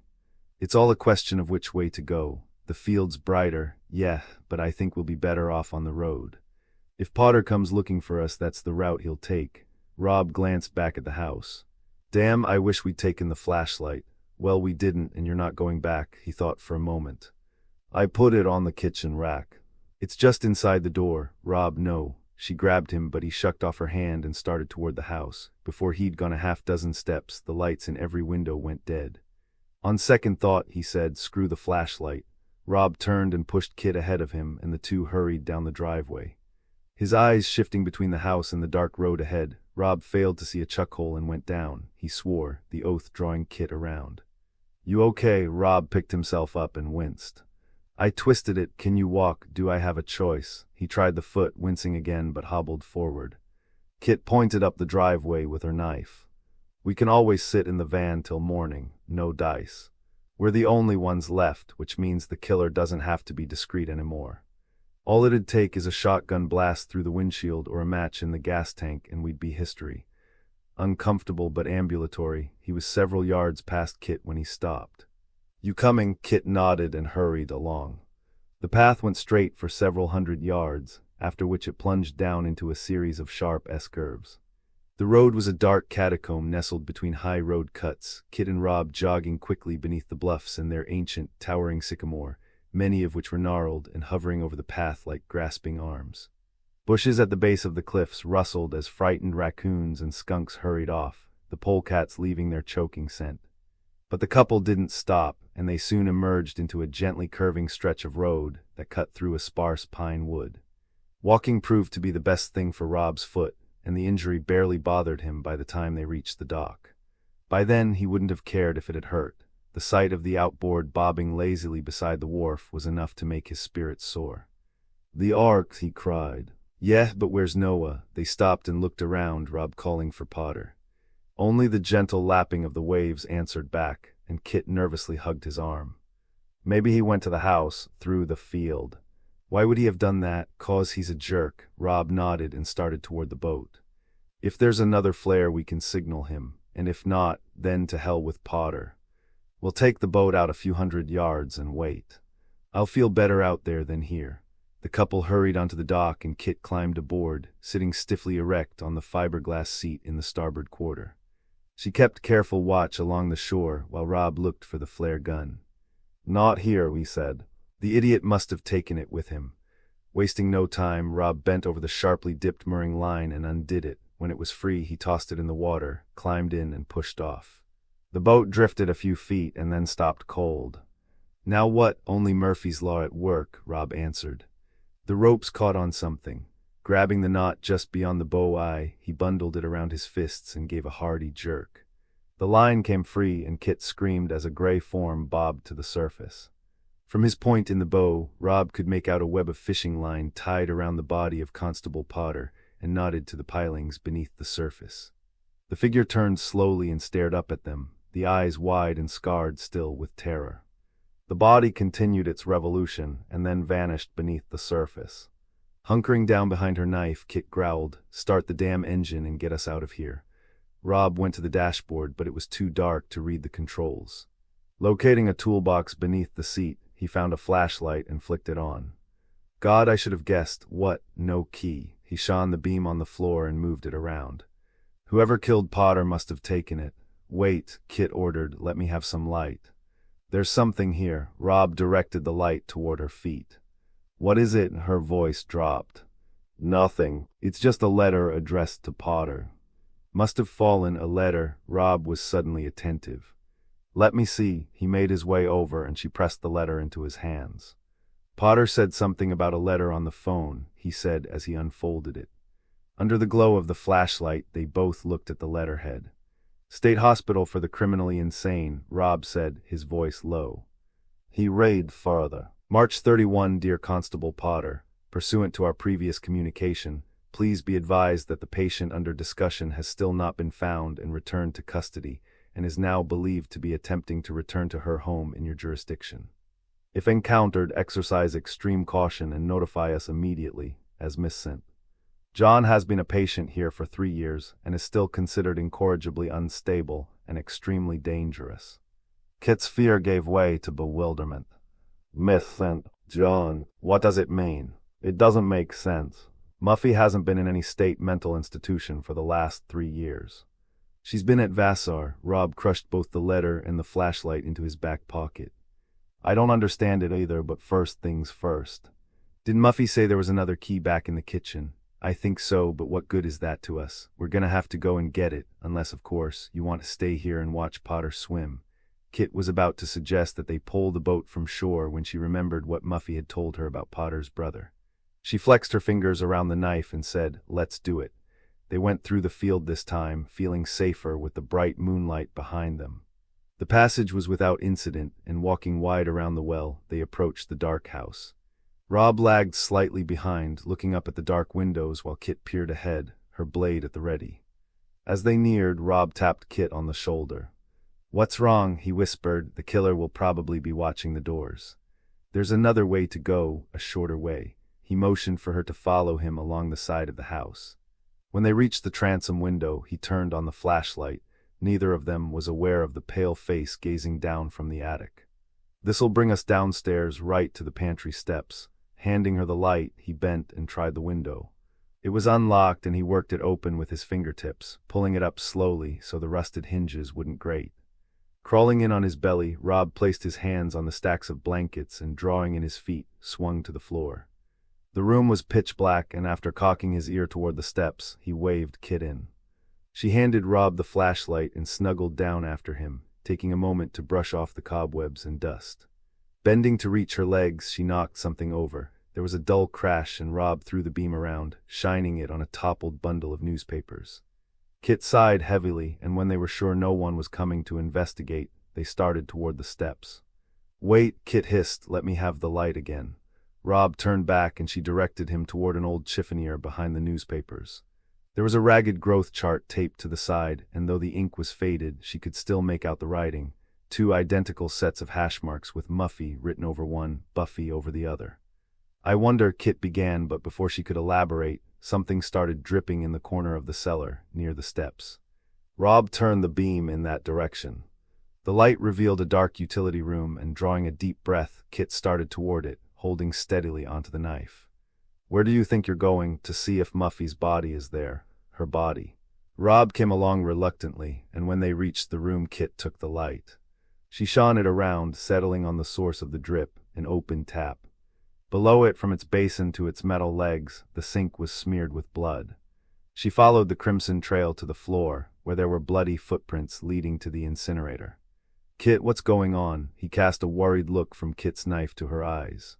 "How did you know about this?" "I didn't." She followed the streaks of blood to the cast iron door. Reaching out hesitantly, Kit pulled it open and angled the beam inside. Stuffed inside, among the powdery ashes, were the charred remains of a sweatsuit, Shetland sweater, pleated skirt, and penny loafers. "Muffy's clothes," Kit said tonelessly. She shut the door, lost in thought. It makes sense now. Her strange behavior, the picture of the girls in the study. What picture? Muffy. And Buffy, she looked at Rob. The letter, what the constable was trying to tell you. It's not Muffy, it's her twin sister Buffy. She has a twin sister. Buffy's the one who's been in a mental hospital. She's escaped and come here, and last night killed Muffy, and now the others. Don't you say? It's not Muffy we've been seeing today, it's her twin sister pretending to be Muffy. Rob whistled just as a hollow clopping filtered in from the transom. Grabbing the flashlight and running back, he arrived just in time to see pale hands retreating from the window with a hammer. He drove the side of his fist against the frame. "Damn, she's nailed the thing shut. Can't you push it open or smash it? Not before she can get to the pantry door. And if she's got a gun," he left the thought unfinished and ran ahead. "Come on, she still has to get around the house." Maybe we can get the damn keys and make a run for it. Pushing his way through the clutter and up the stairs, Rob ran through the pantry and into the darkened kitchen. He arrived just as footsteps came tramping from outside, bearing someone swiftly toward the door. /P/body. Chapter 15. Rob jumped forward as the screen door opened. He pushed the wooden inner door shut and turned the lock. Stealing a peek through one of the 4 high panes, he saw a figure in a white smock suddenly glide into the night. With renewed hope, Rob shone the flashlight on the nearest cabinet. Kit arrived then, and laying her knife on the counter, she retrieved the flashlight from the far wall. It felt hollow, and when she unscrewed the back, she saw that the batteries had been removed. Dropping it to the floor, she began feeling through the drawers and cabinets on her side of the room. There was a crunching at the door, and Rob stopped what he was doing. "Shit, what now?" In response, a crowbar crashed through the door and the jamb, sending splinters flying from both. Noticing the iron skillet in the dish rack, Rob grabbed it and pushed hard against the crowbar, forcing it back. There was a howl of frustration from the other side, and a moment later, the bar poked through again, just above one of the hinges. The killer's hammer came down hard, and in a single blow cracked the pin and bracket. Rob gave up on the door and rushed to the walk-in tool closet. "Hurry, Kit, time's almost up. I'm looking, damn it." She slammed one cabinet shut and opened another. "I could do this faster if you'd bring the light back in." In a minute, Rob gave a sharp whoop of excitement.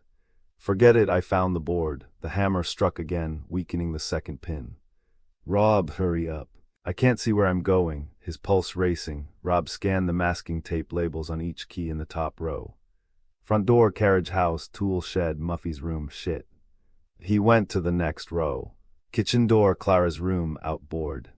He whooped just as the kitchen door crashed in. He turned, but not in time. The figure in white propelled itself forward, the closet door slamming in his face, the crowbar wedged beneath it. Rob was unable to work the door open.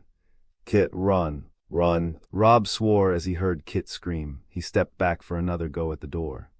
But before he could hit it, a finger tapped him on the shoulder. He twisted around, his flashlight illuminating the face of a very alive, very satisfied Harvey. "SHHHH," he whispered, "you'll spoil everything." ****. Kit looked back at the haunted figure of Buffy St. John. In the scant moonlight, she could see a mad face peeking out from behind long strings of dangling hair. It was a face whose features were the same as Muffy's, except that they were pale and cruel. Spittle had collected at the side of the downturned mouth, and the eyes were so wide as to appear lidless. "Buffy, please, we didn't mean any harm." The figure started when it heard its name, then continued its relentless approach, a knife swinging pendulum-like at her side. "Please, we're leaving. We just want to go home. Please." Kit backed up against the double doors that led from the kitchen to the living room. Buffy's arm began to ascend, and Kit shrank down. No, Kit thought incongruously of a mousetrap she'd once watched her father set. He'd brought the spring back slowly, inexorably, and she'd watched with grim fascination as it was locked tight, ready to clap the life from its victim. "No." "Oh God." Kit bundled herself behind her arms and gave a small cry of fear as the knife came down. The retractable blade hit the doors hard beside her face, and they swung open, spilling Kit into the living room. She kicked her feet anxiously to push away, but Buffy just stood there. Then the lights flared on. "Surprise! April Fool!" Kit shot around. A semicircle of people was gathered behind spider-leg tables, on which plates of cold cuts and beverages had been spread. Constable Potter was on one end of the half-circle, and Buck, drawing on a cigarette, the smoke curling past his mangled face, was at the other. Between them was everyone who had come to the island. Some were munching sandwiches, others holding drinks. All were grinning except for Nan. Kit looked back at Buffy. The ghostly figure was smiling now and pulled off her wig. She tossed it on the telephone table, then peeled off the fine latex mask that had distorted her features. She lay it beside the wig and reached out to help Kit up. Kit slapped her hand away. "Muffy, you son of a bitch." Muffy was mildly surprised by the rebuke. "Come on, Kit, it was a joke, a joke." Kit scampered to her feet and glowered into the room. "All of you, you're sons of bitches. Don't blame us," Arch and Chaz sang out in unison. Arch continued on his own over a mouthful of salami. We weren't in on it. It was all Muffy's scheme. Still aghast, Kit said to no one in particular, "I can't believe it." Do you know what you did to me? You, Chaz bellowed. We all got sucked in just as bad. Hal walked in then, preceded by a slope-shouldered Rob. Kit let out a fluttering sigh and ran over to embrace him. You okay? He asked quietly. I guess so. They kissed and Muffy clapped excitedly. You know, you all ought to get the Congressional Medal of Honor. Thank you, really. I love you all. But you and Rob, Kit, you were really super. You figured it all out. The clues really worked. The couple broke their embrace. I gotta sit down, Rob said. He headed for the sofa, rubbing his temples. Kit remained where she was and turned to Muffy, her expression unforgiving. You've got a lot of explaining to do, Muffy sent. John, why? We're all alive and we're all friends and there's food and stuff. Isn't that enough? No. Well then, how about if I told you it was all the script for Weekend Special that's going to help me keep this house? I'd say you've been copping too many puffs on Skip's J's. No, really. Next month I get the house as part of my inheritance, it's true, but only if I can show my father that it can carry itself. It's been in the family for years.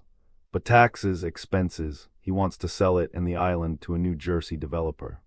So I'm planning on turning it into a country inn and offering a special once-in-a-lifetime whodunit weekend. You know, the kind of vacation where people solve a crime. But I needed a rehearsal. I worked it all out on a miniature model, but I had to actually try out the idea and script on somebody. Rob's disbelief turned to anger and he stared crossly at his friends. And you guys played along, sure, Arch admitted. I thought it was kinda neat after I was bumped off, that is. Muffy said, I let them in on it as they were killed. Weren't they sweet? They suck moose, Rob countered. Chaz took a swallow of beer. Listen, Robbo, you'd be surprised what you'll do after you've nearly been strangled to death. Muffy chided, oh, it wasn't that bad. Bullshit. I saw fucking stars and planets before you let me go, Hal added, and that harness you hung me in was so tight it cut the hell out of my sides. Nan looked at Kit. I didn't want to go along, she said apologetically, but I didn't want to spoil anything. That's right, Muffy agreed. Nan really did require some convincing when we decided to throw her dummy in the well. But she finally came through. Everybody had to, otherwise none of it would have worked. Kit's eyes were still on Muffy. You're crazy, you know that. You're lucky you didn't get yourself killed. Oh, it never would have come to that. It would have all been called off before anyone got hurt. That's the main thing I learned, flexibility. I didn't even know who was going to get bumped off first. Professor Hansel was right when he told us that the secret of success isn't in the writing, it's in the rewriting. Rob accepted a beer from Potter and said limply, so there's no crazy twin sister Buffy. Nope. Madness may run in my family, but no crazy twin sister. Just a crazy, fun-loving dope fiend brother. Brother, Nicky gawked. Muffy gestured grandly to Skip, who was pouring himself another glass of scotch. He bowed. I don't get it, Nicky continued. Skip, he's your brother. And my dear, dear friend, Muffy said sincerely. Nicky left Chaz and stalked to Skip's side. He was wearing a cockeyed smile, embarrassed to be the center of attention. You bastard, you were in on the whole deal too, only until we got to the house. Then I got taken in like the rest of you. Prick, Arch snapped. And I thought we trusted each other, we do. But my big sister comes first. Chaz asked him, so what castle are you gonna inherit when you turn 21? Constable Potter looked over, his eyes lowering critically to the drink in Skip's hand. Before he inherits anything, he's got to prove he can manage his own allowance. Potter's voice had lost its drawl and was now very businesslike. Kit folded her arms. Excuse me, but does this mean that you're no constable either? Muffy made the introductions. Uncle Frank, meet Kit Graham. The portly man waddled over and shook Kit's hand. Muffy went on, St. John et Freer. Uncle Frank owns a seat on the New York Stock Exchange. Usually we don't even see him summers, he's so busy. But this time he made an exception. Hal's eyebrows arched with interest as Frank hugged Muffy tightly. Ain't I something? Asked Frank. I almost bust a gut holding my breath at the dock, but I haven't had this much fun since my hasty pudding show, sophomore year at Harvard. God, I owe you kids. Cal shuffled over and tugged at Muffy's smock. Say how'd I do? Boy, was I shackin'. I never done no actin' before. You were superb, Muffy said, not only as an actor, but as my assistant killer. You see, Cal's our regular ferryman between the mainland and the islands around here, and he did the strong-arm stuff for me, like working the tractor and hoisting Hal over the rafters. She winked at him. You more than met the dramatic challenge, Cal. Kit's eye caught Buck, who had plopped on a wing chair, his legs slung over the side. He was dressed in a jumpsuit and gold chain, every trace of the hick gone. So, she said, how are you feeling? Buck took a puff on his cigarette and said nonchalantly, never felt better. Muffy said proudly, Buck's an old friend of the family who came in from Hollywood for the occasion.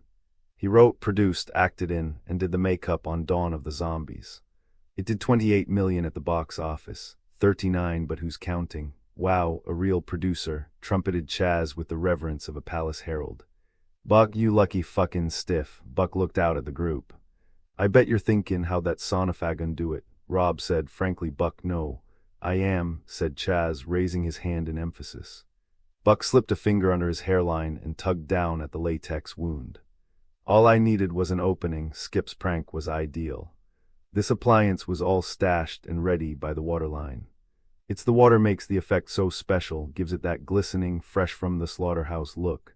Disgusting, said Nikki. Then she glanced at Chaz, who had reached down and was cradling Arch's decapitated head. And you're even worse. Hey, what can I say? This is art and the guy's a genius. Just some old props I redressed, Buck said with a shrug. Kit turned again to Muffy. So the picture of you and your twin sister in the study, fake. It's really me and Skippy when we were kids. I got the lab to double print me over him. Arch poked his elbow in Skip's side. And here I thought you just threw on a little eyeliner, a couple of curls. Skip ignored him. He looked admiringly at his sister and raised his glass. The nervous breakdowns you gave us aside, it really was a brilliant performance. Kit said uneasily, maybe, but we still ought to kill you. You're telling me, Arch snorted. Man, when I saw that tractor coming at me through the grass, I nearly crapped in my pants. Cal chuckled. What do you mean, nearly? I was behind the wheel. Everyone laughed but Rob, Kit, and Nan, and Muffy said pointedly, well, I'm really glad most of you have a sense of humor about this, and the only thing I regret is that some of those fake clues I planted in the bedrooms I guess were taken too seriously. She looked at Nan, who had half turned away from her. There was a trace of genuine regret in Muffy's eyes when she said, sorry about that. Otherwise, I think you ought to all thank me. Nikki gagged on her cherry coke. Come again, don't you know what I did for you? You're Marines now, there's nothing in this world that's ever going to scare the crap out of you again. Grinning, Arch leaned behind Chaz and overturned a beer on his head. You fuck, Arch smiled. Whenever I can, Muffy laughed as Chaz chased Arch into the dining room and around the table. I stand corrected. Almost nothing will scare you. While everyone else shook their heads and broke off into small groups, Muffy excused herself to finish cleaning off her makeup. She walked quickly up the stairs, unaware of the eyes that narrowed and watched her go. After making a slow sweep of the other guests, their owner fixed a sandwich and smiled. Chapter 16. The dining room windows were open, and a warm breeze blew gently across the table. Everyone enjoyed the feel and taste of the clean morning air, spiced with the delicate scent of roses wafting in from the garden. A lance of bright sunlight cut across the elegant place settings and through a crystal decanter filled with freshly squeezed orange juice. It cast a full spectrum of colors on the living room floor. Skip snapped his fingers in front of Nan, who was staring distractedly at the rainbow. Hey lady, you with us? Nan forced a little smile and nodded as she pushed chunks of ham around her plate. I guess I'm not very hungry. Arch jabbed his fork at her plate and mumbled through a mouthful of food. If you don't want those, pass him here. This is great ham and great eggs, contributed Buck. Even the Polo Lounge doesn't fix things up this fancy. Chaz broke off from a quiet conversation with Frank and declared loudly, of course, Muff, this is just what we need in New England. Another country in, oh, lay off, Arch complained. There ain't ever been one like Muffy has in mind.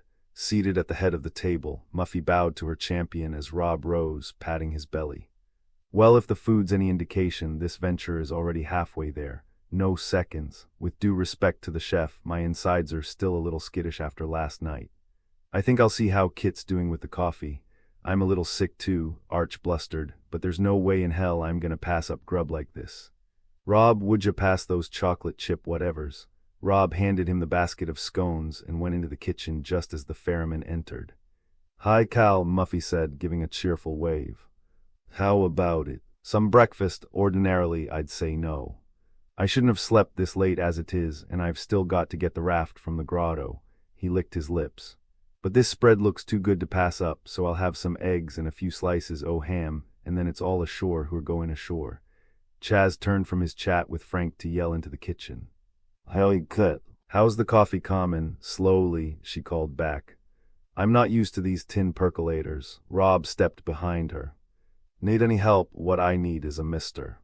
Coffee, granules fell on the counter as she tried to get the brewing basket to sit flat on the base. "I swear if I had to do this every day I'd be a Lipton lover." He kissed her on the ear. "Right now I wouldn't care if I had to drink mud. Boy, what a difference being alive makes." She flicked on the switch and faced him. "True, but I think it'll be a while before my stomach can take solid food." He kissed her again. "You want to know how different things look this morning? The first thing I'm going to do when I get back is send out applications till my bank account runs dry. A new start on the road to med school, you bet. They don't have to be the best schools, I just want a chance. I can always transfer once I'm in."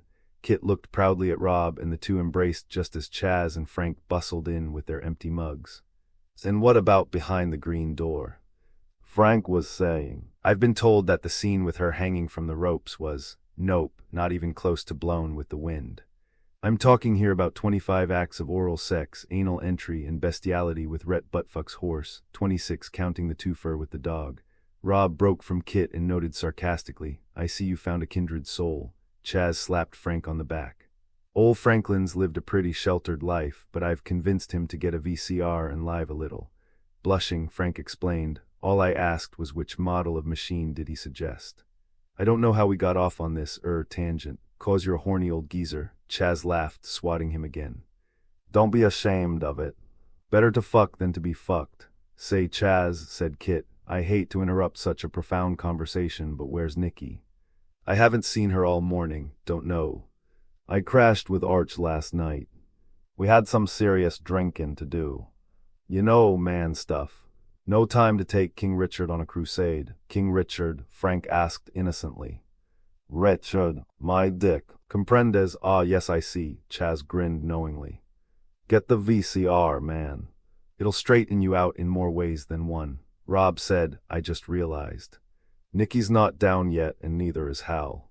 I'd start worrying if I were you, Chaz." "Yeah, right. Les Kink and the farmer's daughter's accountant." He looked at the percolator and frowned.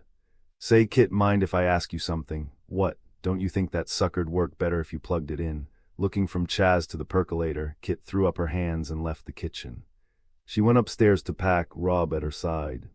******. Nikki bit her lower lip to stifle a scream. "Oh yes," Hal was grimacing, rotating his pelvis forcefully. "Go, Nick, go. Let her rip." "Yes." He wedged his hands beneath her thighs, pushing her legs up so he could penetrate deeper. "Come on, baby, let's hear it." "God," she moaned through her teeth, then turned to push her face into the pillow. "God, one more, Nick, gimme the holy damn trinity." "Good." "A tag girl," Hal rasped, "at a girl." He cried and let go, burying his face in her damp, heaving shoulder. Then he collapsed and the two of them lay panting. It took a long moment for Hal to climb back to reality, Nikki an instant less. "Get off, Hal, you're crushing me." He dutifully rolled over, his arms flopping across his face. "God," she said, wheezing, "that was unreal. I promised to talk you up to Muffy." Hal found his voice and threw out a phrase with each breath. "Then you forgive me for taking advantage." "While you were drunk," she absently rubbed his hairy chest. "That was last night. This morning it was all my idea. Just don't tell me it's something you learned on the farm." "Huh, you know Nikki burst out laughing, but Hal only lay there smiling. Chaz adjusted the eyepiece and peered through, focusing on the pickup. Cal had repaired the damaged engine and was waiting behind the wheel, Buck at his side, while the passengers gathered. The men waved just to get rid of Chaz, and he promptly turned his lens on Kit and Muffy. They were walking side by side, several paces ahead of Hal and Nikki, who, when she was certain Chaz was shooting the girls, sneaked behind Hal and gave him a final, playful pinch. Kit and Muffy reached the pickup, and Kit regarded her friend with grudging admiration. "I hate to say it, but thanks for a really unforgettable party. The pleasure was mine. Just make sure you eat something on the road. I don't want you wasting away because of me." I'll be okay. I packed some Oreos and ham for later. She pressed her cheek to Muffy's. See you in a week for finals. Kit climbed into the pickup as Arch and Skip walked out the front door. Arch shot Muffy an A-OK sign. You get 5 stars in my book. I may even come back myself. Yeah, great party, sis.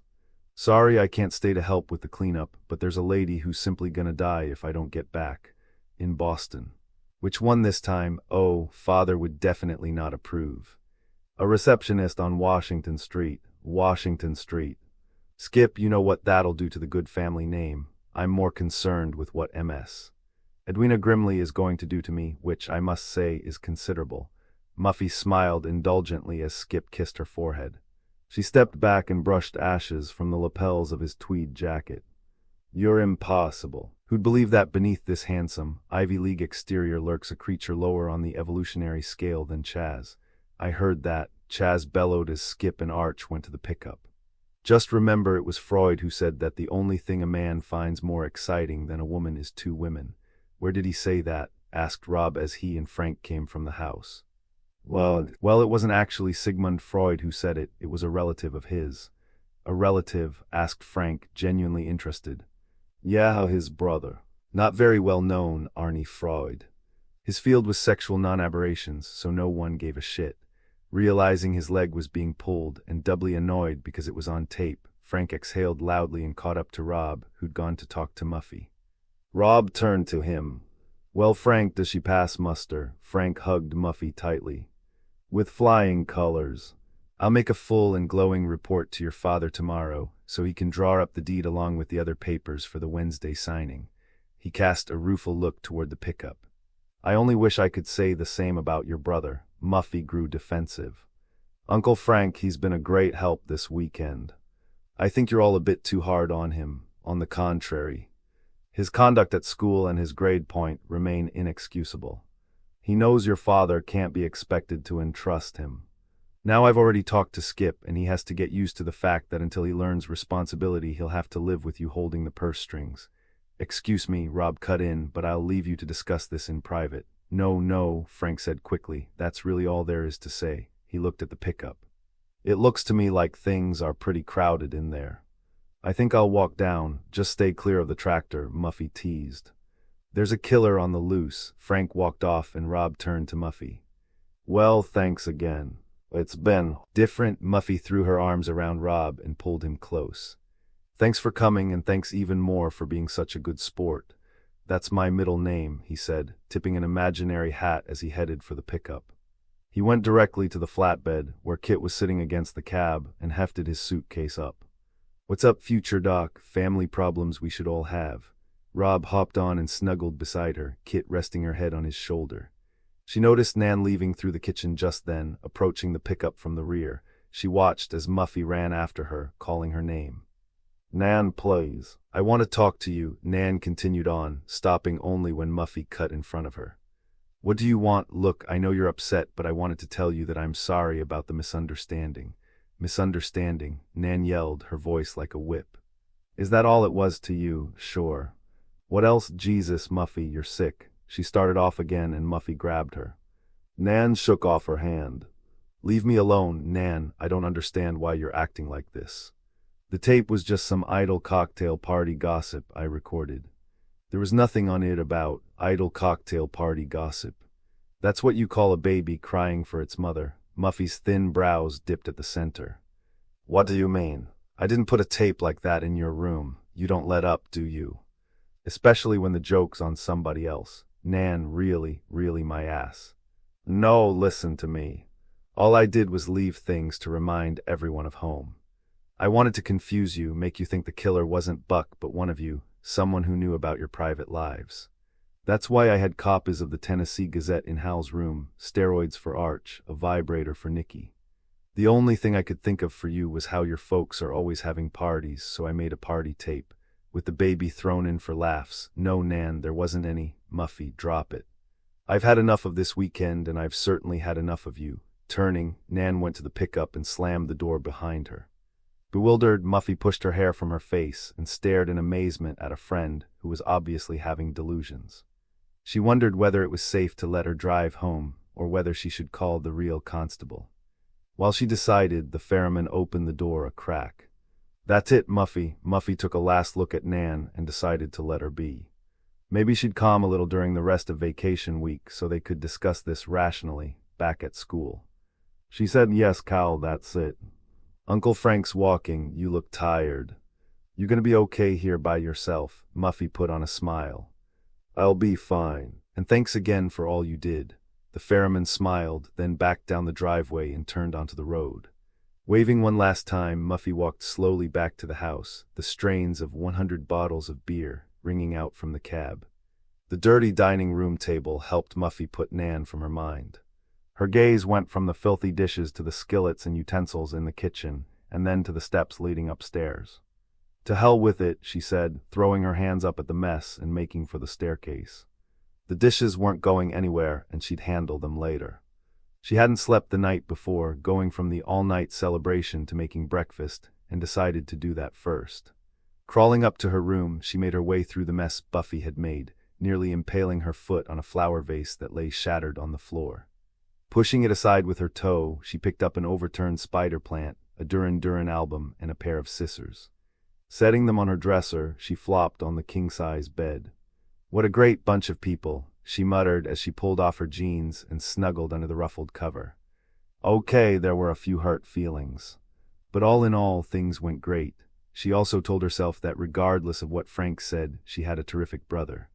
He had innate smarts, too. All he needed was a few more years to outgrow the dope and one-night stands. Oblivious to the birds outside her window, Muffy drifted into sleep. There was no more planning or living the scenario so completely that it absorbed her night and day. There would be no more nightmares, just rest, and she embraced it with a sense of satisfaction unlike any she had ever known. The pickup reached the dock just as Frank arrived. He was breathless and plopped down on a fallen lifeguard stand as Hal walked over. "You look a little flushed, sir. I feel even worse." "Guess I'm just too old for this sort of thing." Hal looked him over. "Nonsense, sir. It isn't age you're fighting. Oh. What is it? You're out of shape. What you need is to work out regularly. You know, an hour of racquetball or tennis during lunch, something vigorous." Frank frowned. "Is that how you stay so trim? That, plus watching the diet?" He leaned on his bent knee and said seriously, "Forgive me for being so forward, but I'd be happy to work with you during the summer. I can get you down 15 or 20 pounds by August." Frank noticed the expectation in his eyes and smiled knowingly. "No doubt you'll make me so dependent that it will be necessary to continue my lessons during your senior year." "Say, as an apprentice stockbroker." "Well, sir, I am a damn good accountant. You might well be, but the market's no bed of roses, I can tell you that." "I know, sir, and I expect to have a few hard years. You see, I also plan to study law at night. But if I could do some work for you now, perhaps get my feet wet on the scent. John Portfolio, maybe I could interview for a permanent position next year." "I see. Well, why not? You seem a bright enough young man. Get me your records and I'll have a look." Hal beamed and vigorously shook the older man's hand as the raft sputtered from the small, hidden grotto. The two men made their way over, Hal pausing to help Buck load his makeup gear. The others also came aboard, Chaz bringing up the rear and shaking a finger at the ferryman. "This time no funny business, okay." Cal grinned and pushed off, guiding the raft onto a lake as calm as the day was unpressured. Cal settled in beside the engine, which sounded fine, Rob noted, now that the charade was ended, and Frank seated himself in a corner of the raft. He pulled a mini-cassette recorder from a small portfolio and began dictating memos while everyone else sat down, most of them with their feet in the water, looking forward to digesting their meal and enjoying the quiet passage back to shore. /P/body. Chapter 17. Arch kicked a footful of water at the lighter in Skip's hand. The flame sizzled to extinction, and scowling behind his joint, Skip turned to ignite it again. Arch lay back, a satisfied smile on his face. "Some fucking party, huh? All in all, a major event," said Nikki, turning her face to the sun.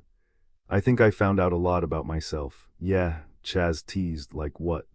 "That leather turns you on." "Leather," she replied, "and other things." Sitting Indian style beside Arch, Hal smiled triumphantly. Nikki looked over at Nan.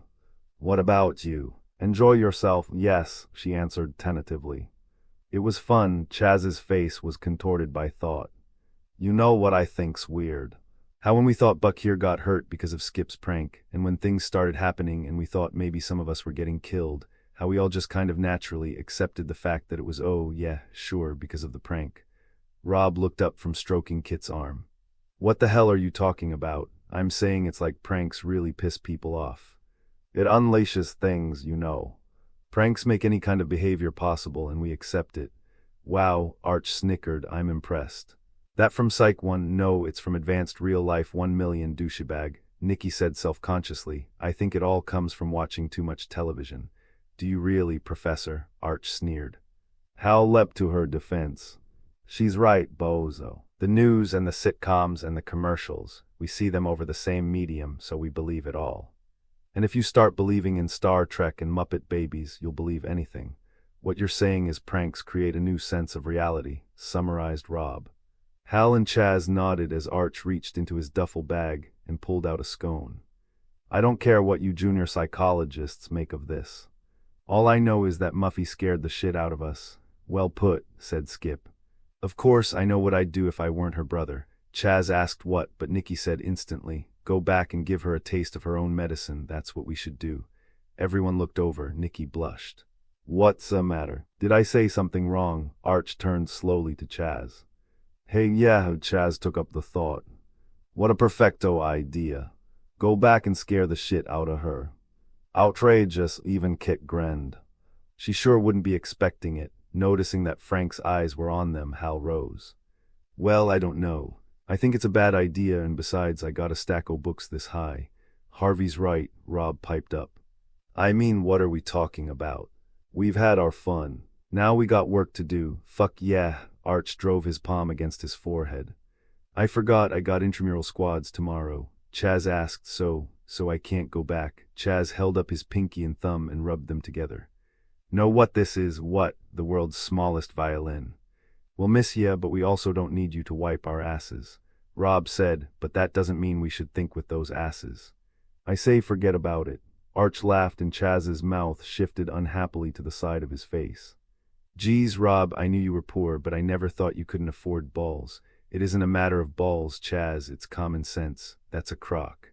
You're a pussy, Kit tugged at Rob's sleeve. You know something. I kinda like the idea and I don't have work to get back to. Kit, she squared her shoulders. Really, Rob, think about it. Muffy can dish it out. It might be interesting to see if she can take it. Kit, I don't believe this. Why?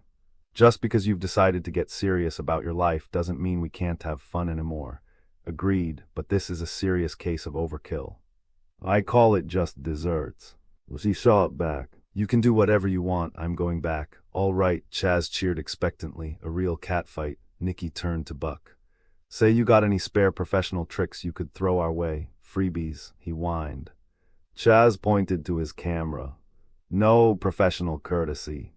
Besides, you owe me. I paid to see Dawn of the Zombies. I may get a dime from that if I'm lucky. Then we'll all go out and buy the cassette. Another dime if I'm real lucky. Oh, come on, Nikki pleaded, her hands folded in prayer. We won't hurt any of your heads or stuff. Moved by the woman's supplication, Buck reluctantly agreed. Nikki clapped gleefully and Kit stood. Terrific. So how many does that make us? Chaz, Nikki, me. She looked at Rob, who returned her challenging stare. Rob, I still think you're dead wrong. How many? She repeated. Rob shoved his hands in his pocket. Yeah, I'll come, he said, but only to bail you out if something goes wrong. Out of sight, Chaz yelled, giggling maniacally while Kit made her way to the keel. Cal, we want to get back to the island, now. You just left, I know, but it's important. Cal pulled on his stubbled chin. Well, I can't go back 'cause I ferry folks Namen St. Island Church on Sundays. Course, there might be a boat you could hire or borrow after we dock. Where? 'Bout a half-mile down the road. There's a whole bunch o' private docks. It'll be tough on a Sunday 'cause people like to go sailin'. But if you go door to door, you may be able to scare one up. Thanking Cal, Kit explained the situation to her comrades, then sat them down, away from the non-participants, to plan their adventure. Asterisk, asterisk, asterisk, Frank tooted the horn of his Lincoln and pulled out of the parking lot. Hal returned his wave, then walked toward his Corvette, passing Nan, whose engine grumbled without starting. He leaned in the open window. Sounds like a night outdoors, didn't agree with it. Want to ride to the nearest station? No thanks, you sure? Yes. He looked in, admiring the way her wraparound dress hugged her breasts. You know I'm not asking you to go around the world. Just a few exits up to I-91. No, she repeated as the engine finally caught. The truth is, after our group discussion the other night, I know all I care to about your driving. What? You heard me. Yeah, but you don't know diddly. Nan reached for the gear shift and he stopped her. Harvey, I don't really care, but I do. Damn it, Muffy listened to you. Folding her arms, Nan settled back in the seat. Just like the ancient mariner, she said as Hal stepped back and propped his sunglasses on his head. He stared past her at the road. I'm a good driver, he began, never even a speeding ticket. But that night, his voice drifted off, and it took a few seconds for him to regroup. My girl and I were at this party, and we fought. So she took her girlfriend's car, and I went after her to try and get her back. By wrecking the car, no, he insisted. All I did was honk and flash the lights. And what else? Maybe nudge her a little. It was an accident. Nan shook her head. Sure. Well, I hope you feel better getting it all off your chest. I know I do. Compared to you, what I did doesn't seem so bad. She shifted into reverse. The only difference is I can't lie to myself and say I didn't mean it. But don't sweat it, Harvey. You and Muffy and Frank are going to make a great team. You're all cut from the same bullshit cloth. Harvey was about to protest when Nan stepped on the gas and pulled out from under him. He fought the urge to get in his car and race after her, force her to listen, for she was dead wrong. Until his dying day he would suffer, knowing that he'd caused the death of Judy Reynolds. Whatever good he might accomplish after moving from Wall Street into politics, nothing would ever wash that blood from his hands. Watching Nan's car until it disappeared around the bend, Hal stalked back to his Corvette and pulled slowly from the lot, his eyes misted with tears. Chaz looked up as Hal drove off, then turned back to the suitcase. His mouth became a perfect O when Buck unzipped the leather top and revealed an array of latex shapes and forms. Look at this. It's like meat in movie stars. He fingered a sponge rubber brain with teeth marks. Hey, I remember this one. A zombie got nailed while he was munching it in a long shot. You've got a good eye, and this sucker was unreal. The object of his attention was a severed hand, the thumb of which was missing, save for a gnawed metacarpus. Chaz looked up admiringly. You're a pro, Buck, you know that. A fucking pro. Buck turned a decomposed foot over in his hand.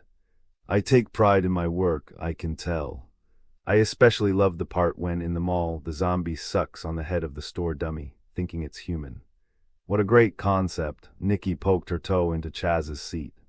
Listen, Doctor Frankenstein, unless you want my breakfast to make an encore appearance, I suggest you talk shop some other time. Sure, Chaz said, wetting his lips. Okay, let's see now. For today, we'd like the brain and the hand, and also, what's this, a liver?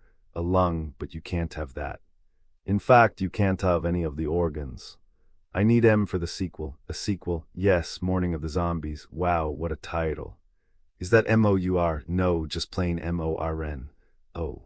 I thought it was like the grieving kind of mourning. I mean, it's still a great title, but that would have been a heavy double meaning. So what can we have? Kit asked in a businesslike voice. Buck scrutinized his gear, then pulled over a spare kit. I'll tell you what, you can have this little dandy. It's got blood, a fake knife, and a few deep gashes and bullet holes you can stick on. He patted the case lovingly. Except for the severed heads and Buffy mask, that's all I needed to do the number on you. Fantastic, Chaz exclaimed, jumping up and clapping a hand on Buck's shoulder. Thanks, man. It's an honor to be using your stuff. God, if only there was some way I could tape it. Rob said snidely, if Muffy kills you in self-defense, I promise to take some tape for the 11 o'clock news. Wishing them well, Buck rolled his motorcycle from the boathouse and loaded his cases while the others made for the string of piers. Everyone was gone now, save for Skip and Arch. Arch was jogging around the parking lot and Skip, swallowing his small roach, carried his stuff to the car. When that was done, he went to a pay phone behind the boathouse. Seeing him disappear and sensing grist for his mill, Arch went over. Call in Edwina so she can hold herself in readiness, he joked, jogging in place. Skip didn't answer and Arch grinned knowingly. I get it. Edwina's gotta wait cause there's a chick down here. Skip said dryly, yeah, Muffy. Shit man, you're not boffin', you're. No, Arch, I'm not. He plugged 2 nickels into the slot and began dialing. I'm calling to tell her what the others are planning. Arch stopped running. You're not, I think enough's enough, don't you? Hey, come on, it was your idea. A petty consistency is the hobgoblin of little minds. What? I've got a right to change my mind. Bullshit. John, blood is thicker than water, that's what you mean. Think what you want, it doesn't matter to me. Muffy answered on the second ring, her voice drowsy. Low, hi, it's me. Surprise, after a moment Muffy said grumpily, what would you forget now? I didn't forget anything, Skip said. He looked at Arch, whose disapproving expression reminded him of his father. It was all the encouragement he needed to continue. I'm just calling to tell you the party's not over. Oh, I knew, Muffy drew out the word as she stretched. The cleanup's going to take days and I still have to study for. No, I don't mean that. Some of the gang's planning on coming back to give you a dose of your own medicine. Her voice was suddenly alert.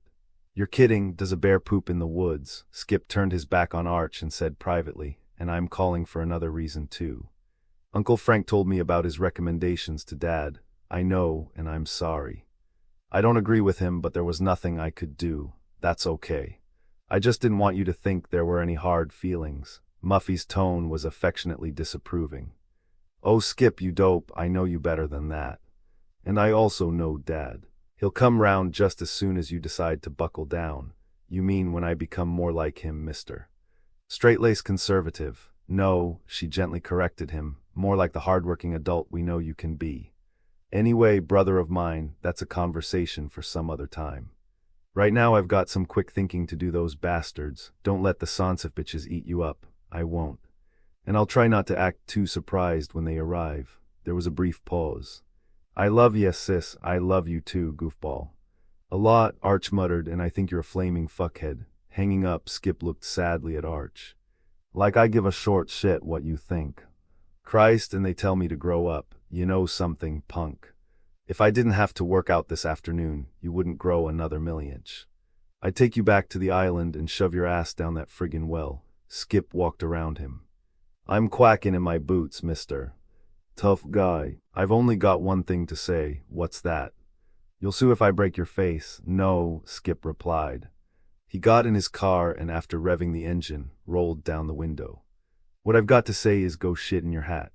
Arch roared and took off after Skip, his outstretched hands missing him by a footstep. Stomping with rage, he swore to get even with him and his sister both, but his shouts were lost on the empty parking lot and a disinterested flock of circling terns. Chapter 18. The sun was low behind the island. Standing on one of the piers, Kit turned from the waters to the parking lot, which was now more than a mile behind them. She wore a moody, unhappy expression. Rob put a comforting arm around her. She didn't want it there, but he wasn't aware of the tension in her shoulders, the straightness of her spine. It's getting late, he said. How many more houses are we going to try? As many as it takes. I count 22 down, 6 to go. I count 21. Chaz isn't finished with this one. Rob sighed as he gazed at the orange flecks scattered across the lake. Kit, don't you realize that this whole thing's a waste of time? No one's going to let us have a boat, she said quietly, we'll see, and turned back to the lake. Nikki piped up. She was standing halfway between the dock and the road, waiting for Chaz. You know what's weird? That the ferryman hasn't come back by now, Rob snorted. If I had to guess, I'd say our friend Cal probably stopped off to hoist a few at the local pub. Nikki squinted out at the smaller islands that spread out far beyond Muffy's estate, almost at the opposite shore. You think there's an island just for drinking? If there isn't, Skip'll probably open one. Chaz's voice burst suddenly from the road. Hey everybody, come here, Daniel Boone hath returned, Rob said as Nikki took off, Kit close behind her. Rob arrived to find them all standing beside a small outboard, which was rocking quietly in an outlet. Unreal, huh? We're in, whose is it? Asked an uplifted Kit. More important, said Rob, where'd it come from? I just looked there an hour ago, yeah. Well, maybe you need glasses, chum, cause here she is, shipshape and ready to sail. Chaz climbed in. What do you care, Rob? Nikki added. It's a gift horse and my mom taught me never to look one in the mouth. Rob said tensely, I care because there are other kinds of horses, Trojan, for example. Chaz held his hand out to Nikki and helped her in. Too bad Arch ain't here, he clucked. He's an expert on Trojans. I like to fuck natural. Kit stepped in next and looked back at Rob. You coming only if you're dead sure you want to see this nutty thing through. We're sure, Daddy, Chaz teased. Now lighten up, Columbus, we need you to run this sucker. Rob stood his ground. Kit, she sighed. Rob, I'm sure. Come on, it's just a little poke in the ribs and not nearly as bad as the one Muffy gave to us. Shaking his head gravely, Rob came over and settled in beside the engine. He gave a sharp tug on the starter rope and the outboard purred to life. Adjusting the throttle arm, he guided the craft out onto the lake. Huddled in the bow, Kit, Chaz, and Nicky reviewed their plan. Rob was to make a racket by the well. When Muffy came outside, Nicky was to make her way to the cellar. Then, upon Muffy's return, Nicky would start thumping on the pipes to lure her down. That's when the body count would start. Rob cut the engine as they neared the shore. Slipping into the water, he pulled the boat parallel to the beach for several dozen yards toward the brush. Meanwhile, Chaz and Kit began helping Nicky apply her makeup, pasting a deep gash diagonally along her forehead and caking her hair and face with generous helpings of blood. I love it, Chaz said with a chuckle. You should always wear your hair like that, Kit laughed. I've heard of dyeing your hair but never killing it. You're all sick, Rob muttered, staring at the reflected sunlight that sparkled around them, glistening like fire. Oh, cheer up, Kit insisted, flicking a drop of blood at him. Look at it this way, you can always write this up for a psych research paper. Chaz added, yeah, you can call it How to Cause Traumas So There Are Always People to Cure. Rob said nothing. He just waded onward, imagining himself to be the long-suffering Gulliver. He was tugging boats to shore at the behest of Lilliputian minds that would always be a fraction of an inch tall. Mooring the craft to a shrub, Rob threw himself down on the sand while Kit doled out the rest of the blood pellets, handing one to Chaz and keeping one for herself. She entrusted the makeup kit to Nicky. Here, your spare eyes in there. Gotcha. I just hope I don't screw up. You won't. Just wait by the kitchen door until Muffy goes out the front. The cellar steps are straight through the pantry. Right. And after I hit the pipes, I just spread out like I've been hacked to death, with your eyes shut. We don't want you blinking and blowing it. Chaz grew intense. Just to make sure I've got my part, I get the truck and wait with it at the first turnout, and you don't use your lights or horn till you hear the signal, which is Rob waving that you're in position. Right. Muffy'll hear you and think help's on the way. When she runs out, you'll fall dead at her feet. That's when I come after her with the knife. With a burst of enthusiasm, Nicky rattled her fist toward the house. Look out, Muffy, here we come. Preach, lady, preach, cheered Chaz. Now go scare the shit out of her, she deserves it. Nicky grinned and set off, her head tilted back so she could see from beneath her bloody bangs. She tripped as she made her way through the brush, but gamely scrambled to her feet. Signaling her companions that all was well, she continued on. Chaz was the next to start out, heading toward the dock. Kit turned to Rob. You can stay here if you like. I can signal Chaz. Rob arched one shoulder ambivalently. Nah, I'll come. You sure? I'm sure. You don't sound sure. I am. What I'm not is happy, but it won't be the first time in my life, or the last. He reached up and took her hands in his. You see, there's something else I learned this weekend. If you can't bend for your loved ones, what the hell good are you? Not much, she said, breaking into a broad smile. Does that mean I'm very... I just never realized how much I loved you until I had to face losing you. Kit hugged his head, then stood back. In that case, she said, cracking a blood capsule with her thumbnail, get up off that luscious butt of yours and give me a hand. Rob pushed himself from the dry sand, and together they began daubing smears of blood on her cheeks and forehead. Did I ever tell you how beautiful you are, on a beach in the moonlight? She posed with her hand behind her head. No, he said deadpan, painting a red stripe along her jaw, when you're bleeding. Kit stuck out her tongue and Rob squeezed blood on it. She spat inelegantly, unaware that a few dozen paces to the north, hidden in the grotto, a pair of evil eyes was upon them. Their owner, content that it would take a few minutes for the two to get ready, turned and left, departing in shadowy silence. Chaz crouched low at the edge of the field before stepping onto the beach. When he was certain there was no one around, he tiptoed toward the dock and then to the pickup. The key was in the ignition. Quietly shutting the door, he started the engine. It coughed twice, then again, but kept running. So far, so good. Popping the clutch in the brake, he shifted into drive and slowly made his way to the road. Though the path was barely navigable in the fast-fading day, he didn't use his headlights. Stealth before safety, he said over and over as he picked his way up the road. Reaching the turn that led to the road cuts, Chaz pulled over. He left the engine running and turned on the reading light, tilting the rearview mirror so he could see. Better get gruesome now, he told himself, cause you ain't gonna be able to see shit once you get in there. Plucking the blood pellet from his shirt pocket, he tried to break it. Failing, he crunched it between his front teeth. The blood squirted messily across his lap. Nice going, shit for brains. Glad that Buck wasn't around to witness his ineptitude. Chaz scraped up a few globs with his finger, then rubbed them on his face and dumped the rest down the sides of his nose. Examining the results, he laid in a few streaks along his brow and then began working on his neck. The light in the pickup rendered the windows opaque. Chaz did not see or hear the figure creeping along the bushes. With wraith-like movements, it reached the back of the car and went swiftly to work, fitting a long piece of rubber hose over the exhaust.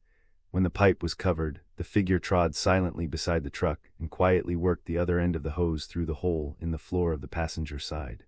Wadding shreds of cloth around the hole, the evil figure lingered briefly to survey its handiwork, then turned and headed for the well. *****, Nikki blinked hard as another drop of blood oozed into her eye. A tear carried it out, leaving a filmy, red haze in its wake.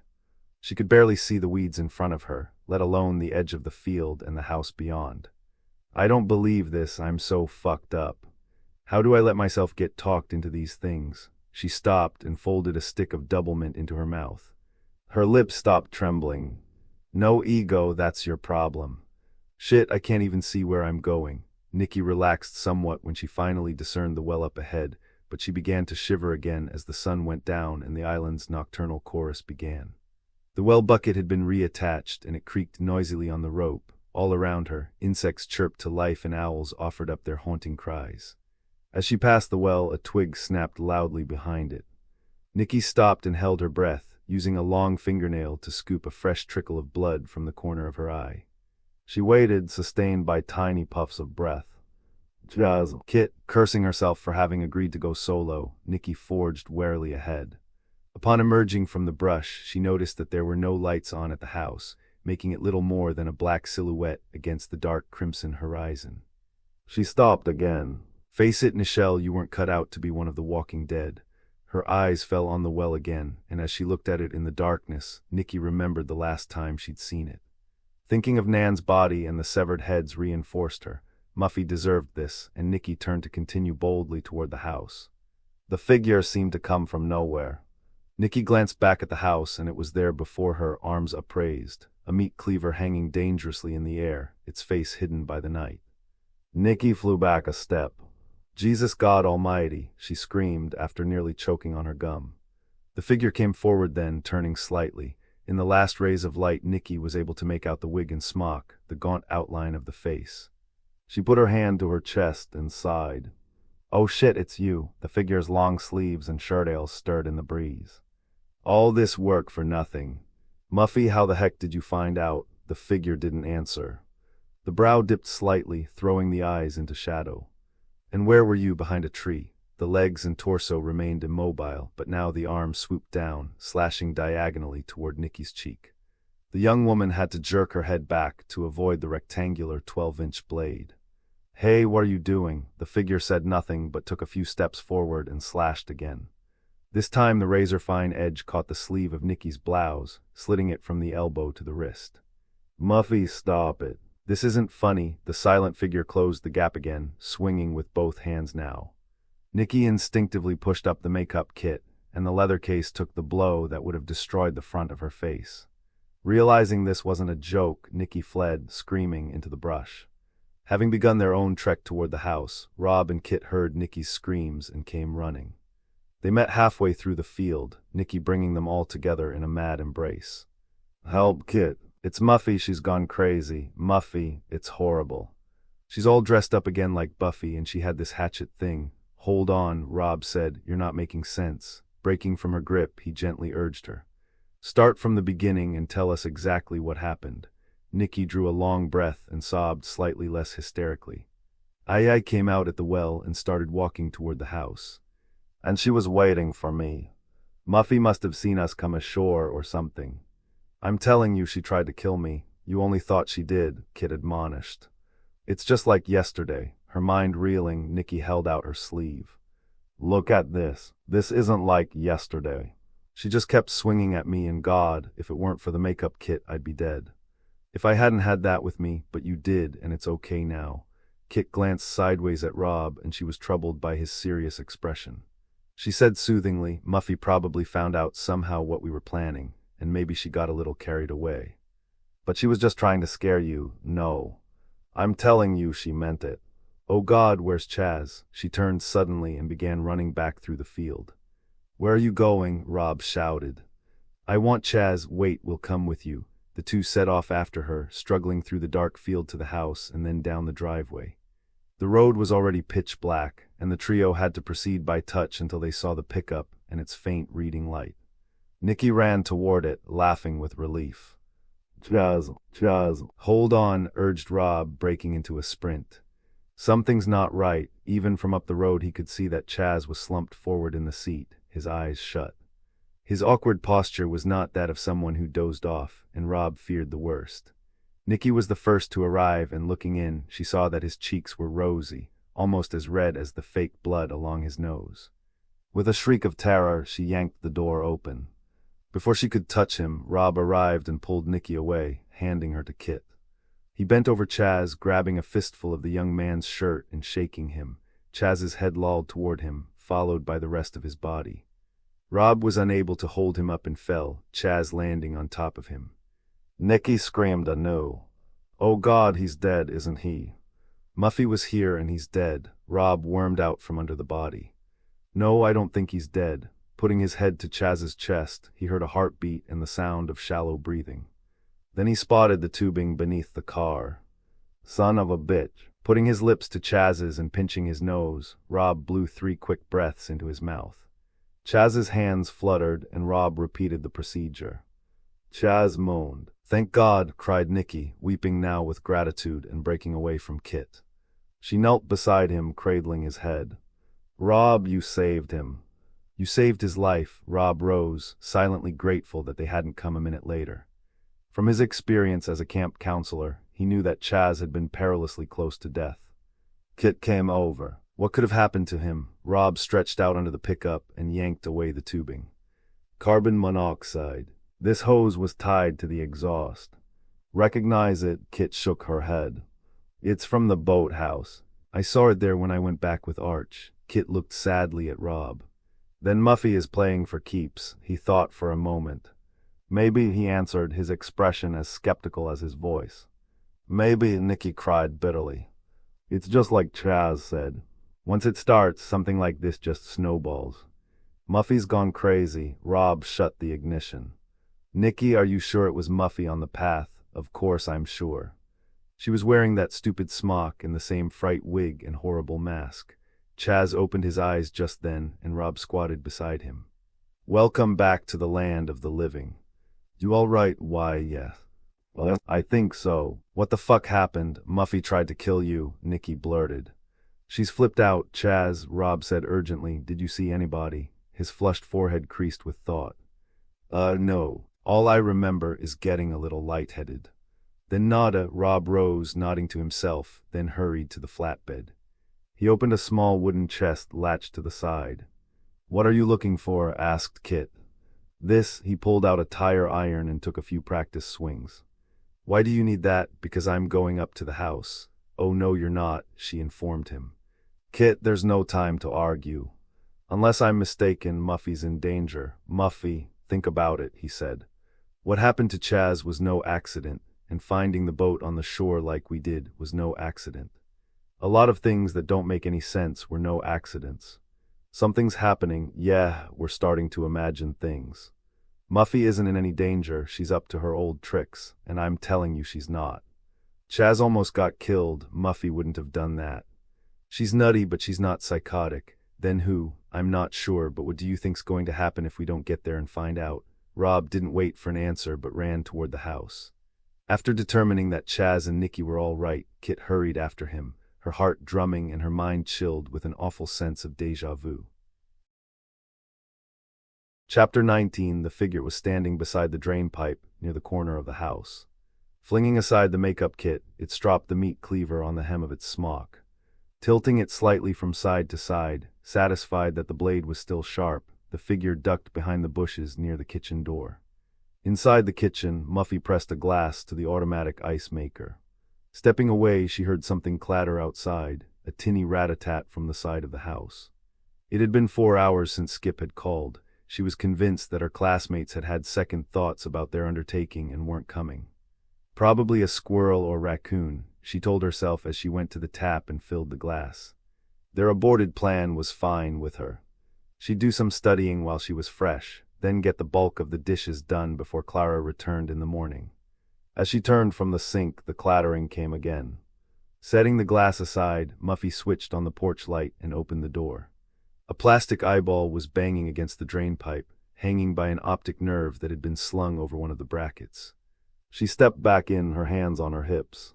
So they've come after all. Shutting the outside light, she hurried to the study. There she heard another sound, the squeaking of the kitchen door. Muffy shook her head and sat down behind the desk. "Okay, guys, come and get me." Rob and Kit were preoccupied with the road, following its dark curves beneath the bluffs. Though their limbs still ached from the day before, they didn't slow because of the greater pain inside, the knowledge that they'd played into the hands of a canny lunatic.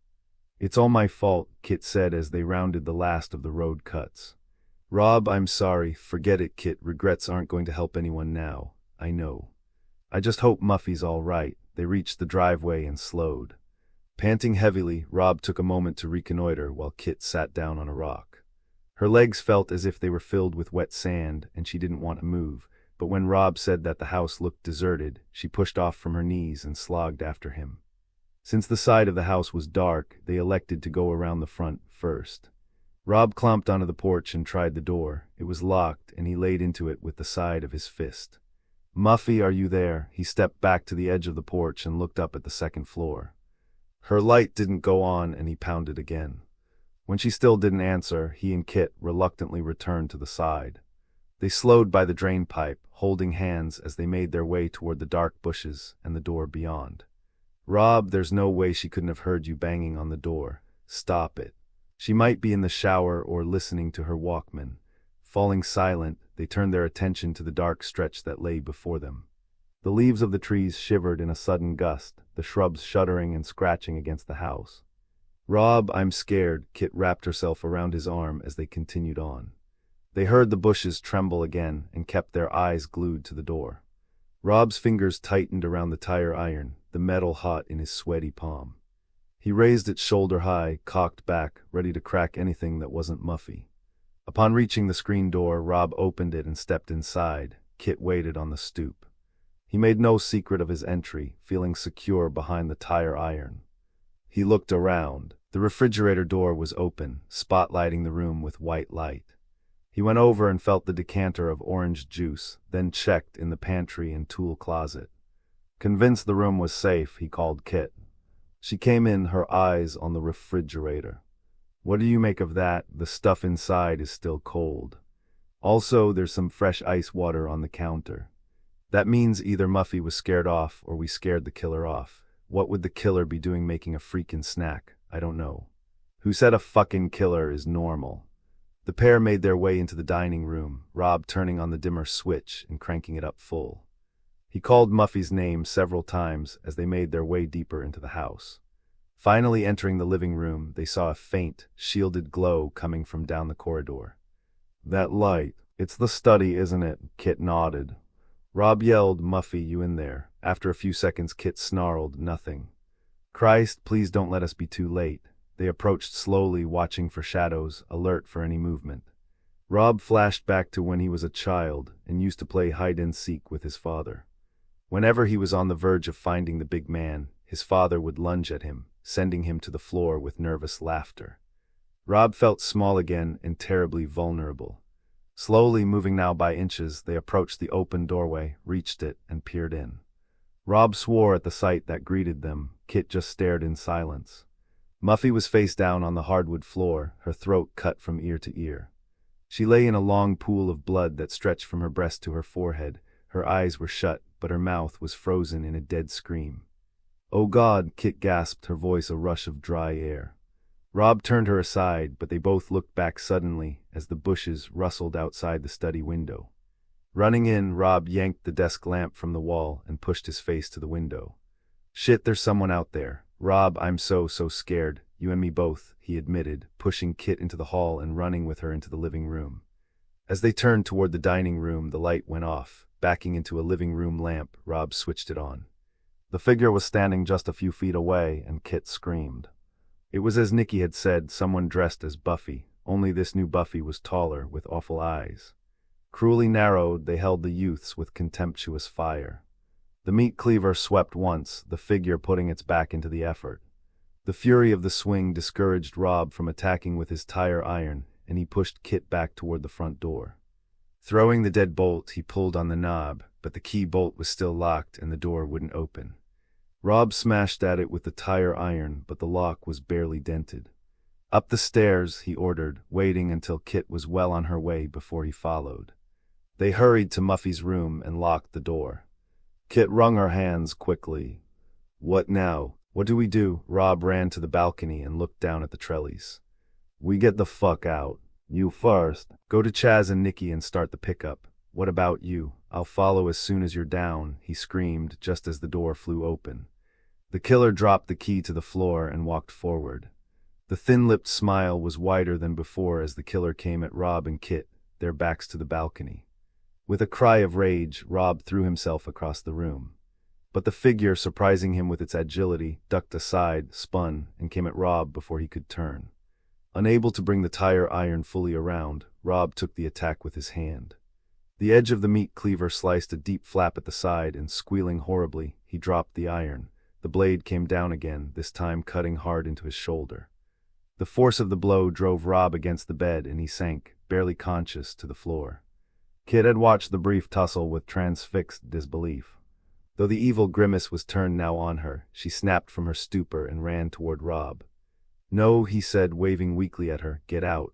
With a snarl, the figure took a moment to slash back at Rob. The tip of the blade caught him on the chin, and he folded back, whimpering with pain.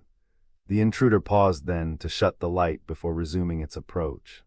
The glow of the rising moon illuminated the meat cleaver, blood running along the blade and dripping onto the figure's white sleeve.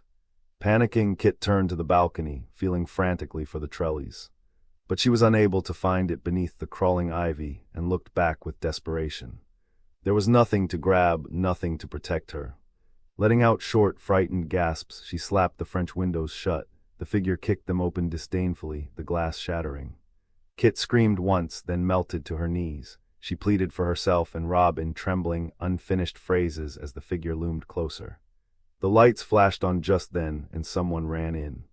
The horrid face turned as Muffy jabbed a knife into its side, the figure gasping as Muffy stepped back. She was smiling incongruously, still holding the knife and pushing the retractable blade in and out.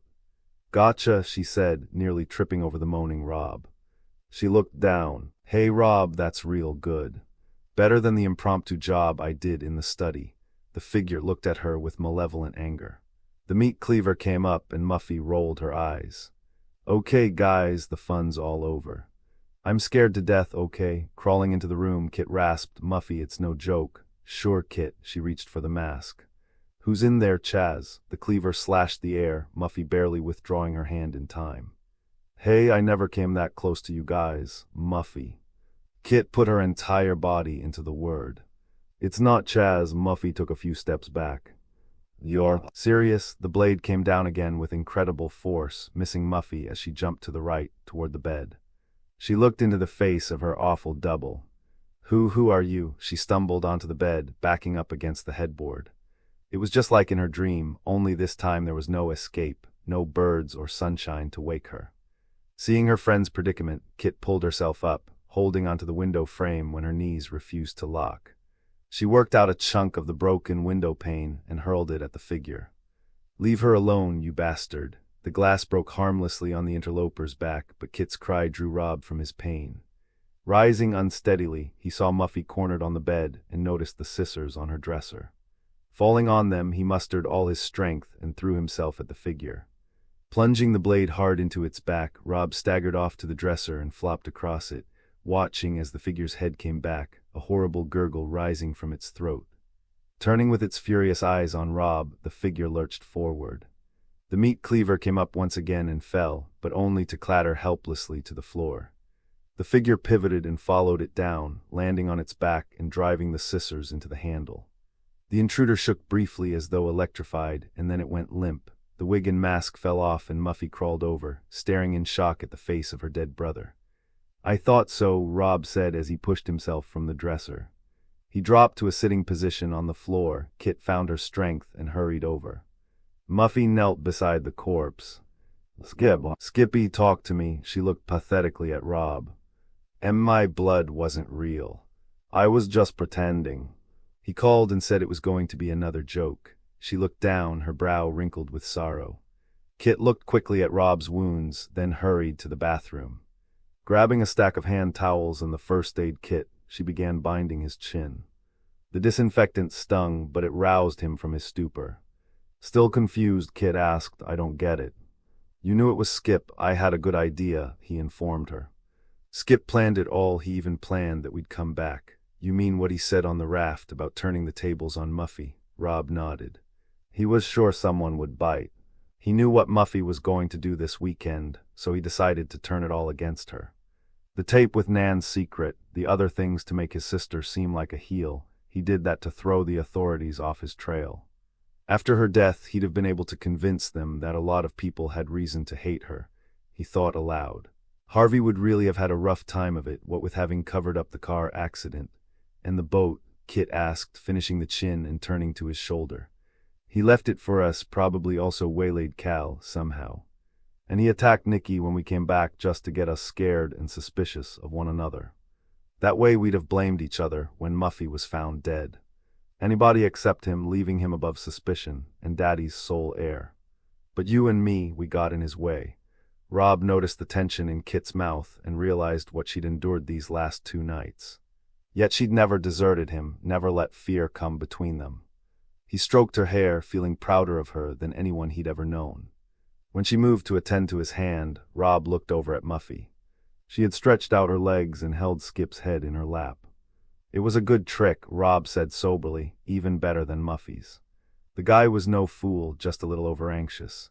They heard the screen door open in the kitchen. Chaz and Nikki tramped in. "Kit, Rob, you okay?" "We heard screams. It's okay, Chaz," Kit called down. She glanced sadly at Skip. "It's all over." Chaz and Nikki vaulted up the stairs, Chaz gaping at the carnage. "Jesus, is this shit for real?" 100%, Rob said. "You almost lost us." Muffy looked up at the newcomers and smiled. "Oh, you guys. It was a sensation. We had the most fun up here. And Skippy, he was the best of all." She pushed a strand of sweaty hair from his forehead. "He even scared me." Muffy gazed down into Skip's open eyes. Chaz turned from her, his expression filled with pity. He crouched beside Rob. "So, hero, you gonna live? Looks like it." Chaz said faintly, "Good," but he seemed uncomfortable. He shifted from foot to foot and said, I hear you saved my life. It was nothing, my good deed for the day."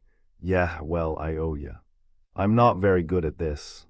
I mean, it's embarrassing to fuck up like I did and have a guy you've been ranking for years save your ass. Maybe you'll return the favor one day." Chaz grinned. "Mouth to mouth. I said I owe ya, but if I ever have to kiss a guy to save him, he's a dead man." Kit sat back on her heels and examined her handiwork. "There, that should hold." Chaz wanted to take an arm. "As long as I don't have to kiss him, frankly," Rob cracked, "I'd rather die." The two helped Rob to his feet, his right arm around Chaz's shoulder, Kit holding his left side so as not to move the shoulder. Nikki, stunned to silence by what she'd seen, kept an eye on the bandages. "Going so soon?" Muffy inquired. They lingered, looking down at her. Chaz finally broke the unpleasant silence. "Yeah, gotta study." Muffy smiled. "I understand." She looked down at Skip, whispering in his ear, "Dad's going to be so proud of you. You sure fooled him teasing, having your fun." Her eyes filled with tears and Nikki started toward her. Rob motioned her back. "There's nothing we can do for her," he said, looking at Muffy's wide grin. "Madness is sometimes the best way of dealing with tragedy. With grave expressions, the foursome left as Muffy began talking to Skip again, a childlike lilt to her voice. Now Dad won't deny you anything. We'll share it all, Skippy, together. Her smile broadened as she rocked back and forth, humming close to Skip's ear. Outside, the leaves spoke in their hushed tones, and the moon rose brightly over the mainland. Just you and me, she said quietly, hugging his head to her chest. You and me together, a team for the rest of our lives.